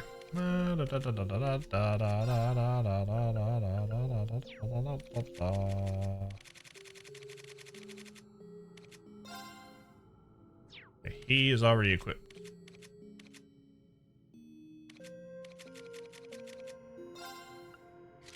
There we go. We're just gonna have some fun with this one.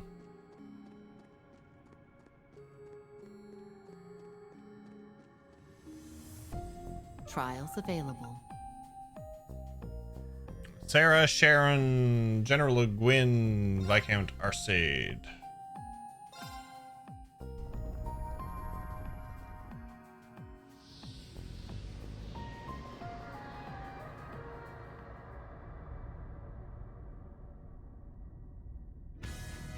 Hi. Oh, so we've been graced with the Crimson Roselia and the Witch of the Abyss herself, have we? I've had the pleasure of fighting alongside them, but I have yet to see their full strength. This should be fun. Don't you agree, Master? I'm not so eager to thrust myself into the limelight now as you are. However, as head of the Arcade family, it would be a great honor to duel against the witch that Leanne Sandlot herself called a friend. I don't know if I really have any rights running in a crowd as tough as this, but I don't plan on getting left behind. I'll be right in the thick of things with the rest of you. You can count on that. I wouldn't have it any other way, Lady Sarah. I did have the pleasure of practicing with the second Anguis during my time as an enforcer, but I'd like to believe I've sharpened my skills since those days. I therefore have no intention of holding back, not when Lady Elisa and all of the others still require my assistance. This should be interesting. Yeah, it's gonna be very interesting, I think.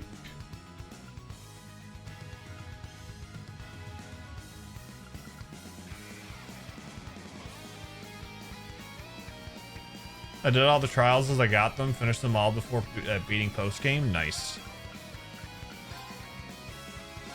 How's this?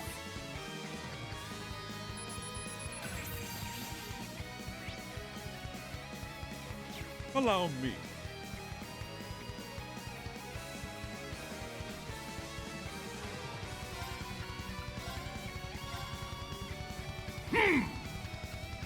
Save them all right before the final boss so I can get the S-Scrap boosts. Yeah, I guess we've never done that. There it is. There it is. I shall assist. 4 turns of break damage. Ready yourselves. Valiant move. Certainly. I am the severing chains. No more.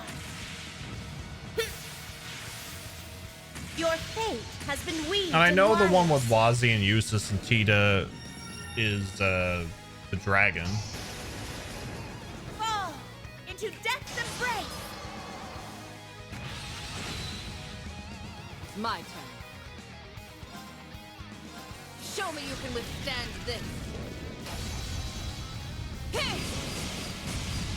Huh? Ha! You're encountered!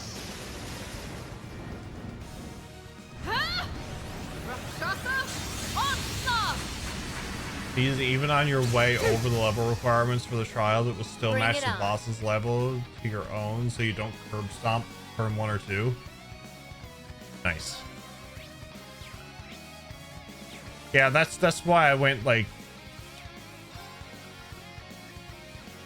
80. Yeah, sure.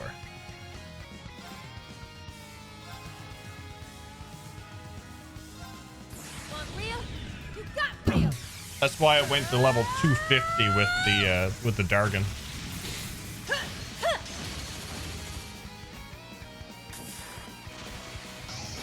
Northern lightning.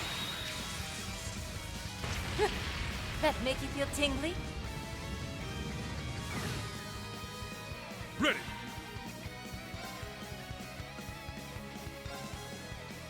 Behold, the radiance of an Arcane!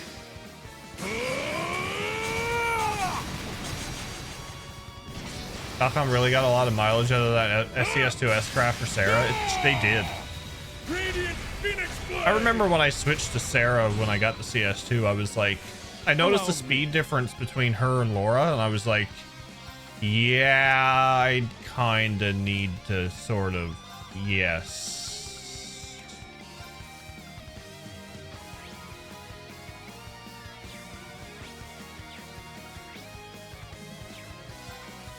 Huh! Strike! An opening.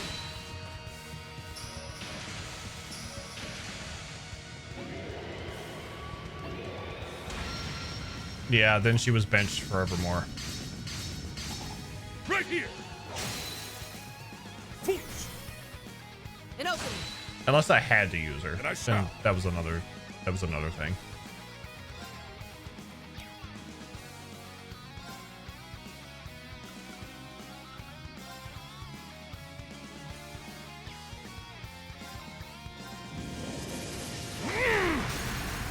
Strike! An opening.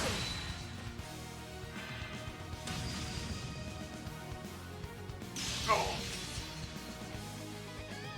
I'll make this simple.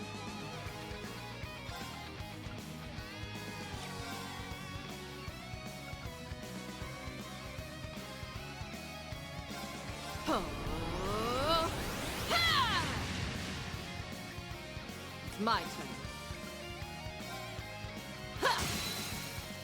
Strike! Too slow. That's not good.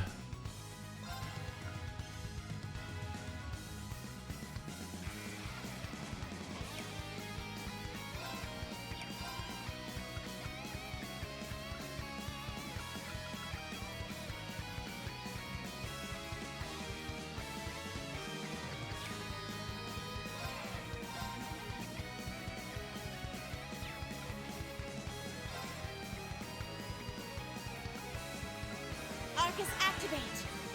Call in the shots. Okay, so you're gonna do that. Behold, the radiance of an Arcane! I should have put on the brake. Huh? Ah! Radiant Phoenix Blade! Didn't Sarah solo the Crimson Knight in phase 2 or something? It was hilarious. I think so.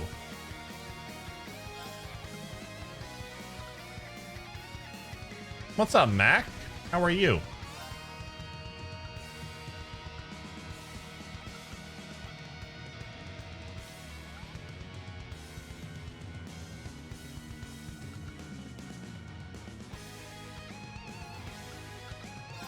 Ready yourselves! Valiant Moon! Call in the shots.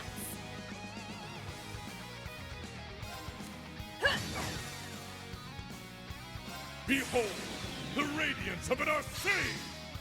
Ah! Huh?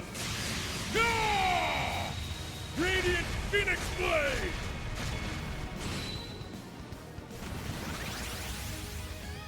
I'll make this simple. Pretty great. Just been enjoying my replay of the entire Trail series. Nice.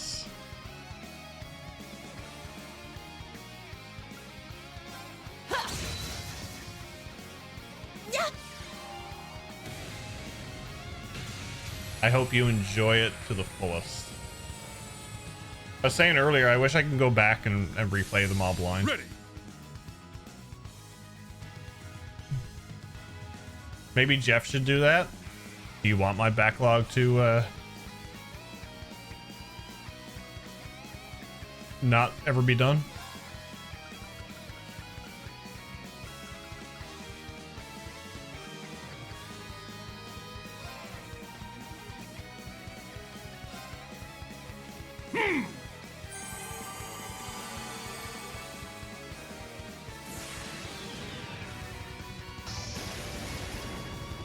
Decided that since it's the 20th anniversary of FC, I would replay them. Nice.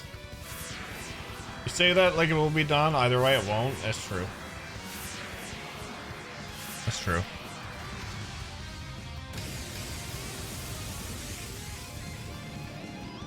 Half these people are dead, aren't they? I made a mess. Oh, no, everybody's dead.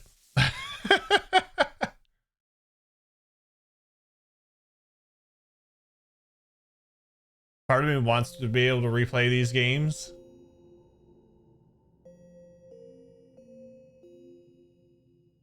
But also knowing that when I will replay these games, I know the overall story and I can look for things I missed first. That's one thing I liked about playing FC in the event. Trial door presented.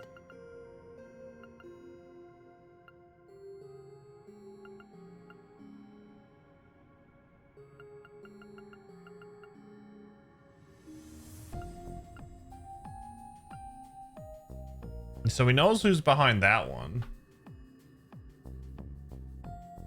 I'm kind of interested to see who's behind the other ones. But that's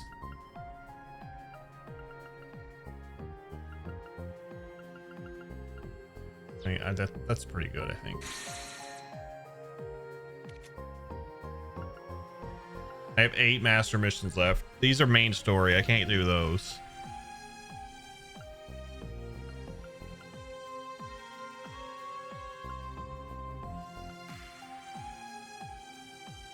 250. The 250 allies is going to be a fun one to get.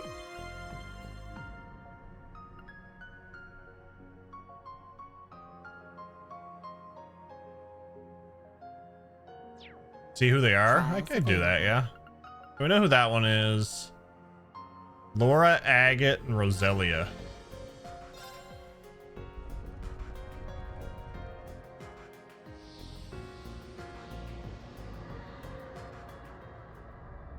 Ah, I figured this one was going to be one.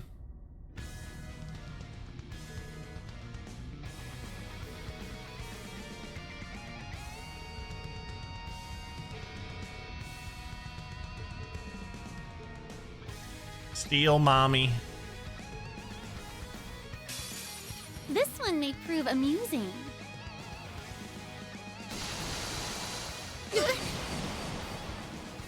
My turn. Rose is just gonna die. If anything, I'll get the scans from them anyway. Oh, she only got 900,000. Triumph! Avalon Heart! All right. Let's finish this. Use Zero Field like Azure. If only. In Azure I used Lloyd Evasion Tank. It was fun.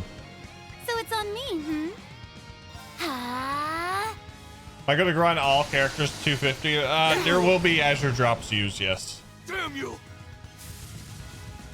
There will be Azure drops used. I'll handle this.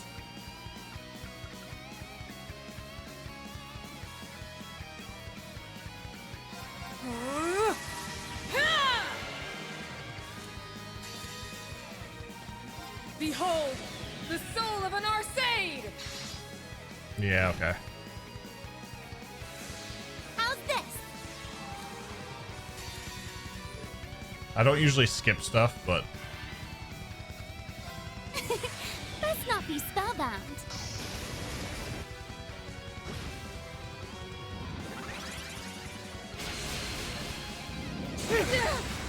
Perhaps my age is catching up. and there she goes. And there goes Agate. And there goes Laura. It was a valiant effort. Careless. One was the second hardest.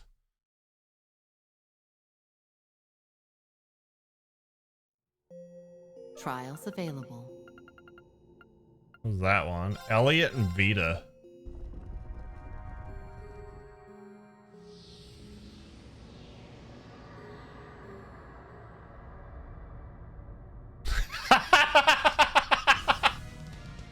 Elliot, my boy!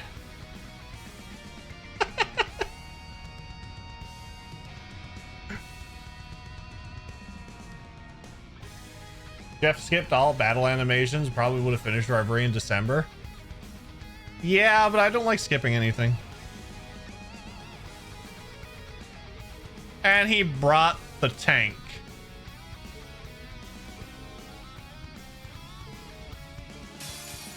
It looks scary. Watch out.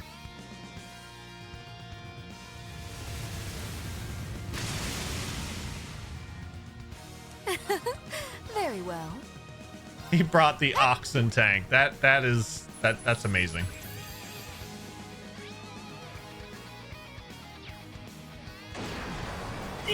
Hi, Elliot. Too bad. It's my go. Vita's level 250, so this is going to be a pain in the ass.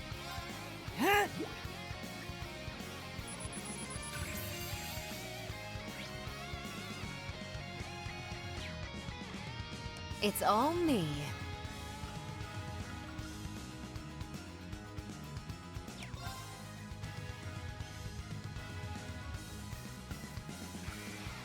Resonate! Sephiral Symphony!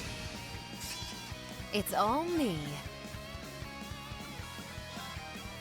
Cut. Powering up! Wonderful, no?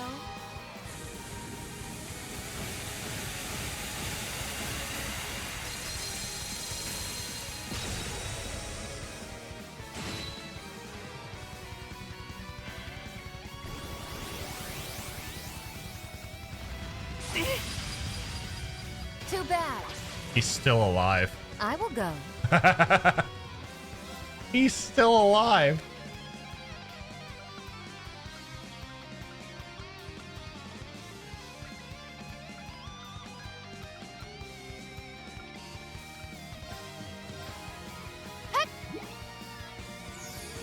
This tastes great.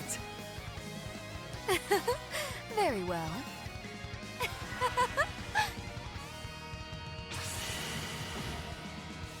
Yeah.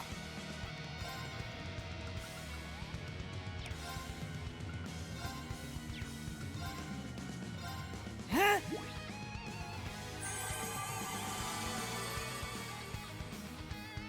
How's this? I only used him for his orders. I did.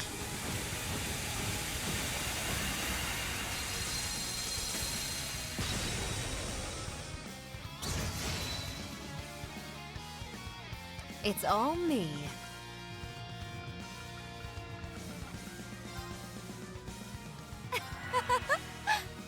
How's this?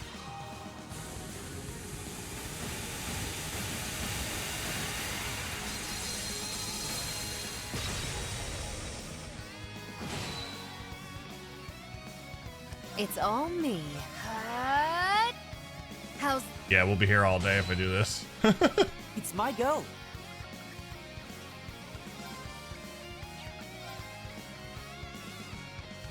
Arcus, activate. It's all me. How's this?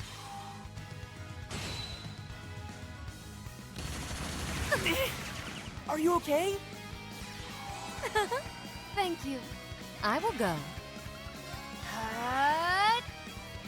Huh?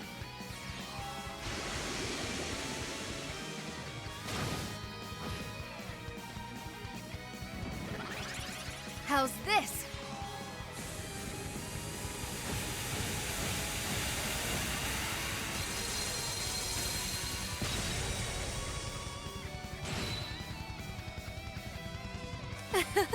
Very Resonate. well. Sephiral Symphony. It's all me.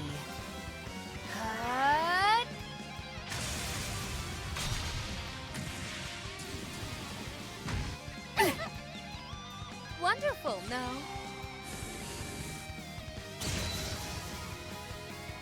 It's all me.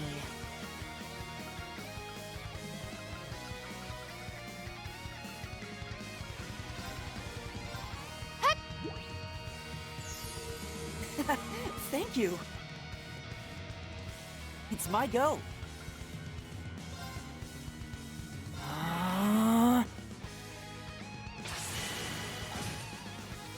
It's all me. Powering up. Wonderful, no? The tank's gonna be my I will issue. go.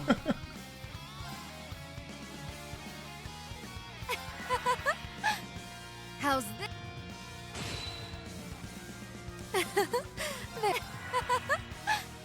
Wonderful. It's like the infinite amount of EP with the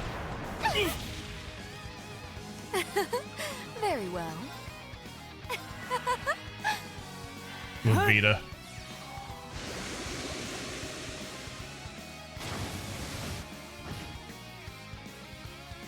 Powering up.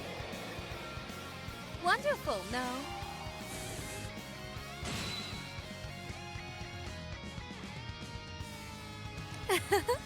Very well.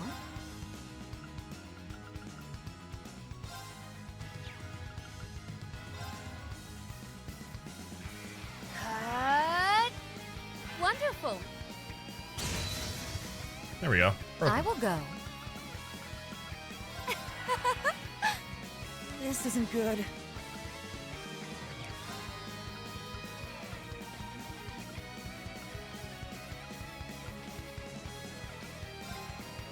Please, hear my song. Thank you. How's this? I will go. Resonate. Sephiral Symphony. It's all me.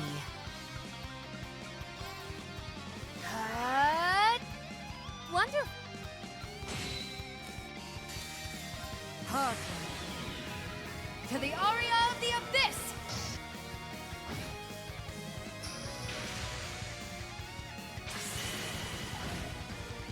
It's my go.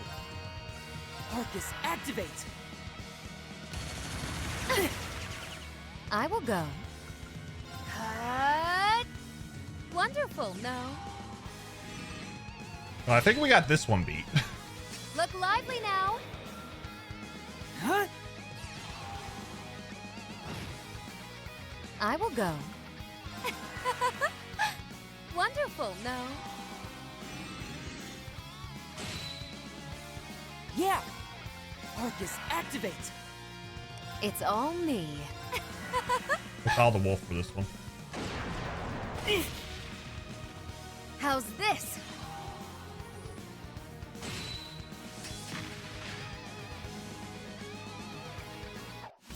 Oh my, over already? Yay, I did it!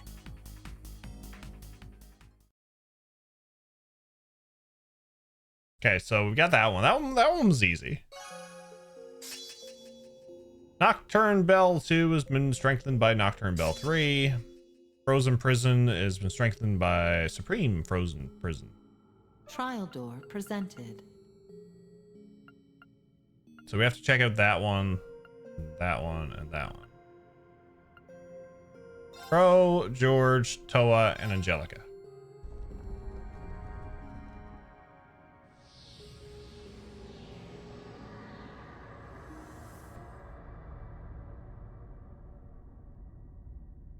Two magic knights, that's not bad.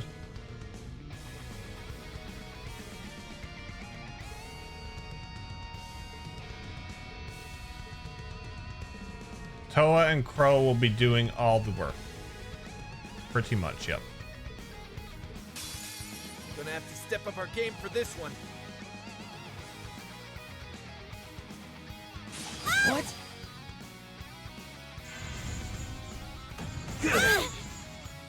All right.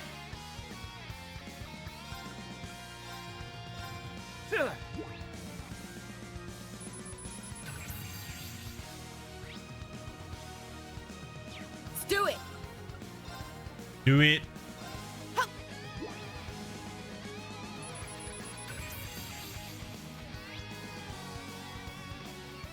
Running out of steam.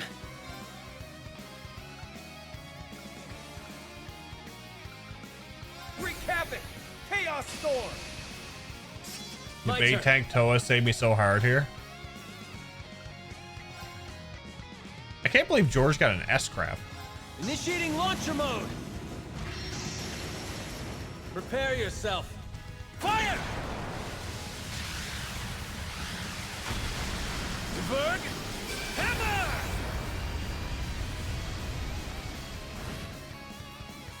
Can't believe Celine didn't. It's true.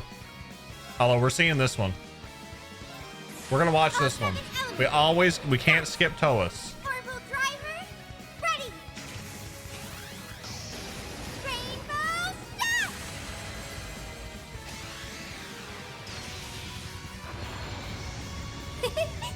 Easy peasy.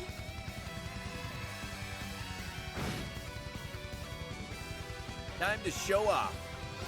As your strength, surge! All right.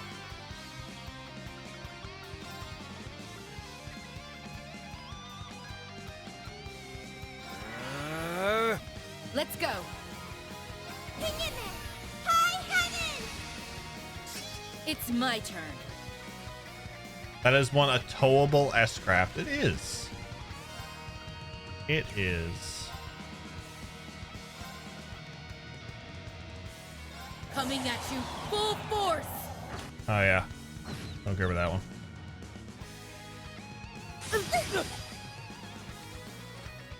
Back at you. Back off!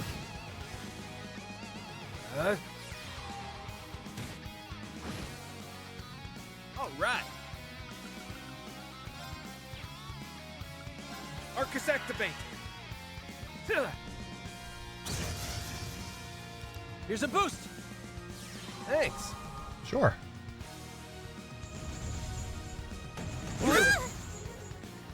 Moving out.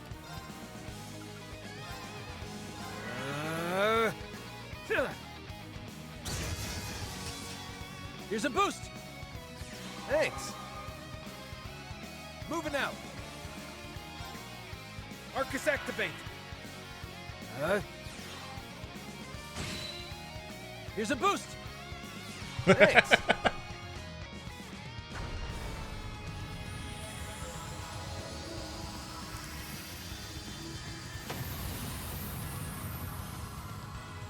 Time to show off.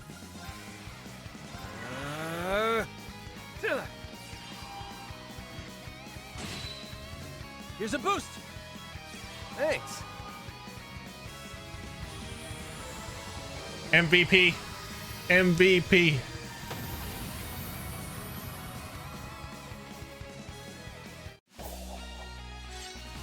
How's that? Too stunned for words?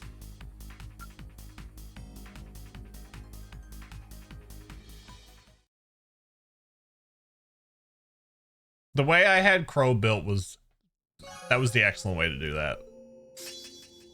Crow's Eye of Valor has been strengthened by Eye of Valor 2. George's Khalid Bolg has been strengthened to Khalid Bolg 2. Toa's Energy Rain has been strengthened to Energy Rain 2. And Angelica's Zero Impact has been strengthened to Zero Impact 2.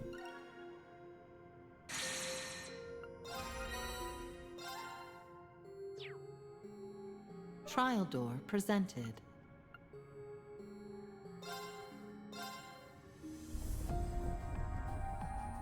I don't think I have anybody set up for this one.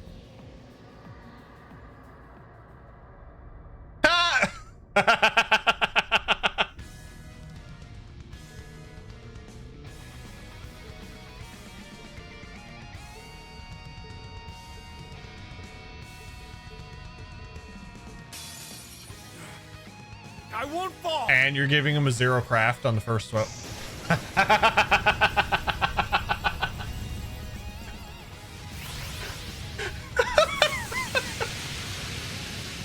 Wrecked.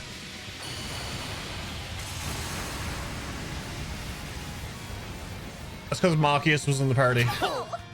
Pitiful. It's down. Here I go. And my name is an Arnor.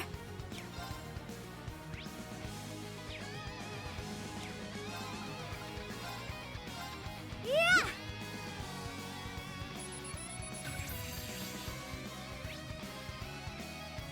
Here's my stage. Arcus activate. This is bad. Time barrier. Break!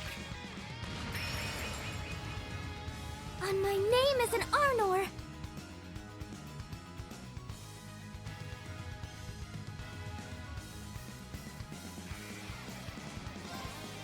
Oh, Adeus, goddess of all.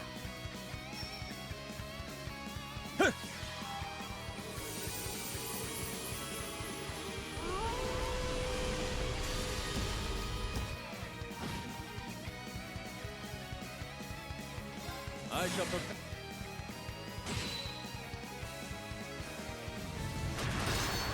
Pitiful.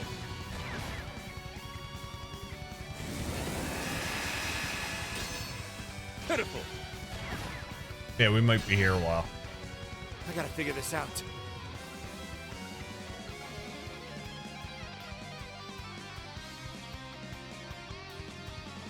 Flow. Elegant ones. This is bad.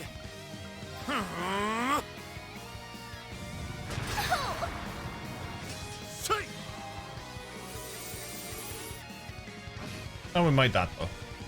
And my name is an Arcus. Activate. Here's my stage. Arcus activate. There we go. Wish I could keep going.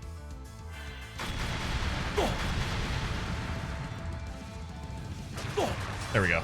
I made a mistake.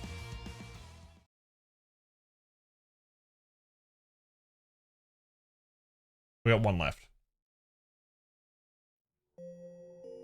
Trial door presented. Pretty sure. Yeah, one left.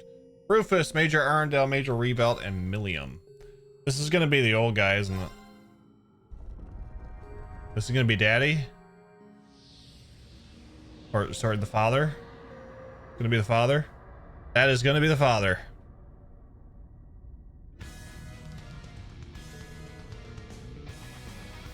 I was wondering if his character model was gonna show up in this game.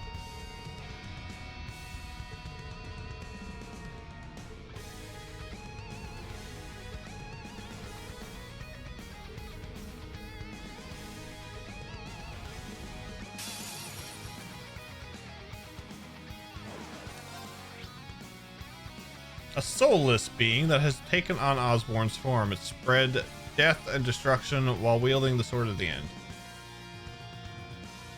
Daddy's gonna discipline his kids one more time for the long run. By far the worst one for you. I feel like if I do these, I might record them and put them up on YouTube for everybody to watch. Woohoo! Why decoration?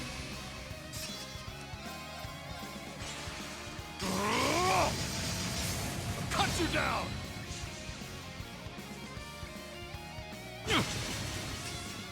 I don't mind. Yeah!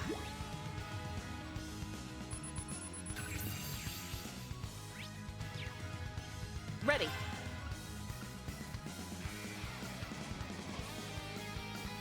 Okay. Arcus, activate.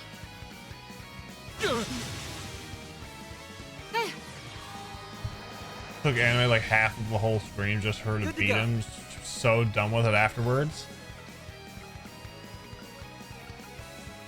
I feel like you just need evade tanks.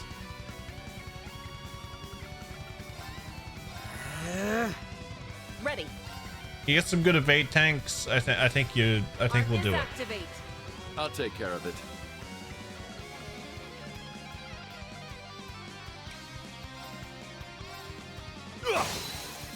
How plain. It's mine! Let's do this. These swords are of those who lost their way. Make Claire a discount one. That's the thing about these games though. You can break them so easily. You're in need of polish.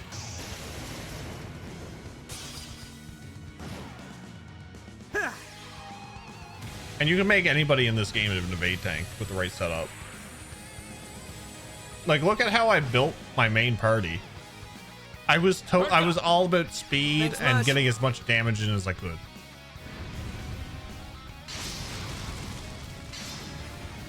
Like, if the enemy wasn't actually dead, then Okay.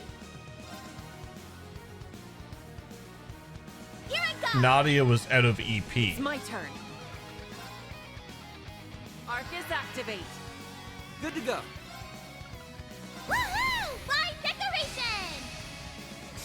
Why not? Ha!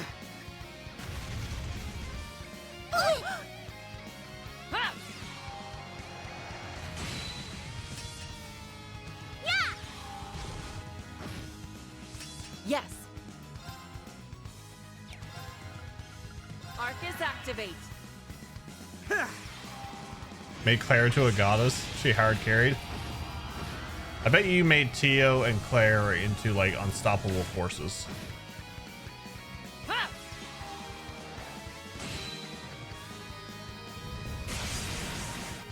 Go in. Arcus, activate. I'll take care of it.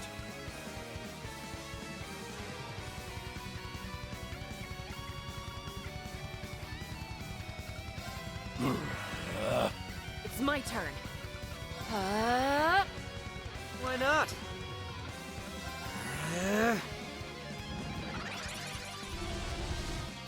I can't fall here. Hi, Claire. Yeah.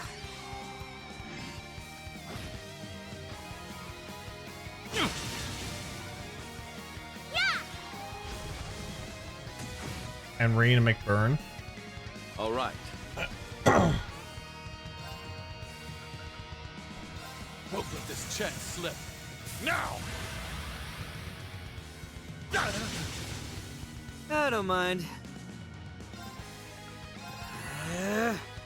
Okay!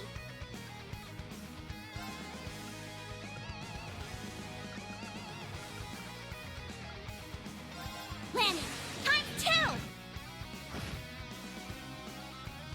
I'll take care of it. Keep it up! Fools Vermilion! I'll take care of it. Okay. V-Sword.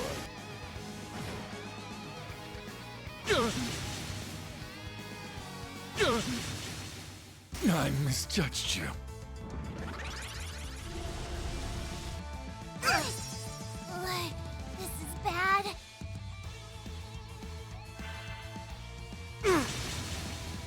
Damn it.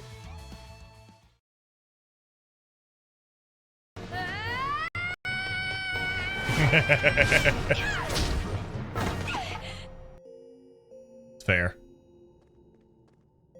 That's fair. So what I'm going to do is I will set everybody up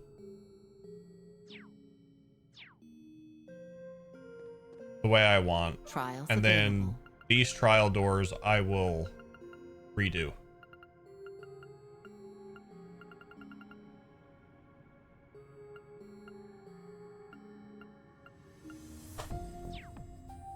So that's the idea. That'll be the idea. Let's snooze that right quick.